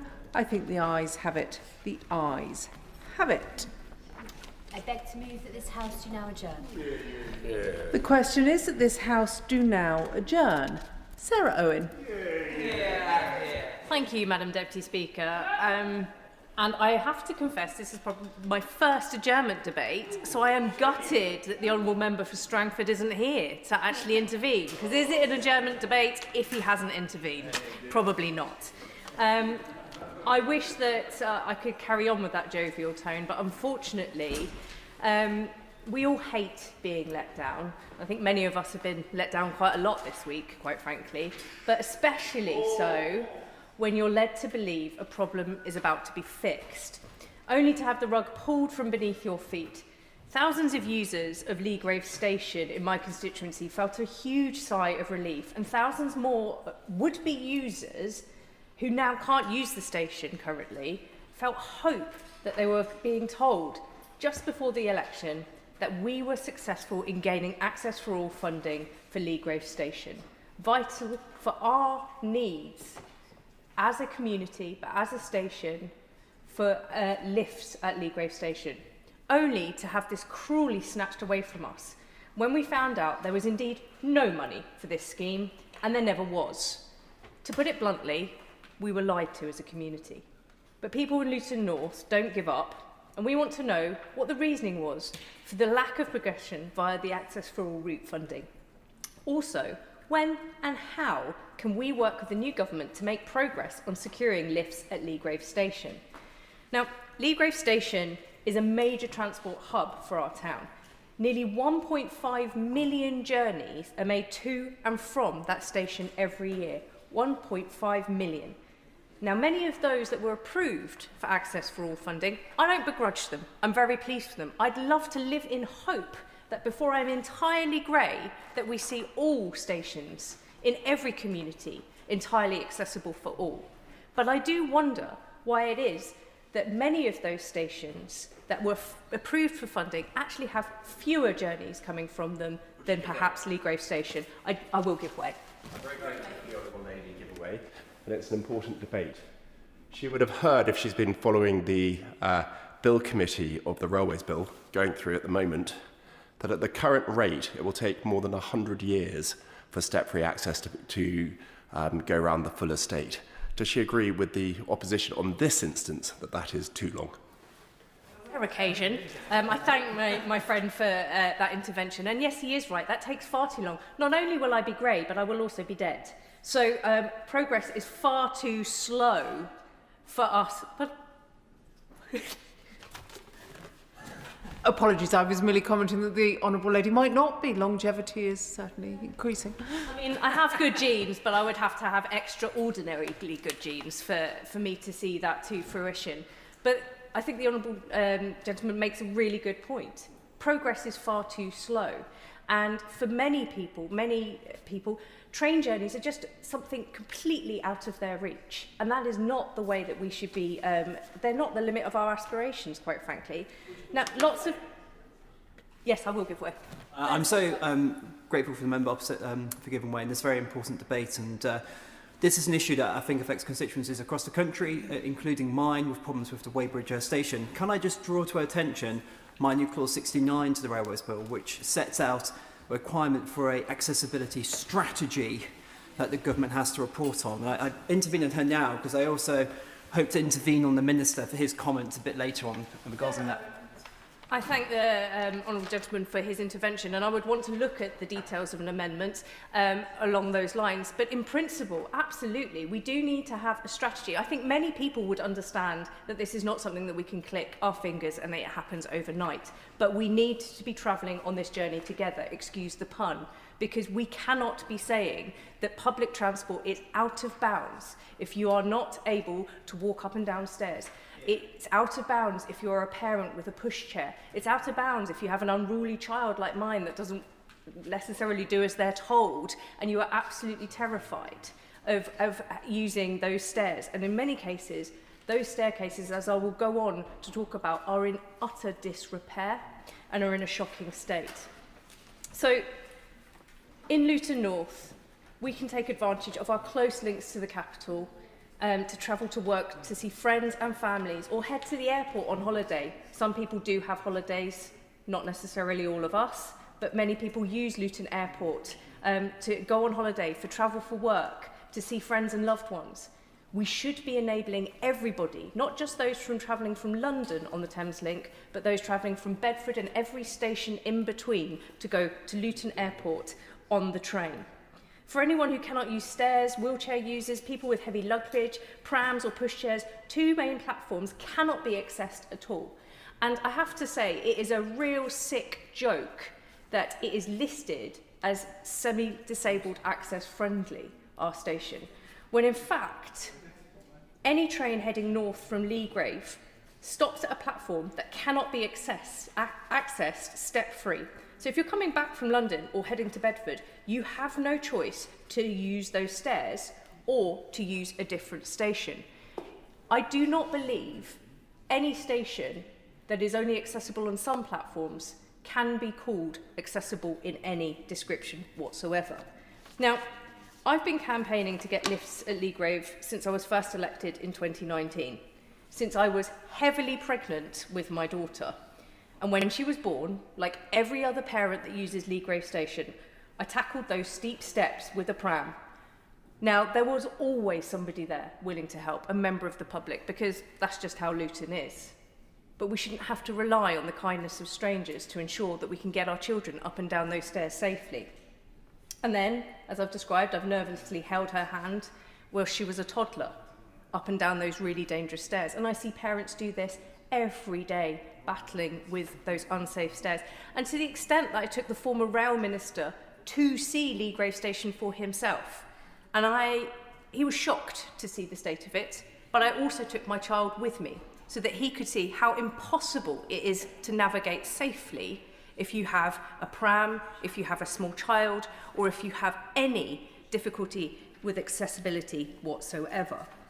Now, I thought we had made progress because there were moments of hope, but I have to say I reflect every single constituent in Luton North who is incredibly frustrated with being so close to seeing lifts at Leagrave Station and to have that cruelly snatched away from us. Now, I understand there are financial pressures facing the government, but people in Luton North deserve an accessible railway. So I've got some questions for the Minister. Since 2019, as you heard, I've been pushing successive governments on this issue. I hosted the former Rail Minister, Hugh Merriman, and secured a Network Rail feasibility study into lifts that was carried out in 2023. This study was a significant investment from the Council and went into huge detail on the exact design needed to deliver lifts at the station. In May 2024, the Conservative government then announced that Leagrave had been approved for access for all funding. But now we discovered that the money never existed and the projects were never properly funded. So can the Minister tell me, Luton Council and my constituents, why the existence of this major feasibility study did not seem to have been factored in the final decision to not advance Leagrave Station in this stage of AFA funding? I understand also that the decision on whether to advance stations was made on the basis of the availability of third-party funding. Now, Leagrave serves a large community, but unlike more affluent areas, does not benefit from a single large business or wealthy potential sponsors in its vicinity. Discussions with third-party supporters are ongoing, but I would welcome further collaboration with the Minister himself and his department on how we can facilitate some of those negotiations. The Equality Act and the Public Sector Equality Duty both put duties on Network Rail and train companies to ensure people with disabilities are able to access the railway. The government is encouraging people with disabilities into work, but are making a major way of accessing employers inaccessible for people who want to get to work. How does this square with our Labour government's priority of ensuring that people who want to work can physically get into work in the same way as everyone else? Currently, anyone needing step-free access to Leagrave, if coming from the south, must call ahead to get a taxi booked from Luton Airport Parkway. What is 7 minutes on the train could become 45 minutes in Luton traffic. I kid you not, Minister. When you have to get in a car to drive from one end of Luton to another instead of using a train, it can take up to an hour in heavy traffic. Luton is famous for many, many things, many wonderful things, including our football team.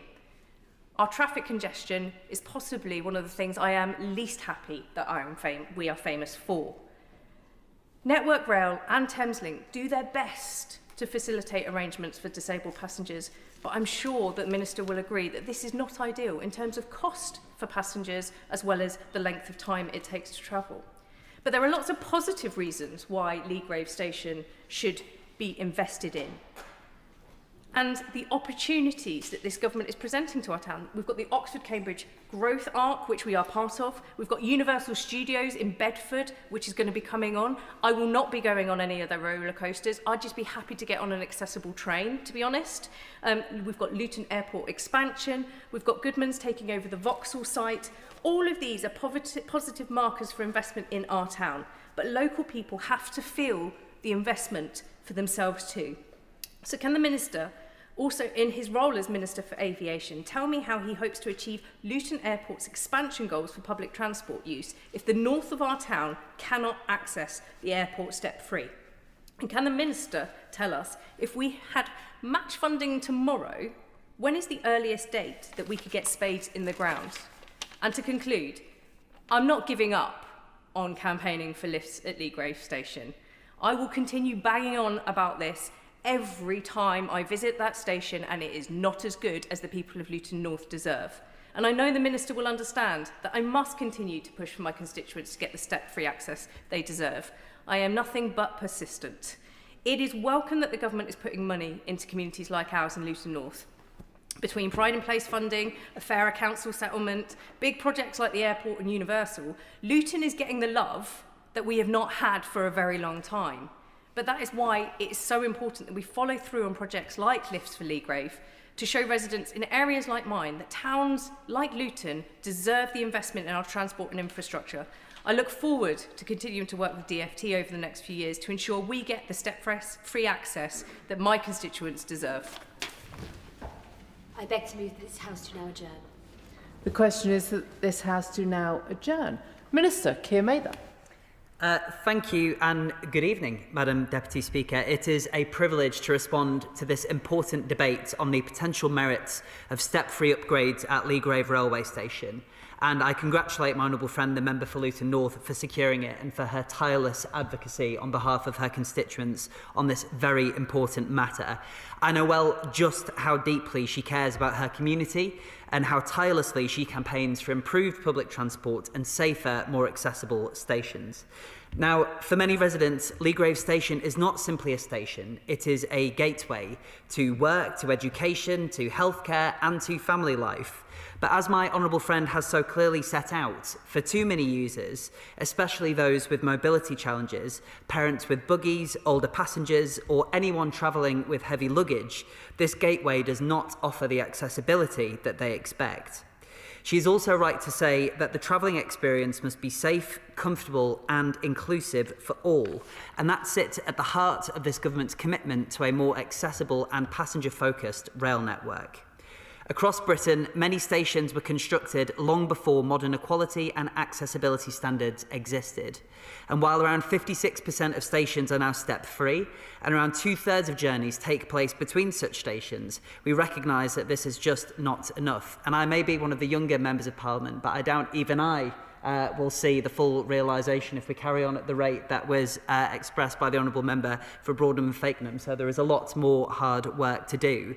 And that is why we remain committed to improving accessibility through programmes such as Access for All, through our recently published Rail Accessibility Roadmap, and through long-term reform of the railways as we move toward the establishment of Great British Railways. Now, in May 2024, the previous government published a list of 50 stations selected for initial feasibility work as part of the Access for All programme. And as my honourable friend will be aware, this included a nomination for Leagrave Station. However, those feasibility studies were announced without clarity on how projects would ultimately be funded and significantly raised stakeholder expectations in a way that was not fair. This government has taken a more rigorous and disciplined approach, ensuring that only affordable and deliverable commitments are taken forward. Our approach is seeking to ensure that the maximum number of Access for All schemes can be delivered and the risk of schemes overrunning on cost or encountering unforeseen engineering challenges is greatly reduced. And with that wider national picture in mind, I would like to speak directly about Leagrave Station. I regret that it does not currently offer full step-free access to all platforms for wheelchair users, people with mobility needs, parents with pushchairs, and those travelling with luggage. This remains a real challenge and a deeply frustrating reality. And I think my honourable friend was absolutely right to point to the human experience of dealing with this lack of accessibility, and it's something we saw at Selby Station when our lifts were out of order and only had a barrow crossing, and if there was no member of staff available to take people across it, you would have to get the train to Leeds to then come back towards Hull. It isn't a dignified way to travel, and it does need to change. We have also been clear, however, that commitments that we make must be affordable and they must represent value for money for passengers and taxpayers. And as my honourable friend knows, we have unfortunately decided that accessibility upgrades at Leagrave Station will not progress at this stage. In reaching that decision, we assessed nominations against a clear set of criteria. These included the number of passengers who would benefit, the need for a good geographical spread across Wales, Scotland and different parts of England, the extent to which schemes could build on existing technical developments and the availability of third-party funding. Stations that performed most strongly against these criteria are those which are now progressing to delivery or design. Now, as we know, Leagrave Station meets some of these criteria, including being a busy station and contributing to geographical balance. Indeed, she correctly highlights that Leagrave Station sees over 1 million users a year, and other stations in better connected areas and with fewer passengers were chosen to progress. However, I must make clear that footfall was only one of the criteria used in assessing Access for All nominations. In the case of Leagrave, there was little prior technical development work in place, and she is also right to identify that no third-party funding contribution was identified. And I would like to make clear to the House that the absence of that third-party funding was a key factor in the decision not to take the scheme forward at this time. Indeed, this was the case in relation to 22 other projects nationally, where no third-party funding contributions were identified, none of which, unfortunately, are progressing at this point. As we look ahead, local third-party funding contributions will remain an important consideration in future Access for All funding rounds, and this reflects both the limited public funding available to the Access for All programme and the substantial economic, social and accessibility benefits that these schemes deliver beyond the rail network itself.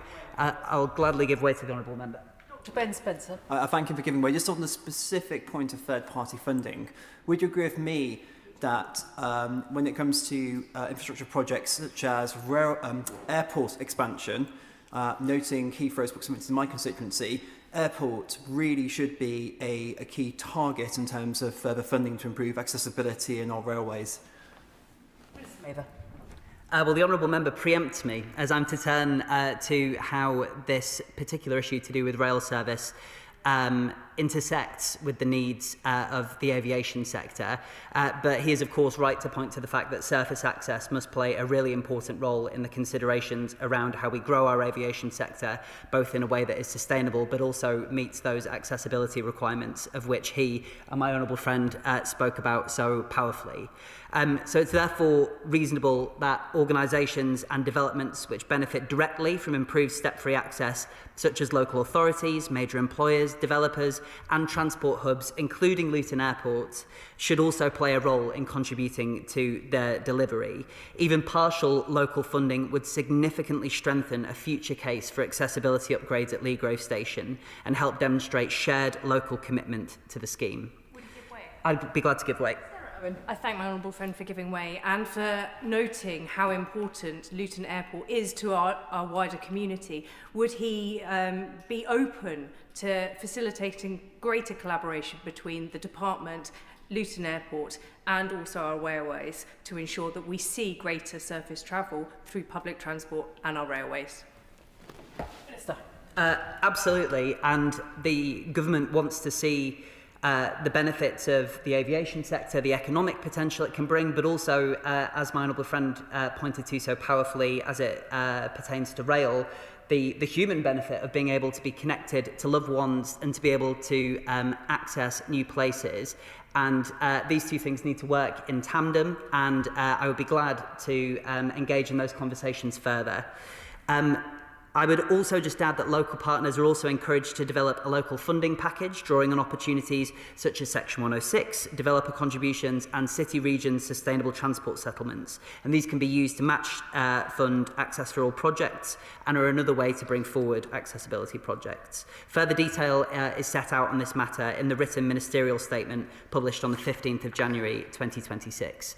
Now, I recognise that this decision will be disappointing to my honourable friend and her constituents. However, funding for future rounds of Access for All may be available as part of the next spending review, and this could provide an opportunity to fund accessibility upgrades at Leagrave Station. I would also like to highlight positive accessibility work already underway in the neighbouring constituency of Luton South and South Bedfordshire.